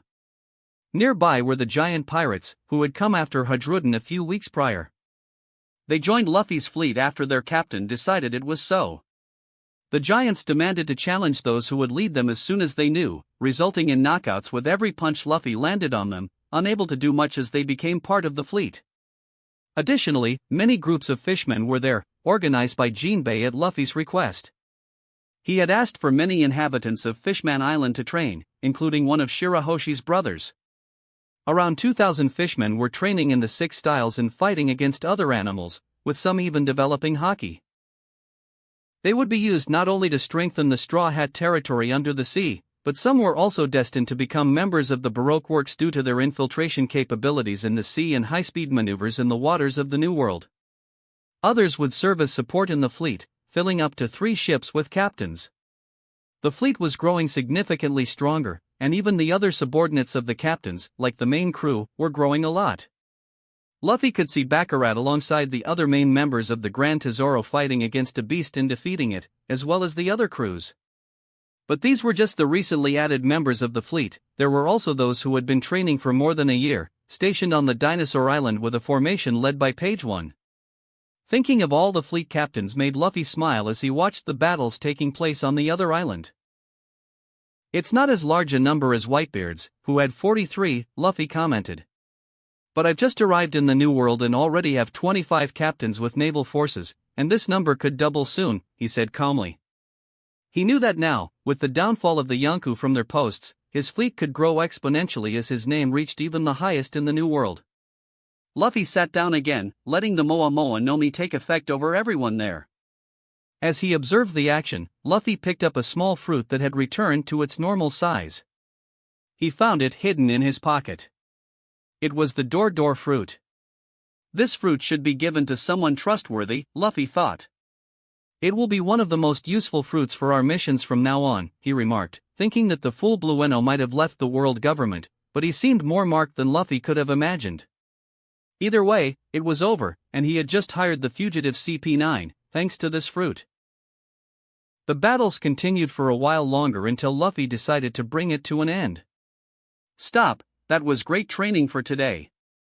Luffy's voice, though spoken calmly, reached everyone on the island, even on the other dinosaur island. Sabo was leaving soon, so Luffy wanted to hold a feast for his brother. Everyone immediately stopped upon hearing his command, with the animals returning calmly to the forests, carrying the wounded to be treated. After all, that human had compelled them to fight, and they had no choice but to obey, for he was far too strong. After that, the fleet members also organized themselves to leave, some heading toward the area where Reiju was stationed for recovery, using her flames on the crowd to heal them quickly. Meanwhile, even on the other islands, they stopped fighting, beginning to regroup and make their way back to Dressrosa, setting up a grand feast with the presence of 20,000 fleet subordinates and 2 kings. Lucy learned that Sabo would be leaving soon. She spent some time with her brother, laughing and talking, as usual. This went on for a while as Luffy remained with his family, maintaining the usual style that included all his wives gathered around him, with his children and the main crew members nearby. Jinbei, Luffy called as he began to stand up. I'm going to sleep. Let all crew members know that tomorrow we'll have an official meeting, because we're going to start taking action in the next few days, and we need to decide a few things. He spoke as Jinbei nodded, indicating he would inform everyone else. Hey, Captain. You're leaving already? You, of all people, who used to stay the longest at the feasts. Zoro commented, trying to offer him some sake. Sorry, Zoro. I have a family now and a responsibility toward them, Luffy laughed, joking. Anyway, be there tomorrow, got it? He spoke as Zoro nodded.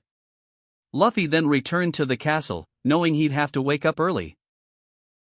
In the morning, Luffy stood with Lucy in front of an unmarked ship at the port, while Sabo, Koala, and Hack were behind Sabo, along with other Revolutionary Army members, already boarding the ship. It seems we're saying goodbye, siblings, Sabo murmured, looking at them. That's right, Luffy said, breaking into a smile. But it won't be the last time we see each other. I'm sure that next time, we'll all be together again. Sabo nodded.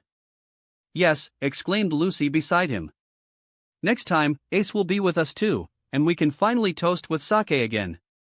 You don't even like sweet sake, Luffy said to his sister. But I can have a little, she replied, sticking her tongue out at him with a joyful smile. Well, anyway, I'm off. Until next time, Luffy and Lucy. Good luck. I hope to see you soon in the newspapers as the ones who took down Kaido and Big Mom, Sabo commented. Luffy nodded, as did his sister, watching their brother board the ship and sail away. Do you think it'll be long before we see him again, Luffy? Lucy asked. I don't think so, sister, but either way, we'll all be together soon. Now let's focus on what we need to do here. We're heading to Skypiea, where all the main crew members are gathering. It's time to put our plan into action, Luffy said with a serious look. The 2 siblings began jumping into the air, heading toward Skypiea to meet with all the main crew members. Chapter 434 World's Reaction to the Impending Wano War 01. Third-person POV. New word. Luffy was now with his entire crew, Yamato, Zoro, Kuina, Shirahoshi, Usopp, Chopper, Lamy, Reiju, Nami, Nojiko, Alvida, Vivi, Robin, Hachi, Baby 5, Chachu, Bippo, Enel, Hugo, Jinbei, Lucy, Domino, Monet, Perona, Rebecca, Bonnie, Frankie, Brooke, and Yuta. Everyone gathered in front of the golden castle built by Skypiea as he announced their next steps and how they would handle Wano. The meeting lasted for an hour, during which he looked at each of his crew members individually. This was the official Black Pearl crew, 29 members, with more expected to join in the future after Wano. Luffy was confident in them. I understand, Captain, you want us to gain the country's support first. Bippo commented, showing admiration. Yes. I don't just want to take down Kaido. Wano needs to be freed differently. Wano needs to support us, too. I don't want to do everything for them, or they'll think they'll be treated the same way Kaido did once we take over. That's why I want the country's internal support. We need the samurai, Luffy said seriously. Luffy, I understand your reasoning, but how do you plan to do that? As soon as we're seen, we won't even reach Wano's lands without facing direct conflict. Kuina remarked. Because support from the lesser folk, they should worship and obey us after we defeat these guys, Enel sneered from the side. I think we should just defeat them and head to Egghead. We've wasted too much time here already, Bonnie said, eager to see Vegapunk as soon as possible. Luffy took a deep breath after each comment from his crew, though Kuina had a more logical approach. We have two ways to do this, addressing Kuina's point. Luffy began. Through the air. Kaido and Big Mom can't control the airspace, and when we move the fleet, they'll know we're drawing a lot of attention. So, we'll proceed with an aerial invasion. As for gathering support from the samurai, we'll do it in small numbers, just a team working under the shadows in various parts of Wano. It should be fairly simple, and from what the samurai we're in touch with has mentioned, Kaido is depriving the people of food. That must be causing major unrest in the country, especially with Big Mom there as well. Luffy explained with his arms crossed. I see, that sounds interesting. I'd like to take part, Zoro said with a smile. Great, then you all have 2 days to prepare. Meanwhile, we need to handle some things happening on this sea right now. That Shichibukai has still been contacting us constantly? Luffy asked Jinbei, who had taken on the role of a kind of foreign minister, organizing everything for them and their allies. Yes, he seems quite hurried now that the world government's meeting is being expedited, Jinbei replied. I figured, after all, at this meeting, some interesting things will be on the agenda. Firstly, the declaration of all the countries that won't attend, and clearly, they're turning their backs on the government. And believe me, there are many, Luffy said. Are you saying that? Vivi murmured, looking at Luffy with concern. Your father will be safer in Alabasta, trust me, Vivi. Anyway, it's the only country I'll remove from the first line of the Grand Line. I'll place it in Wano once we take the territory, Luffy said. He had asked Cobra not to attend the meeting, unlike other countries. The Goa Kingdom, with Queen Makino, the Syrup Kingdom with Queen Kaya, and the Kokoyasi Kingdom with the mayor as the acting king, these were the East Blue Kingdoms participating in the meeting due to the state of their nations and how they had developed. Syrup Kingdom had become a sort of water 7 for shipbuilding in that blue, and Kokoyasi was known for its agriculture and powerful port, established long ago due to the clash of two icons. Luffy stopped pondering this and spoke again. Returning to the Shichibukai topic, he's desperate and will do anything to join our crew. After all, the program is about to end at this meeting, and he needs to infiltrate our crew, Luffy explained, knowing that there was one of the 7 warlords, with 3 still unknown, due to Doflamingo's death, the absence of Trafalgar Law, and Hancock's announcement as his wife to the world. They were still a mystery to Luffy. Although one of them wanted to join, it was obvious he was a government spy, likely a holy knight placed by the government's force, and Luffy still didn't know how to handle him. He knew that even with everything set to go to Wano, things were far more complicated than they seemed. First, he had to deal with some people he hadn't faced since arriving in Dressrosa, allowing him to focus solely on building up his fleet. His crew absorbed his words about the Shichibukai being abolished at this moment, looking at him in surprise. You're saying that? Bonnie murmured. Your father is still useful to the government, so everything will be fine until we reach Egghead. Luffy continued. Don't ask me how I know this, I just do. Luffy shrugged. So, what's the plan, Luffy? Nami asked. As I said, many things will happen at this meeting, but what matters to us is the war with Wano. We'll deal with the government later, though I'm expecting an attack from them both in Wano and Dressrosa, Luffy said. They would attack here with an admiral already in custody? Rebecca murmured. I'm not sure, but let's assume they will and prepare. I'll leave a few captains here, Luffy replied. Everyone nodded, and then Lucy approached her brother. You said we're going somewhere else. What would that be? She asked curiously. There's someone with a very dangerous plan to destroy the New World, so we're going to stop him. I want you to do this on your own because he is. Zephyr, Luffy said. Trainer Zephyr? Lucy exclaimed in surprise. Yes, be ready tomorrow, we'll leave at dawn, Luffy said as Lucy nodded. Luffy, did you see today's newspaper? It just arrived. Usopp approached Luffy as Lucy left. No, but I can imagine what it might be. Luffy commented, glancing at the newspaper Usopp handed him. Since he'd spoken with Morgans yesterday, while the journalist was trying to infiltrate to gather information about them, Luffy had confronted him and decided to share a few important things. After all, it would be good for the world to know these things. In the newspaper, unsurprisingly, was Luffy's declaration that he was preparing his crew to head to Wano. The paper detailed the movements and steps of the Straw Hat crew, declaring to the world that, finally, a large-scale war was about to happen in Wano. Meanwhile, Dressrosa appeared to be in full preparation for battle. He couldn't help but wonder how the world would react to this, with two major events happening simultaneously. People were eagerly waiting for the outcome of the meeting at Merigios among all the kingdoms affiliated with the world government, as many things were happening globally, and the government needed to make a decision. Others speculated on what would happen in the New World in the Yonko conflict and how the government would respond to the end of this war. Although Luffy had earned a great deal of prestige by now, he would still be up against two Yonkos simultaneously, with two entire fleets. It was clear that Kaido and Big Mom had far more people than he did, exceeding 100,000 soldiers, while he was advancing with a force of around 20 to 30,000, a much smaller number. Even so, the Straw Hats stood firm. Luffy turned the newspaper, putting the subject aside, as he couldn't see the public's reaction immediately, though he was curious to know how people would respond. On another page, the newspaper mentioned the sixth child of a certain couple, which made Luffy think of Shanks and how he would react to this news of him and Yuta having a child. Luffy then set the newspaper aside. "Anyway, thanks, Usopp. I'm going to organize a few things now," he said, leaving his companions for a moment. Everyone nodded as Luffy walked off alone, moving forward to prepare the details of his plans, even without revealing everything to the crew. He knew he always needed a strategy to handle this kind of situation, avoiding any disadvantage and even planning the next steps all the way to the final island. After all, he was the leader responsible not only for his companions and friends but also for his family and children, whom he had to protect. Meanwhile, in Dressrosa, the city woke up bustling with activity. A man was walking through the streets with a cane, his hands gripping a seastone chain firmly.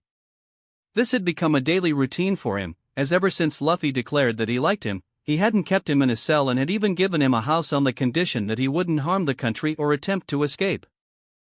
Fujitora walked calmly, but soon his ears picked up on the conversations of the townspeople that morning. "So it's starting. They'll be leaving soon. Will Dressrosa be alright without them? After all, we're enemies of the government now, aren't we? Who needs the government or the Marines? But yes, they might attack us. Still, I believe the Straw Hat must have some plan in mind," someone else commented. "Yes, they're heading to Wano to defeat those evil guys. They say Wano is like our kingdom was under Doflamingo, enslaved in silence. No, it's even worse. I heard that over there, they're starving while the Shogun and Kaido treat their people like real slaves. That's terrible. I hope the Straw Hat and his crew free the country like they did with Dressrosa. Let's wait and see what happens. I'm sure they'll succeed and soon be back here, protecting Dressrosa again." The conversations continued, all focused on the great war that was about to happen. Since the Battle of the Best at Marineford over a year ago, the world once again found itself on the brink of a new war, now among pirates, which would decide the future of the New World. Fujitora said nothing as he walked. He knew this would happen, but hearing people speak this way made him feel strange. After all, everyone saw the pirate as a hero, not as someone the Marines should be fighting.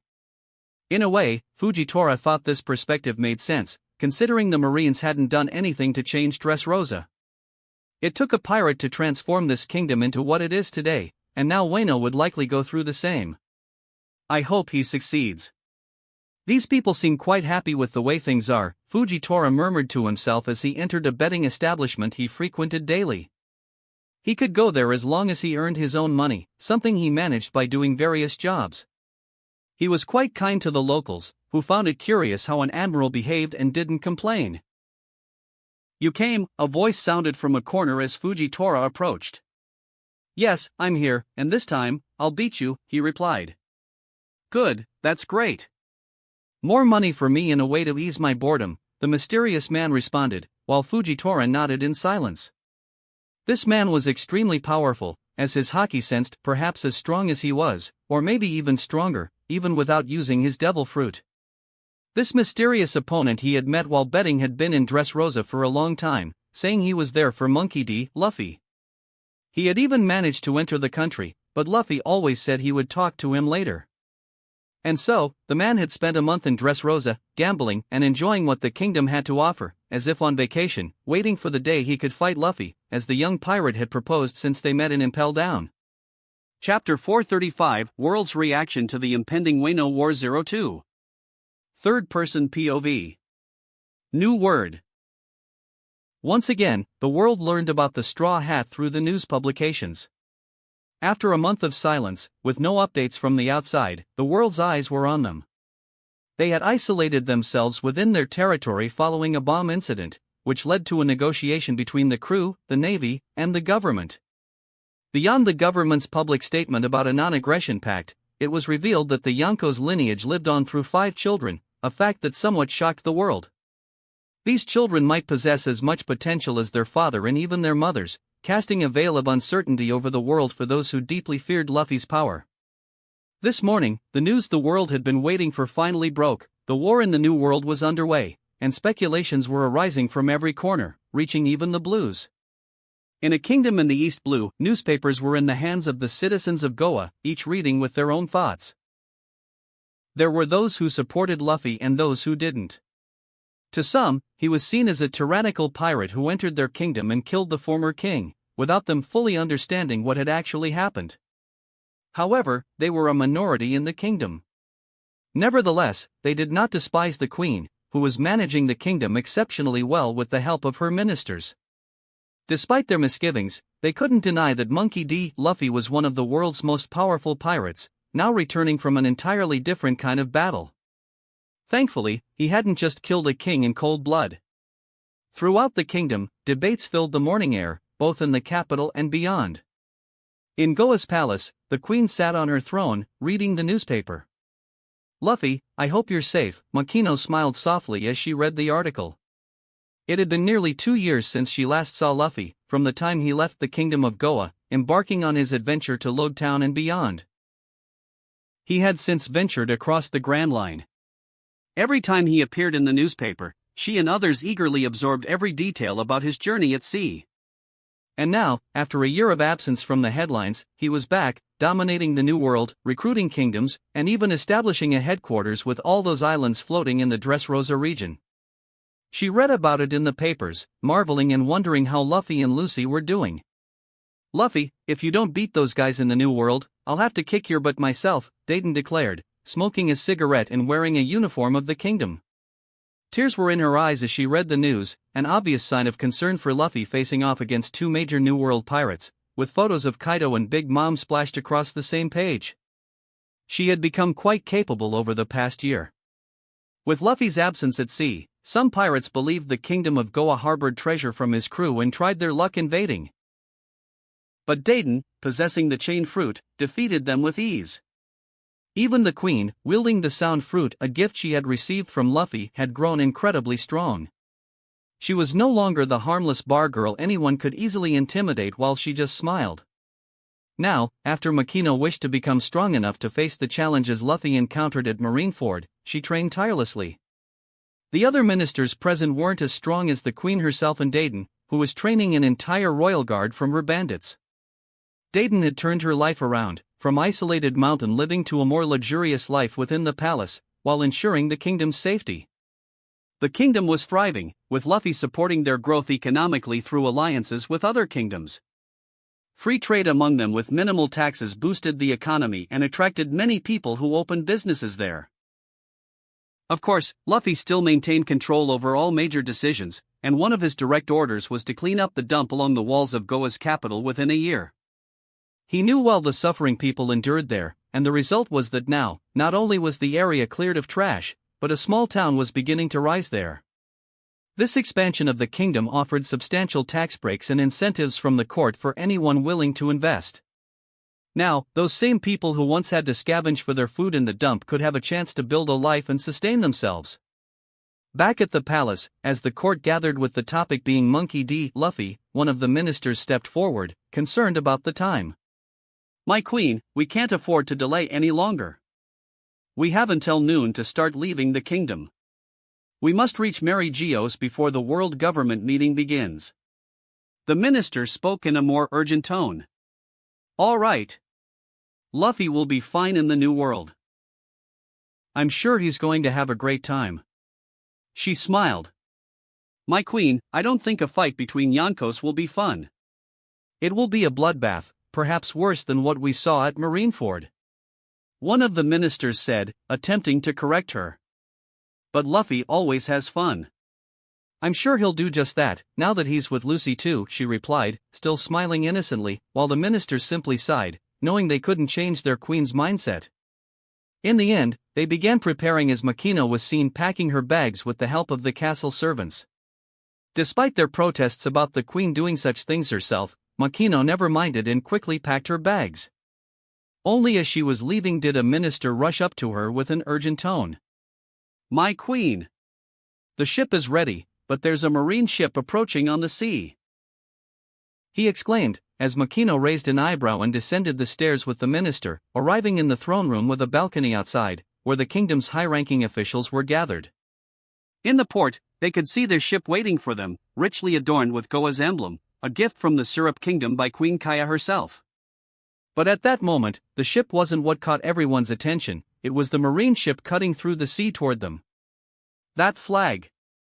Makino murmured, surprised, as were the others, for the flag was quite famous. That's GGG Garp. Dayton stammered repeatedly, and just as she managed to speak, someone landed right behind her, towering over her with crossed arms. I see you still remember me, Dayton. Garp said, grinning as his imposing shadow loomed behind Goa's protector, his red eyes glowing behind her as a threat that made Dayton fear for her life as soon as she turned. Dayton slowly turned her head, showing a pale and desperate face, thinking that Garp would try to hit her and arrest her this time. Don't look at me like that. As far as I know, you haven't committed any crimes. Besides, you're protecting your kingdom. I always had faith in you, Dayton. Congratulations on choosing the right path in your life. Wahahaha. Garp laughed, leaving Dayton stunned. Hello, Garp. Welcome to Goa. Makino approached with a smile. It's always good to be home, Makino. How have you been? Garp replied, returning the smile as the queen nodded, indicating she was well. Garp, is that you? The former mayor of Fusha village approached, wearing his typical minister's suit. I'm here to escort Makino safely to Mary Geos, he replied. After all, the entire navy had dispatched guards to accompany the kings, as they indirectly funded the navy through the tributes handed over to the Tenryubito. That's great. Have you heard anything about Luffy? Makino said, her smile growing wider than ever before. That damned brat is launching a new war against those two. Garp muttered, well aware of the statements in the newspapers. Are they dangerous? Makino asked cautiously. They used to work together in the past, on the same crew. Garp murmured. Just thinking about that group and the chaos they caused made Garp uneasy. Not that Luffy reminded him much of them, but as his grandfather, Garp knew Luffy did what he thought was right and didn't spread unnecessary terror across the seas. It might be hypocritical of him, but Luffy was his grandson, above all else. While everyone around them looked worried at Garp's words, he suddenly smiled. But don't worry.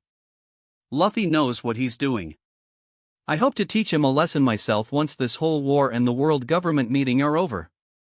He muttered, and everyone felt more at ease seeing Garp's confidence in Luffy. Anyway, that brat, he's given me another grandchild. He said with a proud tone as he looked at a picture of Luffy with Yuta and his son.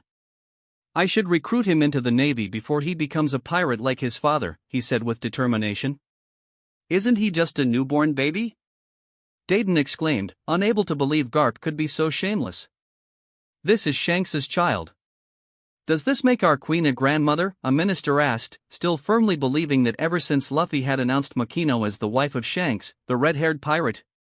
That rascal, he's involved with 2 Yonko daughters and got both of them pregnant. I wouldn't be surprised if one day he shows up with a daughter of Big Mom, the mayor murmured, though his expression showed a certain joy. But I'm glad that Luffy and the girl got along. I still remember them in Fusha village, running around while the pirates were drinking in Makino's bar," he said, reminiscing. "They were so adorable, and in the end, they ended up together. So sweet, and their son looks just like Luffy." Makino gave a small laugh as she looked at the photo as well. "I swear, I'll find that Shanks and make sure he doesn't corrupt my grandson the way he did Luffy. My next goal is to capture him before he can reach my lovely grandchild," Garp said with determination. The conversation soon wound down as everything settled between them.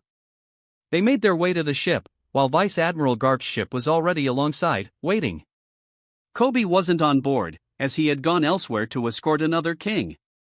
So, Makino set sail under Garp's escort, heading directly southeast, planning to cross the calm belt. Garp's ship had the necessary technology to avoid issues with Sea Kings. Chapter 436 World's Reaction to the Impending Wano War 03. Third-person POV. New word. In other parts of the East Blue, news about the Straw Hats was spreading while more and more Navy ships headed toward the kingdoms that had been established over the last 2 years and had now classified themselves as part of the world government.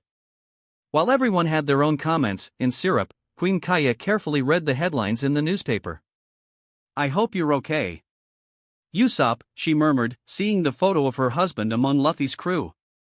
In Kokoyashi, the minister was also preparing to head to Mary Geo's to represent the country on behalf of Nami and Nojiko. He glanced at the newspaper with concern, silently vowing to kill Luffy if anything happened to the two sisters. In Shimatsuki village, Kuina's father was reading the newspaper alongside his students, who were crowded around him with a copy of the paper. "Master, how will Zoro and Kuina face another war? This seems incredible. How strong are they now, I wonder?" While the students chatted about the news, Kushiro, the master and Kuina's father, kept a serene expression, contemplating how they would overcome the next challenge, which could be even worse than Marineford. After all, he didn't need to worry too much. It had been over a year and 3 months since the War of the Best took place. If Kuina had improved so much by Marineford after just 6 months sailing with her crew before that war, how could he even imagine what she had become now? In Log Town, the new mayor also anticipated seeing great achievements from Monkey D. Luffy, while making comments that only he fully understood. In a year, Log Town had become a maritime power. Despite the rise of other kingdoms like Syrup and Kokoyashi, trade continued to thrive. As the closest island to Reverse Mountain, it attracted people from all the blues. Moreover, Luffy's old friend had greatly improved the city's infrastructure, even creating a parallel army to the Navy. Since the Navy couldn't be removed from Log Town entirely, this new force was established to serve the city's interests rather than blindly following the world government's orders. As East Blue's inhabitants discussed the upcoming war, some people in Paradise were also carefully watching the news, including, without a doubt, King Cobra. "I want to see my grandson," he exclaimed in the middle of the throne room, while everyone tried to calm him down. "My king, we cannot leave the country. We're already skipping the World Summit. Lord Luffy requested that we stay in the kingdom." Pell, his chief guard, tried to reason with him. "But I must go to the New World. Don't you understand? He's the future king of Alabasta. King Sinbad. He sounds incredible."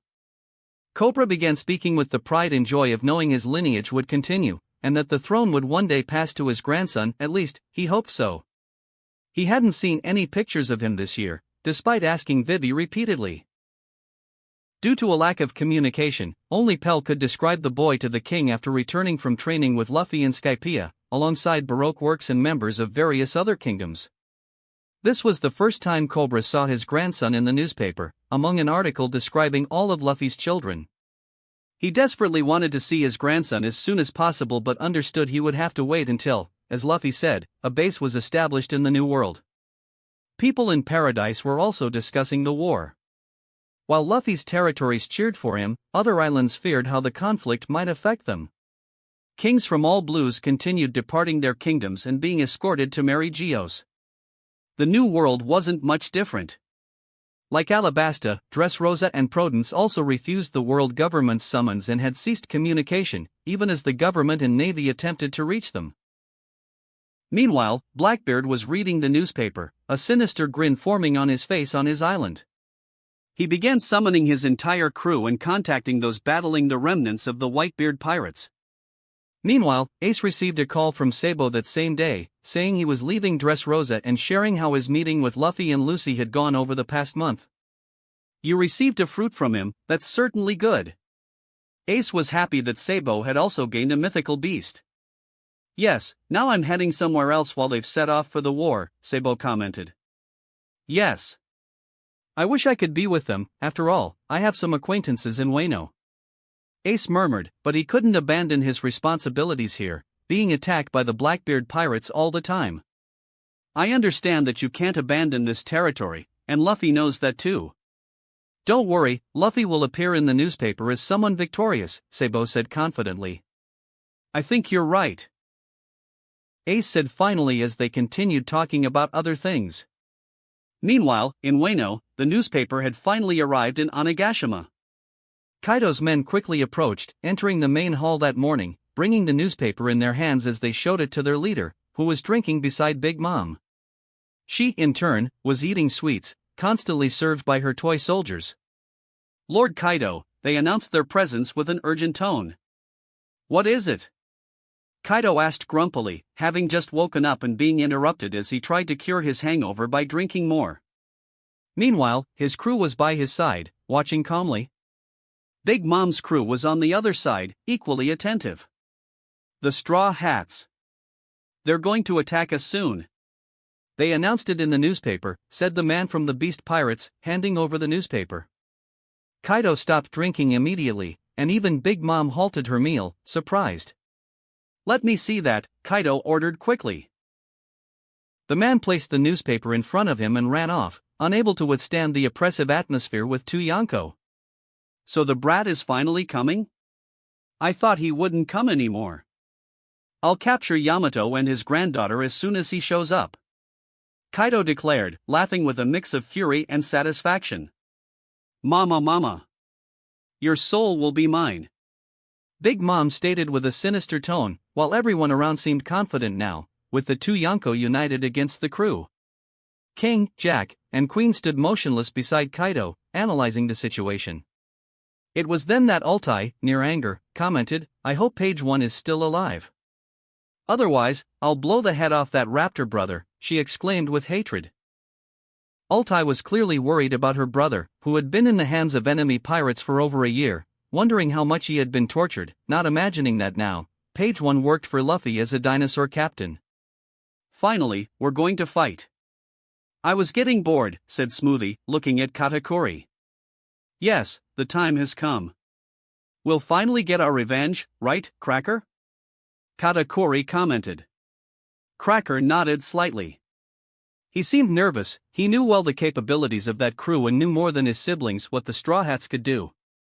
Despite having so many powerful people in that room, he still had doubts. After so much time, things might have become much more difficult to handle. While everyone looked at the newspaper, Kaido gave his orders to some men. "Very well. Let's prepare Wano for war. I want all ships stationed at every edge of the country to intercept the Straw Hats. I also want the productivity of all factories increased in the coming weeks. I don't care how many die in the process. And summon Orochi to come here, it's time to deal with him." His men moved quickly to carry out the orders. Beside Kaido, in addition to the 3 disasters and the Tobarapo, thousands of Beast Pirate soldiers were already prepared. A number of them were Smile users, further increasing the army's strength, having the most powerful army among the Yonko. From the worst generation, there were X-Drake, Scratch Manapo, and Basil Hawkins, who had ended up joining in the past year since they entered the New World. On Big Mom's side stood the Charlotte family, homies, and all her captains, many of whom were renowned names from the New World.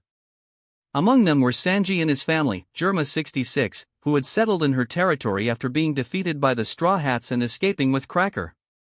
From the worst generation, she only had Capone Beach, married to Lola's sister. Her supporting force was significantly inferior to Kaido's. Even her strongest, Katakuri, could only be compared to Jack the Drought among Kaido's disasters. Nevertheless, Big Mom was someone not to be underestimated, as her strength was only slightly below Kaido's. Thus, a large-scale operation began in Wano, affecting not just the local sea but also the entire country.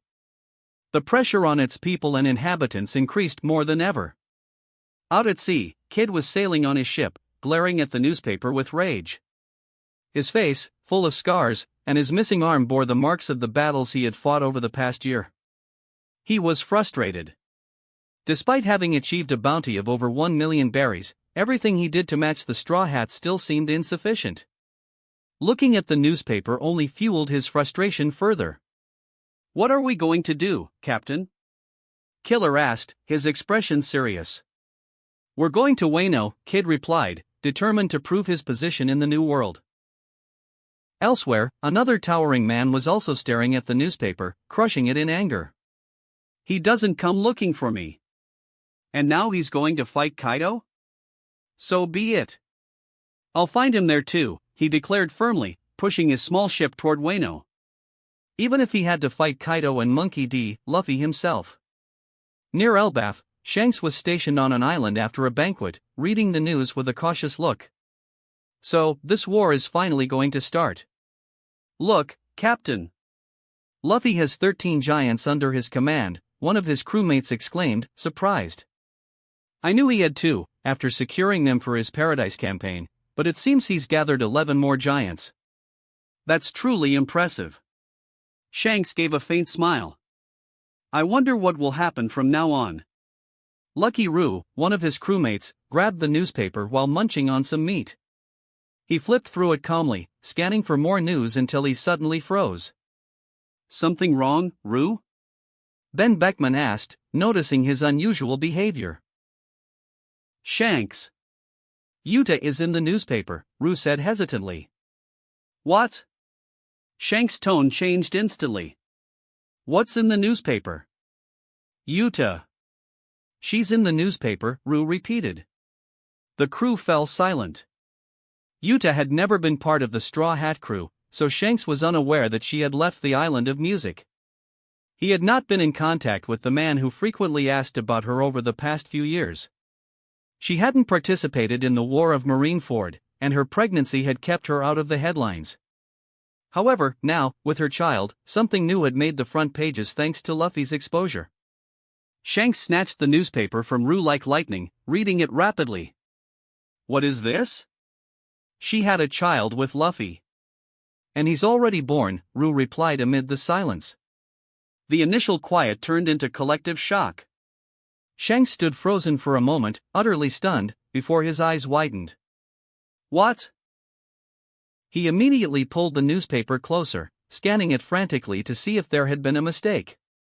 The entire crew gathered around him, watching what he was analyzing. In the newspaper, there was a photo of Yuta holding a baby beside Luffy. No one knew she had been with Luffy, let alone that she was pregnant with his child. How did this happen? How could he do this?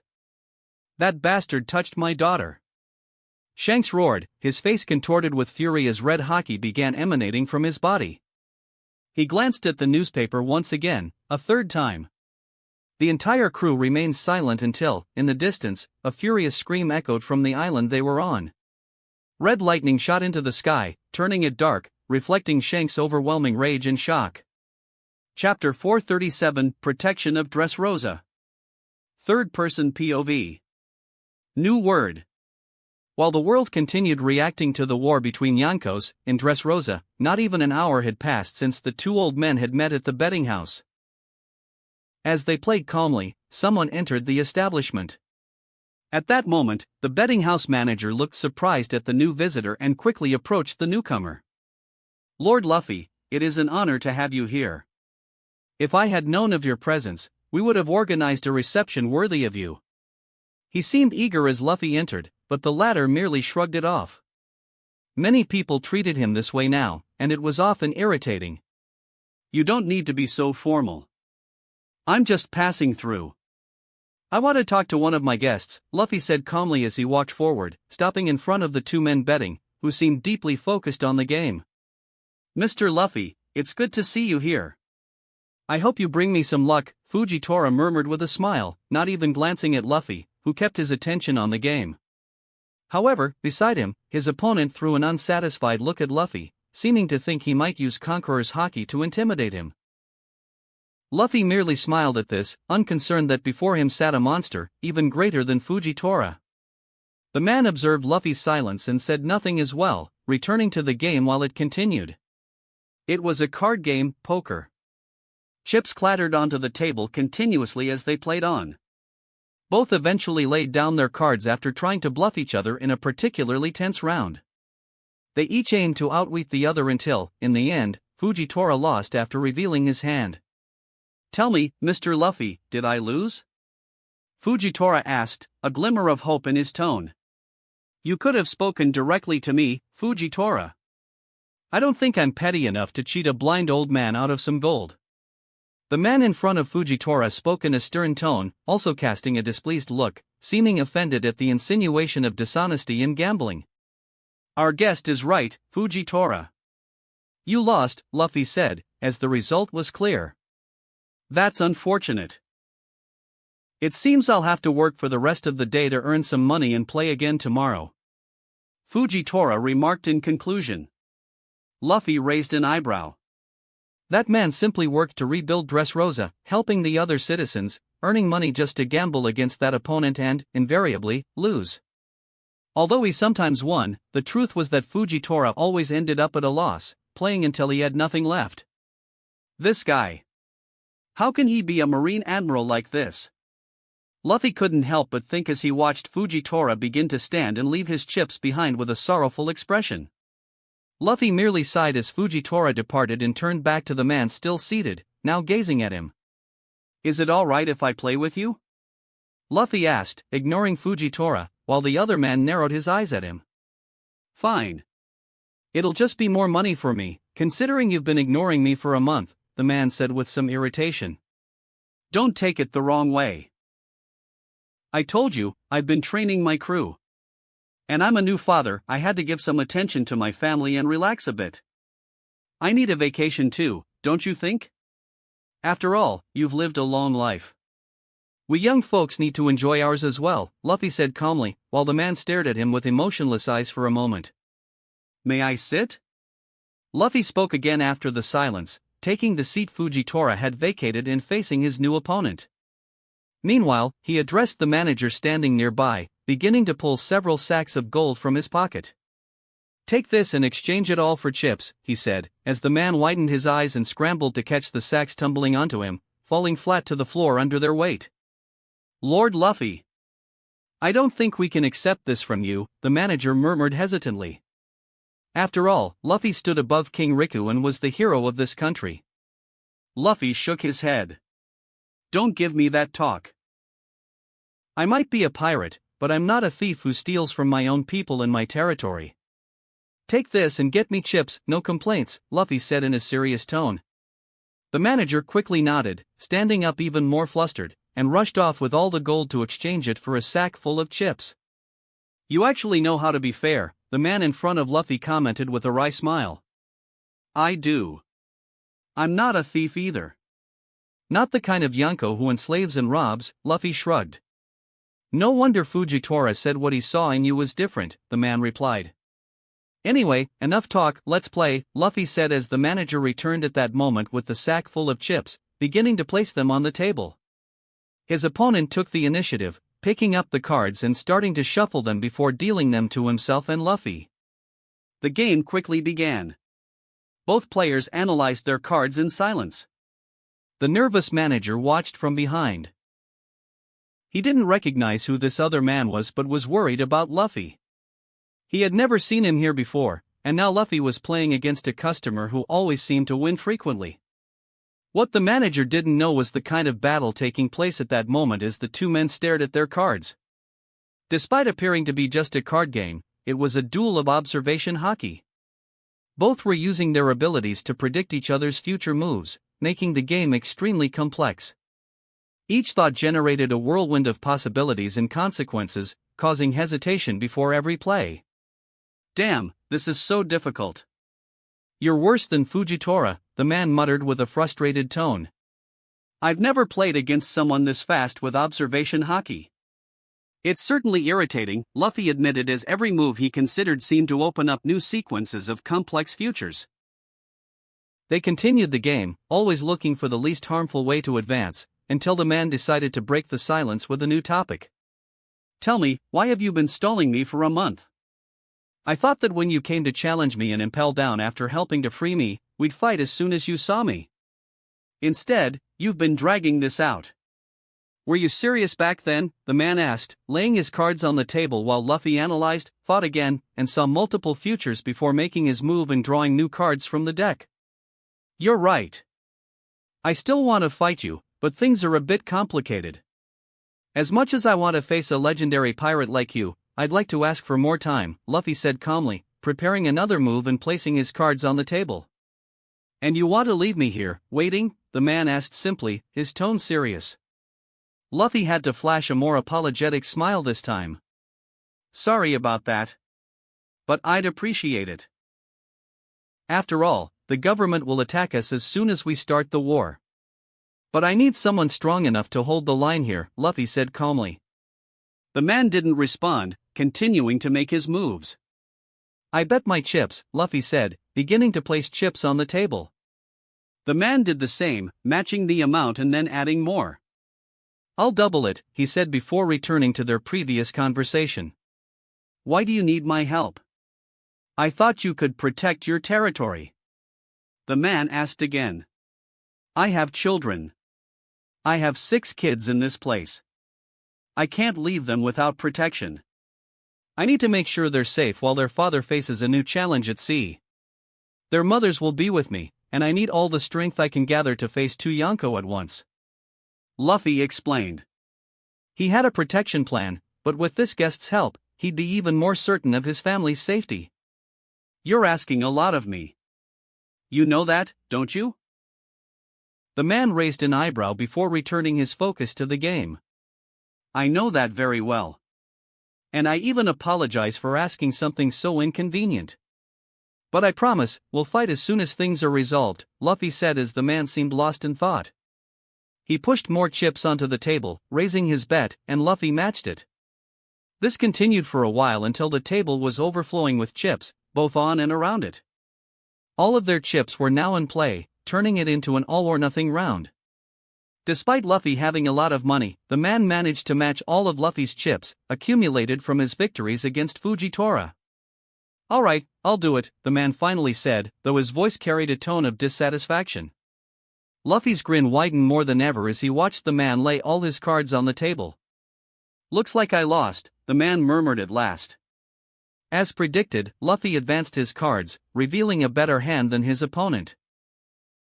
With that, all the chips now belonged to Luffy. This must be worth around 500 million, Luffy commented calmly before standing and looking at the seated man. Thank you.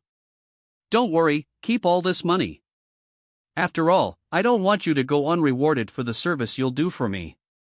Although it's not much, I'll reward you more next time we meet, Patrick Redfield, Luffy said, walking out, leaving the man deep in thought as he watched the Straw Hat's back disappear into the streets of Dressrosa.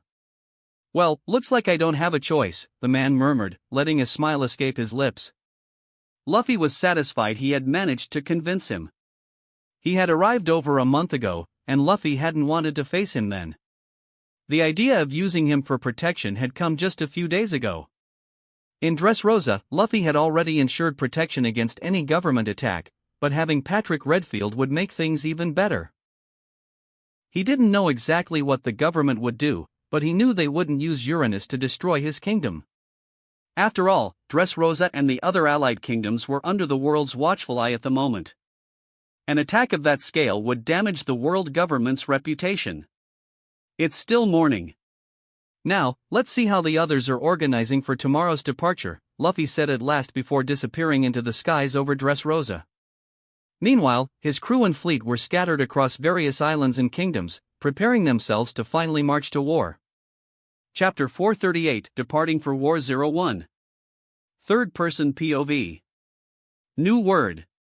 The next day, Dressrosa was more bustling than at any other time since the fall of the Don Quixote family, as the people of Dressrosa kept a close watch on the harbor. A major movement was not limited to Dressrosa's port. Islands like Prudence and others across the territory were also alive with activity. The ports were filled with ships as the entire fleet organized for war, with all kinds of Jolly Rogers fluttering on the ship's sails. Massive vessels like the Grand Tesoro, capable of transporting a large portion of the fleet's army, were being loaded.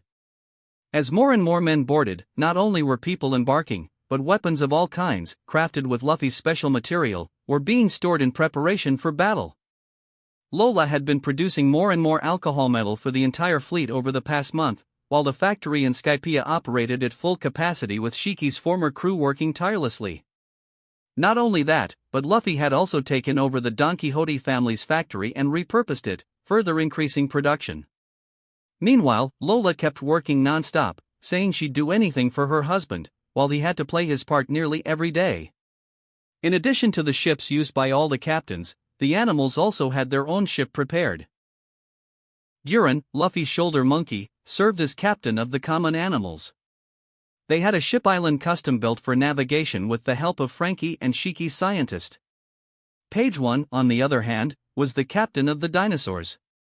Originally from Little Garden, these dinosaurs had evolved enough to use haki, becoming a force that would surely shock Kaido. They too had their own ship island.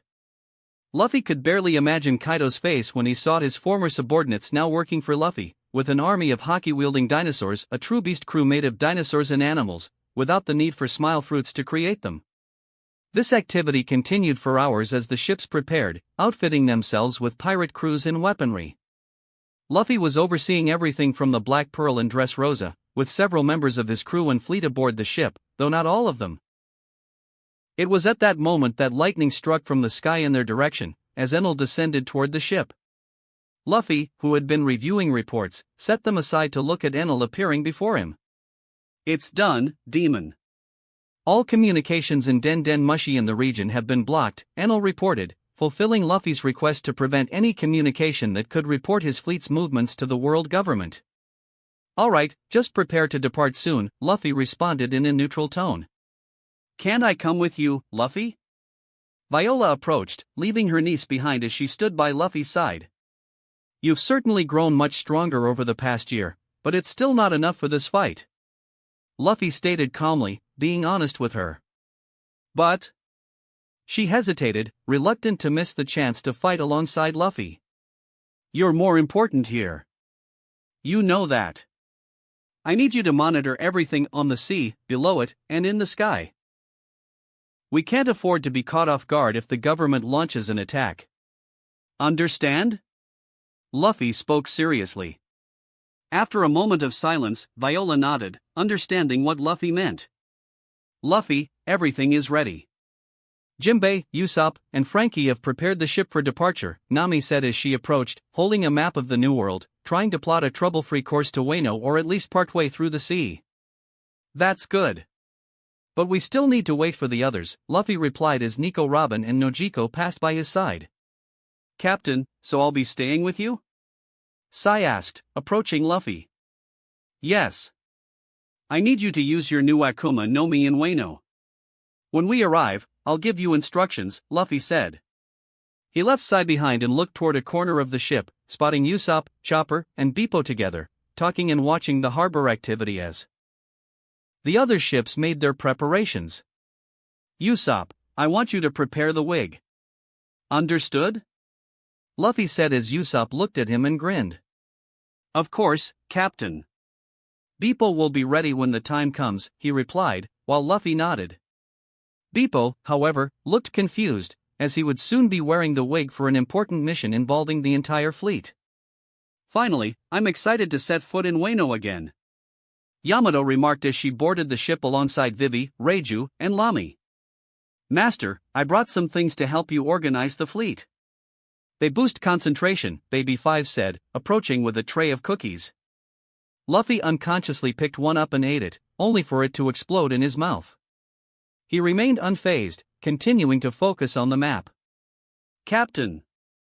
Brook exclaimed, looking at Luffy with fear, while Luffy appeared completely unbothered.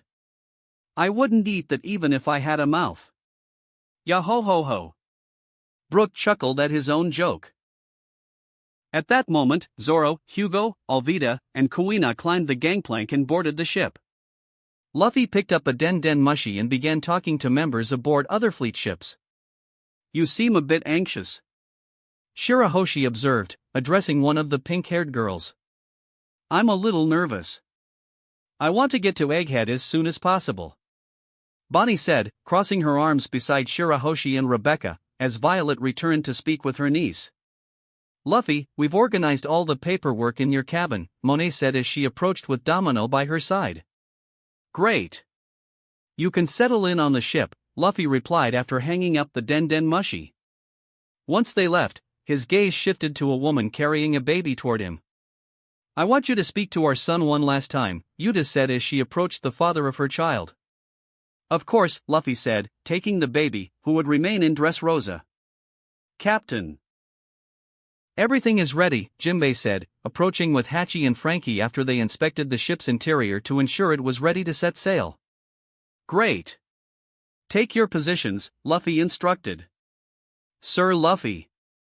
Still holding his son beside the boy's mother, Luffy turned to look at the mink rabbit standing with Pedro. "Carrot, Pedro, you'll both be on this ship," Luffy said, and the rabbit nodded while Pedro gave a firm nod as well. Alongside them, a samurai would also be on the main ship to serve as a guide to Wano. Luffy contacted Zou once the ship began its departure preparations. However, he couldn't control the elephant over 35 kilometers tall, so the minks would travel on ships.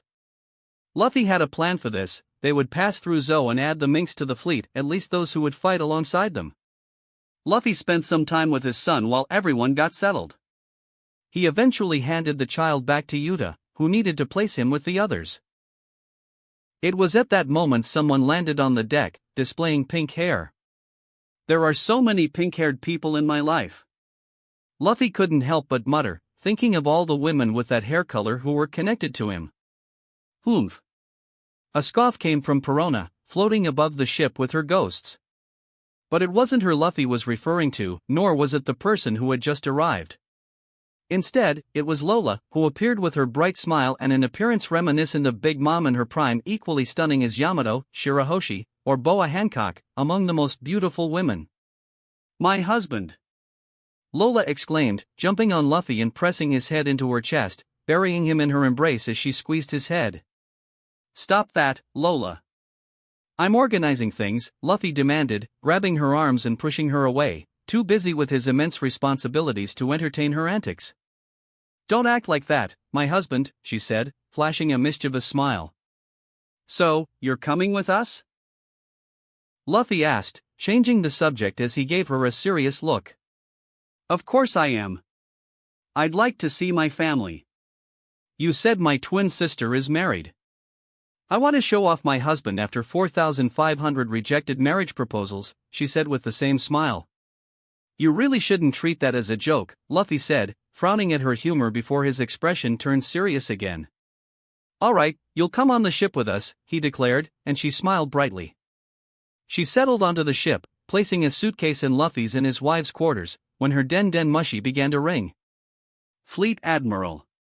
"The Grand Tesoro is ready," Tesoro's voice came from the other end. "That's great. Start leaving the port, it's almost time for us to depart," Luffy replied, hanging up the Den Den Mushi. His gaze shifted to one of the distant islands as a smile formed on his face. "Hey, Yamato," Luffy called to the girl. "Some visitors I've been expecting just arrived. If anyone asks about me, tell them I've gone to take care of something quickly. I'll be back soon," he said. Luffy spoke as he spread his wings and, under everyone's watchful eyes, shot into the sky. He sped straight ahead at high speed, passing Dressrosa and another island before arriving at the shores of a third. He landed on the beach and looked ahead, spotting a man swimming and dragging a piece of land on his back through the currents. Luffy calmly waited for him to reach the shore, observing with a smile. After emerging from the water, the man began pulling the chains that dragged massive chunks of earth onto the middle of the beach. "You finally arrived," Luffy said with a grin. "We hit some storms, but it was a smooth journey," the person replied as Luffy wondered how they had managed to cross the red line with that chunk of island. He hadn't expected them to bring their bar along. "Don't look at me like that, Mujiwara boy. I said I'd come, but I didn't say I'd be here without my bar, a woman remarked as she opened the bar's door, noticing what Luffy had been thinking. Well, this is pretty unusual, but it's great to have you here, Luffy commented.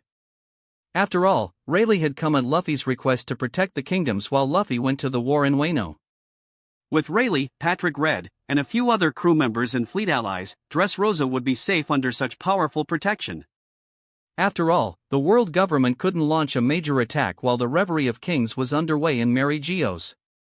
I came because I saw your proposal that you wouldn't tax my bar, Shikuyaku said, and Luffy smiled at the mercenary. Of course not. You're exempt and can sell wherever you want. You can even open a branch in the kingdoms, Luffy said, shrugging. She seemed pleased, already thinking about her profits. Are there gambling houses here? Rayleigh asked, as Luffy flashed a more mischievous smile. There are a few. But I'm sure one of them will catch your interest. Some friends from your past. I'm certain you'll get along well with them, Luffy remarked mysteriously, satisfied that Dressrosa would be protected by people with such legendary power. Chapter 439, Departing for War 02. Third-person POV. New word. Luffy returned to the port along with his companions while having to carry Rayleigh and his wife, along with the entire bar, through the air, thanks to his strength and ability to fly. He flew directly back to the port where the ships were preparing to set sail. It didn't take long for him to place the Shaki's rip-off bear on the ground. Rayleigh! Lucy exclaimed upon seeing her trainer there. Oh, Lucy, how have you been? Rayleigh smiled as he saw her again. We're good, and you too, Shikuyaku. Will you be staying in Dressrosa? Luffy said you'd be here, Lucy said, smiling. While Lucy was talking to Rayleigh and his wife, Luffy returned to the main ship, where his entire crew, except for Lucy, was gathered at the port, waiting for the ship to finally depart. He ignored the others as he returned to his initial spot full of Den Den Mushi, connecting them all. How are we looking for departure? Luffy asked. We're ready, Admiral, replied one distinctive Den Den Mushi. We're ready too, another one said. The Grand Tesoro is ready to set sail at your command. We'll be ready in 10 minutes as well. We're just waiting for your order to depart. We only need to load a few more weapons supplies. The Den Den Mushi began chiming in from all the captains, reporting their statuses. Luffy listened attentively from his spot, nodding at each report. Very well. Those not ready yet, let me know when you are. Everyone else, be prepared to start moving, he ordered, and all the Den Den Mushi acknowledged, continuing their preparations to set off at any moment. Luffy observed the last crew members boarding the ship. Some headed to the port to speak with Rayleigh and his wife, but others were arriving as well. Rebecca's own father appeared, approaching alongside his daughter, hopping on one leg using Jeppo. He declared that he, too, would join the war, as he didn't want to leave his daughter alone in this battle. Another person who appeared was Lola, who arrived leaping through the air with a backpack on her back, landing in front of Luffy. You really want to do this, Lola? You know facing your mother won't be easy, Luffy said, addressing her. That's exactly why I want to go, my husband. It's time to face that family again. Besides, I want to ensure some of my siblings don't die in this war, Lola responded with determination. Luffy nodded, understanding her reasons. She cared about the Charlotte family despite all the issues with her mother and her madness, which was understandable.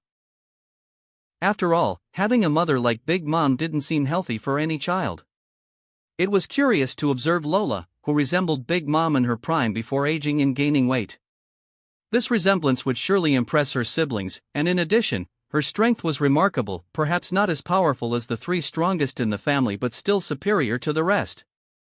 I'm taking my things to your room, Lola said as she boarded the ship with her backpack, planning to share the space with Luffy. He shrugged and continued supervising the fleet's preparations. Shortly after, the Den Den Mushi began ringing again. We're ready to set sail, Admiral. Straw Hat, I'm ready. Heading to Wano. All ships are ready. The confirmations came in as Luffy listened carefully. When the last captain gave their approval, he took a deep breath, satisfied. That's great. Get everyone ready. We'll depart on my order, Luffy said, and then returned to his crew, who were outside the ship. Let's go, everyone. The entire fleet is ready. We're setting sail now, he commanded. Lucy, Nami, Vivi, and Robin, who had been talking with Shaki, nodded and returned to the ship. Nearby, the King of Dressrosa and the King of Prudence watched from the port. Also present were Red Patrick, Fujitora, and others who would remain to protect their territories and families, along with the crew. Good luck. Say goodbye to your parents. Gloriosa said, holding all 6 of Luffy's children around her as she approached Rayleigh and Shaki, watching them finally depart. Good luck. Don't lose this fight, Straw Hat, the King of Prudence said, crossing his arms. Don't worry.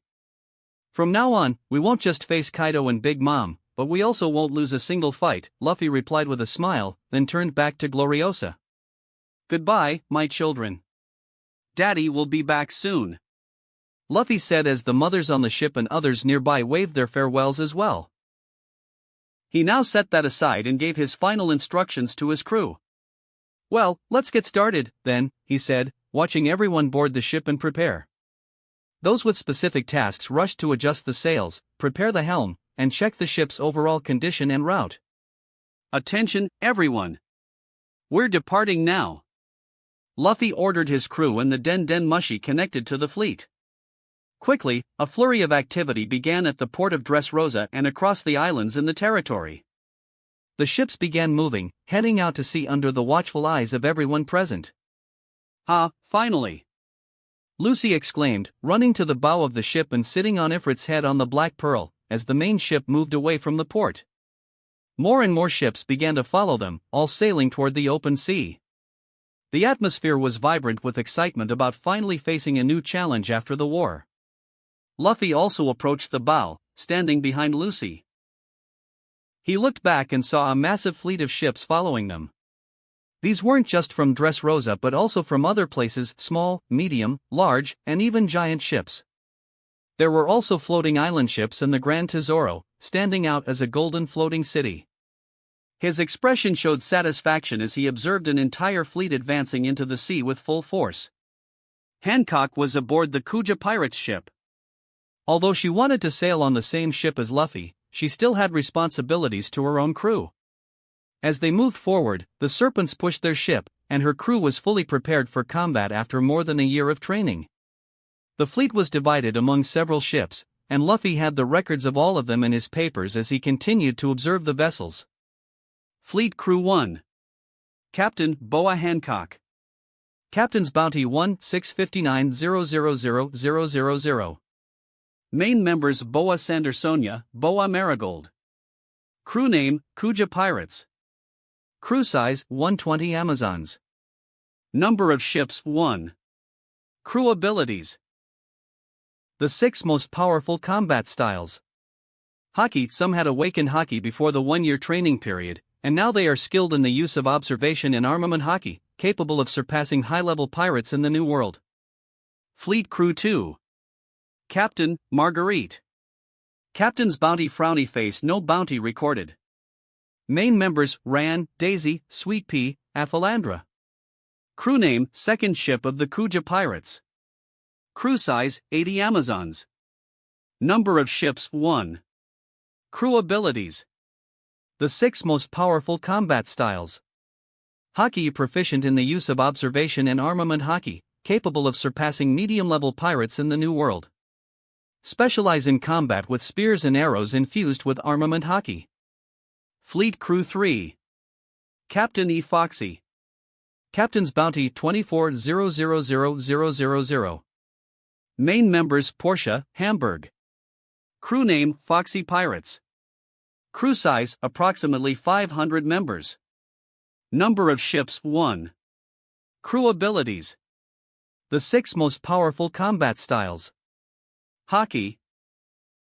Skilled in the use of observation and armament Haki, capable of surpassing medium-level pirates in the New World. Fleet Crew 4. Captain, Bellamy. Captain's Bounty 195000000.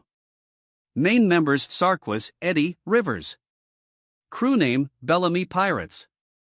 Crew size, 70 members. Number of ships, 1. Crew abilities. The 6 most powerful combat styles. Haki skilled in the use of observation and armament haki, capable of surpassing medium to high-level pirates in the New World. Fleet Crew 5. Captain, Bartolomeo. Captain's Bounty at 200,000,000. Main members, Gambia, Maynard.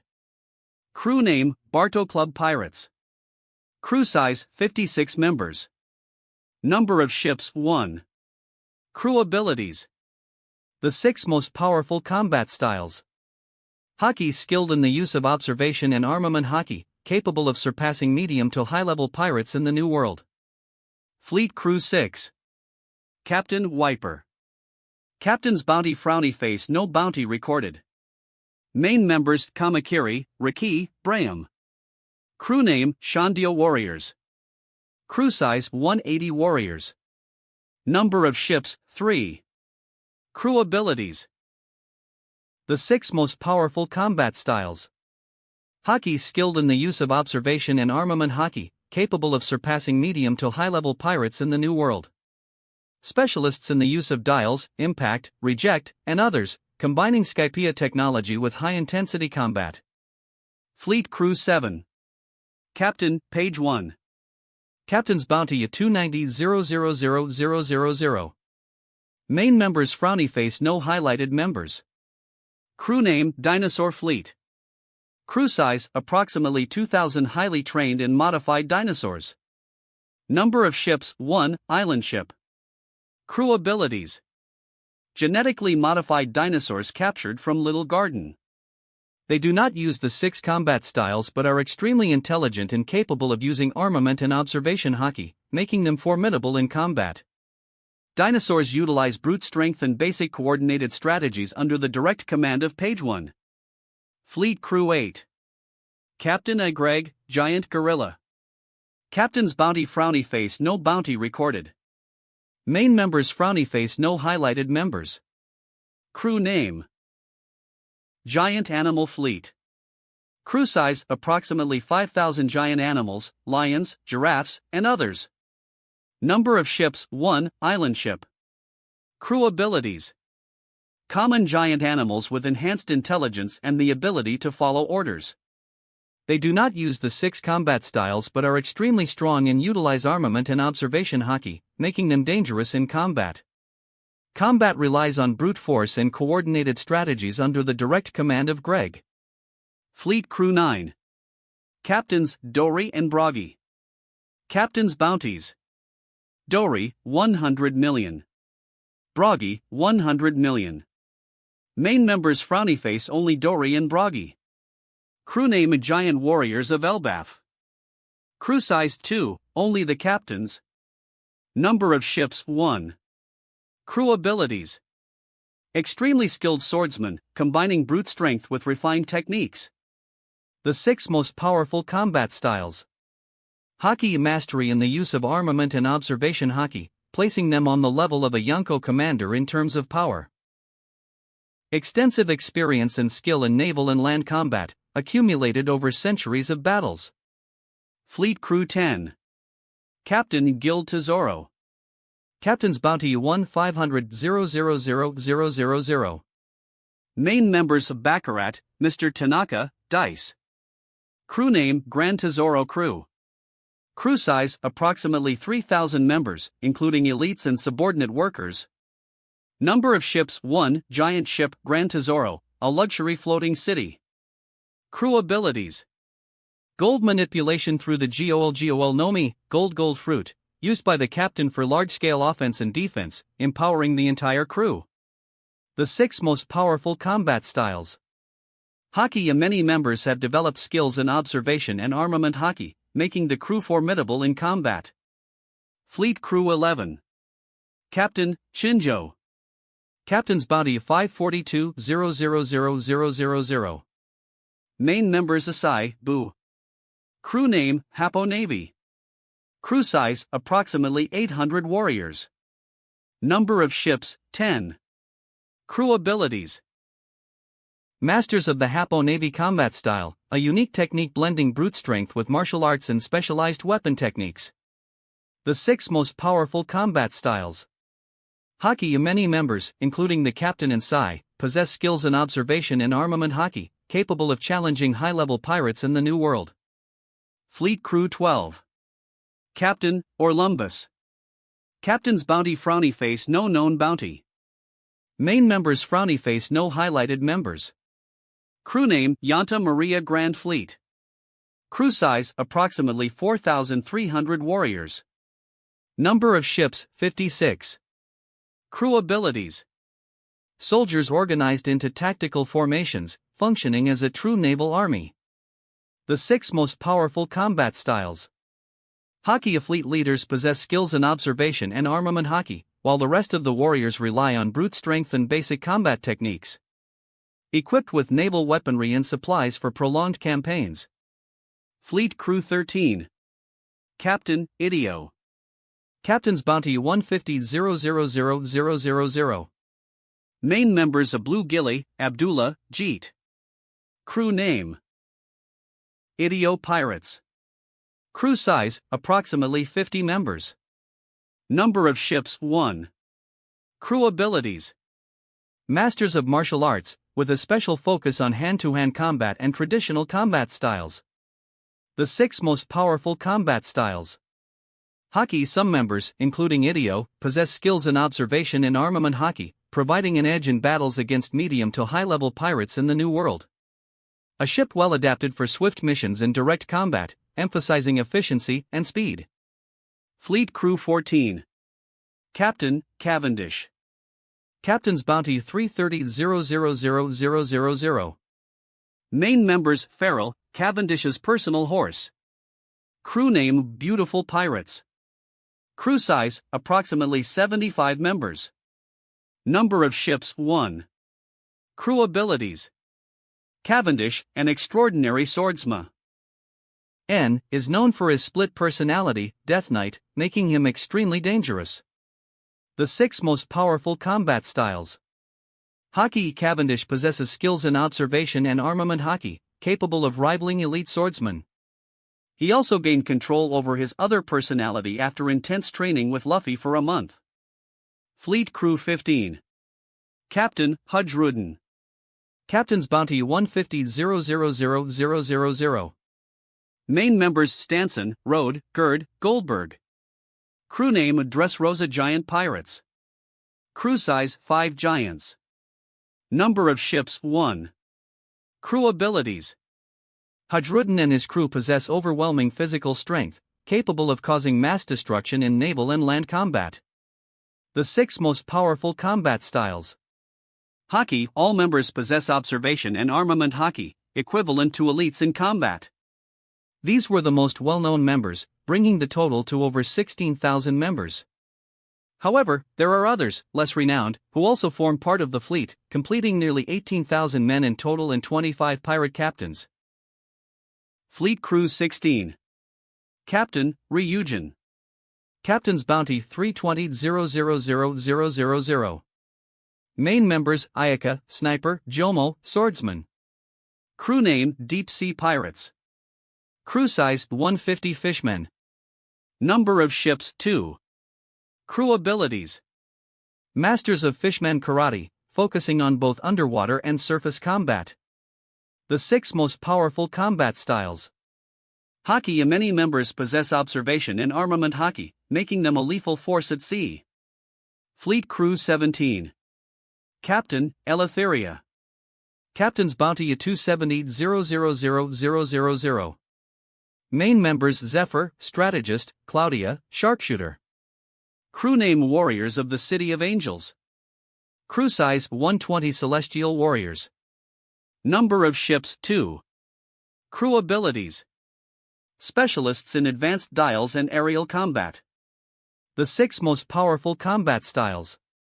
Haki. The captain and her lieutenants possess observation and armament haki, along with agile maneuvers to confuse enemies. Fleet Crew 18. Captain Azane. Captain's Bounty. 150,000,000. Main members: Arlo, Engineer, Mira, Navigator. Crew name: Black Claw Pirates. Crew size: 80 members. Number of ships: 1. Crew abilities: specialists in stealth, sabotage, and ambushes. The 6 most powerful combat styles. Hockey: some members possess basic hockey skills. Fleet Crew 19. Captain: Pharaoh. Captain's Bounty 300,000,000. Main members: Mina, Sharpshooter, Veltor, Gunner. Crew name: Iron Corsairs. Crew size: 200 members. Number of ships: 3. Crew abilities: utilize advanced combat technology and weaponry. The 6 most powerful combat styles. Hockey: some members possess basic hockey skills. Fleet Crew 20. Captain: Rato. Captain's Bounty 210,000,000. Main members: Echo, Navigator, Taro, Fighter. Crew name: Southern Thunder Pirates. Crew size: 100 members. Number of ships: 1. Crew abilities: specialists in climate manipulation and rapid strikes. The 6 most powerful combat styles. Hockey: the captain and some members possess basic hockey skills. Fleet Crew 21. Captain: Gale. Captain's Bounty 250,000,000. Main members: Arya, Scout, Gust, Gunner. Crew name: Rebels of the Cutting Wind. Crew size: 150 members. Number of ships: 3.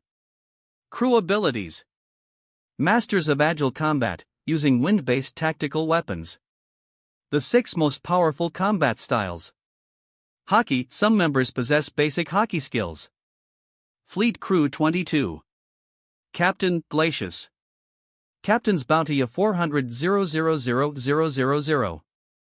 Main members: Freya, Archer, Bjorn, Warrior. Crew name: Ice Dragons. Crew size: 220 members. Number of ships: 4. Crew abilities: utilize freezing weapons and cold-based techniques. The 6 most powerful combat styles. Hockey: some members possess basic hockey skills. Fleet Crew 23. Captain: Dune. Captain's Bounty 190,000,000. Main members: Zara, Strategist, Lumo, Swordsman. Crew name: Sand Corsairs. Crew size: 140 members. Number of ships: 2. Crew abilities: specialists in combat in extreme environments, with desert-adapted weaponry. The 6 most powerful combat styles. Hockey: some members possess basic hockey skills. Fleet Crew 24. Captain: Typhoon. Captain's Bounty 310,000,000.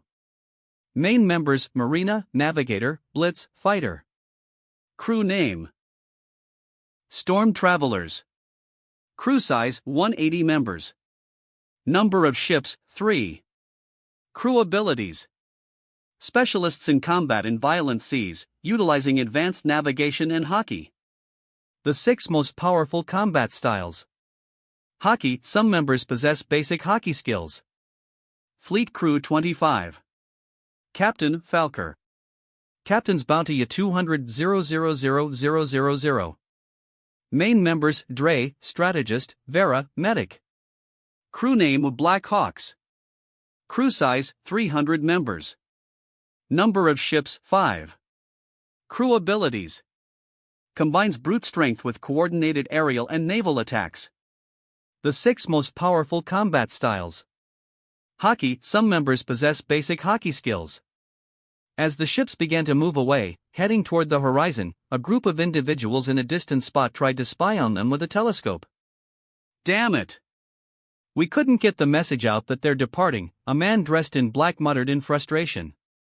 They were agents of the CP, assigned to spy on the Straw Hats and report their activities in real time to their superiors. However, Enel had blocked all communications within and outside the region, making any contact with the world government impossible.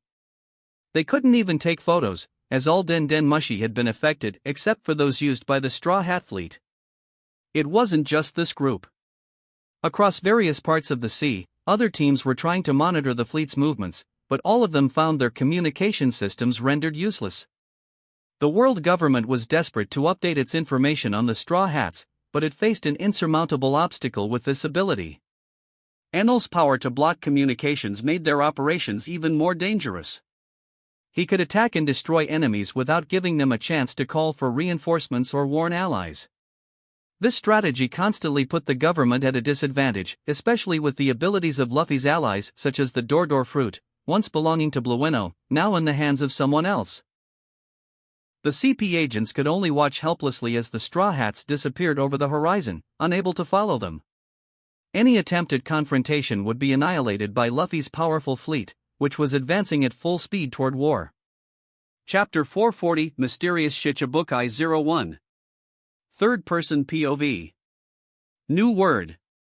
A few days had passed since the entire Mugiwara fleet began sailing the seas. The speed of the 92 ships, carrying 18,000 men and 26 captains, was quite slow. After all, there were colossal ships among them. Still, Luffy managed to enhance the fleet's strength by awakening his Moa Moa no Mi Akuma no Mi. He already had enough control over it to trigger its awakening and, even without using its full power, was able to expand its effects over large areas. One of its abilities allowed him to improve the speed of numerous objects, including his entire fleet. However, it wasn't so fast as to rush the journey too much, as he had other plans in mind to accomplish. About halfway through their journey, in just 2 days, they spotted a ship waiting for them in the middle of the ocean. It was none other than the ships of Zou, flying the flag of the Mink tribe. They had been in communication ever since Alvita delivered a Den Den Mushi to them. Earlier, before the fleet departed from Dressrosa, Luffy contacted them, and they confirmed they would aid him in Wano. Quickly, Zou's ship joined them as the fleet passed by. As they approached, Luffy landed on their ship to greet them. "Welcome aboard," Luffy said, landing on the deck crowded with minks. "So, you're Monkey D. Luffy," Nekomamushi said, analyzing him carefully, while Inuarashi remained silent beside him. "You could say that," Luffy replied, flashing a grin. "Either way, it's great to have you here. I'm sure we'll avenge Oden, defeat Kaido, and make him pay for everything he's done over the past 20 years. You talk as if you really care about Wano, knowing you intend to place this territory under your control," Nekomamushi retorted, giving Luffy a sharp look. Yes, he was powerful, far more than that mink who had fought and defeated them effortlessly, but they needed to test his character. After all, they didn't want another Kaido. Luffy understood the reason for their distrust and smiled warmly. "Don't worry about that," Luffy replied. "I'm not that kind of person. I'm going to Wano to help liberate the country. I have a crewmate who is Kaido's own daughter, but Oden's will lives on in her. Ever since she read his journal, her dream has been to free Wano. As her crewmate, and now her husband, I'm going to help her achieve that dream." He paused before continuing. "That's why I assembled my crew and went to sea. All my crewmates have clear goals. Even those who seemed lost, who join us by chance, carry their own dreams. As their captain, I'm determined to help them achieve those dreams above all else. Taking Wano out of Kaido's hands has been part of my plans since the East Blue." "I see. I hope you stay true to those words," Inuarashi said, now observing Luffy intently. "We won't be your subordinates, but we'll stand as your allies, even after this war," Nekomamushi added incisively. "We'll see," Luffy replied with a smile, confident they would eventually join his fleet in the future. "So be it, Monkey D. Luffy," Nekomamushi murmured. Luffy shrugged before continuing. "Anyway, I'm heading back to the flagship. If you need anything, use the Den Den Mushi to get in touch. Safe travels." He turned away and disappeared, moving swiftly back to the Black Pearl. After chatting briefly with his new allies, he finally landed back on the ship, where he found his crewmates, along with the additional members who weren't part of the main crew, busy with their tasks. Meanwhile, he relaxed, sunbathing with some of his wives and observing the fleet as it advanced. As the fleet's admiral, Luffy also had to oversee and resolve any problems, including disputes among the captains. With so many captains gathered, conflicts naturally arose from time to time, even though they were all there for Luffy, sharing a common interest. Sometimes, he had to talk to or even fight them. Other times, he sent Hugo, who resolved issues with his brute strength. The ship sailed for over 2 more days before Luffy called everyone together for a more serious discussion. "It'll still take about a week for us to reach Wano's territory," he began. "It's time to proceed with the plan." The crew listened attentively, though they already knew the captain's plan before setting sail, as Luffy had needed to address some important matters and had shared the plan with everyone during their meeting in Skypiea. "Beepo, I'm counting on you to lead the fleet," Luffy called out, offering a few words of encouragement. Beepo looked at him with a goofy expression, unable to respond. Suddenly, Usopp appeared behind him with an object in his hands, placing a wig on Beepo's head. Instantly, Beepo changed, his eyes sparkled with confidence, and a smile spread across his face. "Of course, Captain. I'll get started right away," he said calmly, jumping off the ship to begin coordinating with the other vessels. Although Luffy had expected this to happen a little later, he accepted that it was the right moment, especially since there was no one watching them neither from the sea nor the sky. Maintaining the element of surprise was critical. Earlier, he had driven off Morgan by asking Enel to keep an eye on him from above, as Morgan had been persistently taking photos of the fleet. Meanwhile, Beepo began touching each of the 92 ships, one by one. By the time he finished, Luffy decided it was time to leave and turn to his sister. "It's time to go, sister," he said. She nodded. "All right, Luffy." "I'm ready," she replied, carrying a sack full of meat over her shoulder. "Take this," she added with a goofy grin, handing him the sack of meat he had asked Reiju to prepare. Luffy laughed as he accepted the sack, shrinking it until it fit into his pocket. "Let's go. See you later, everyone. Catch you soon." He returned to his crew, grabbed his sister by the waist, and, without warning, unfolded his wings. In an instant, they shot into the sky, disappearing from the ship. He climbed to a considerable height and veered in a different direction from the fleet. "This is so much fun," Lucy exclaimed, exhilarated by her brother's incredible speed as they vanished from sight. "We'll be bored for a while. I'll go train," Zoro muttered. After all, without Luffy, they wouldn't be attacking Wano just yet. Kuina followed him to the training area, along with some other crew members. As Beepo finished touching all the ships, the fleet began to lift off the ocean. Small ships and even island-sized vessels started levitating one by one, rising into the sky. Beepo controlled everything with his powers, and the fleet now traveled through the air instead of over the sea, heading for Wano at a steady speed, unseen by anyone. Luffy was the only Yonko whose fleet could fly through the skies. Meanwhile, Luffy and Lucy, having separated from the fleet, sped forward at incredible speed using the power of the Moa Moa no Mi. After crossing many islands and other kingdoms, they arrived at a specific island a few hours later. They advanced into the center of a simple port town. This was one of the kingdoms whose king was absent, as he had traveled to marry Geos. The kingdom's strongest forces were concentrated in the capital, as pirates in the surrounding waters had grown bolder. With the king and his top fighters away, escorting the royal voyage alongside the navy, the coastal villages were vulnerable and had started to suffer attacks from pirates eager to plunder. Upon approaching one of these villages, however, they didn't encounter the chaos seen in other villages. Instead, the streets were littered with blood and the corpses of pirates. The terrified villagers were busy cleaning up the bodies. The one responsible for the carnage was inside a tavern, and everyone seemed afraid of him. "What happened here?" Lucy murmured, surprised by the sight of so many dead pirates. Though she disliked seeing dead bodies, she had to accept that such scenes were common in this world. "Let's just say there's a Shichibukai here," Luffy commented calmly. "A Shichibukai? Is that why we're here?" she asked, confused. After all, Luffy had mentioned they had another objective. She hadn't expected to end up in a place with a Shichibukai, but she didn't seem worried. She trusted her brother completely, and he always seemed to know what he was doing. "Yes, but it's a Shichibukai I've already spoken to and kept in contact with over the past month. We arranged to meet here," Luffy revealed. They moved through the town, avoiding exposing their identities by wearing hoods. As they walked, they reached a completely empty bar, with only a bartender present.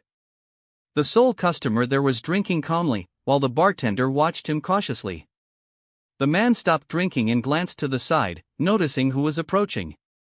He knew very well who was there, as Luffy's presence was overwhelming for skilled observation hockey users. "You actually came. I read in the paper that you're headed to Wano," he commented suddenly.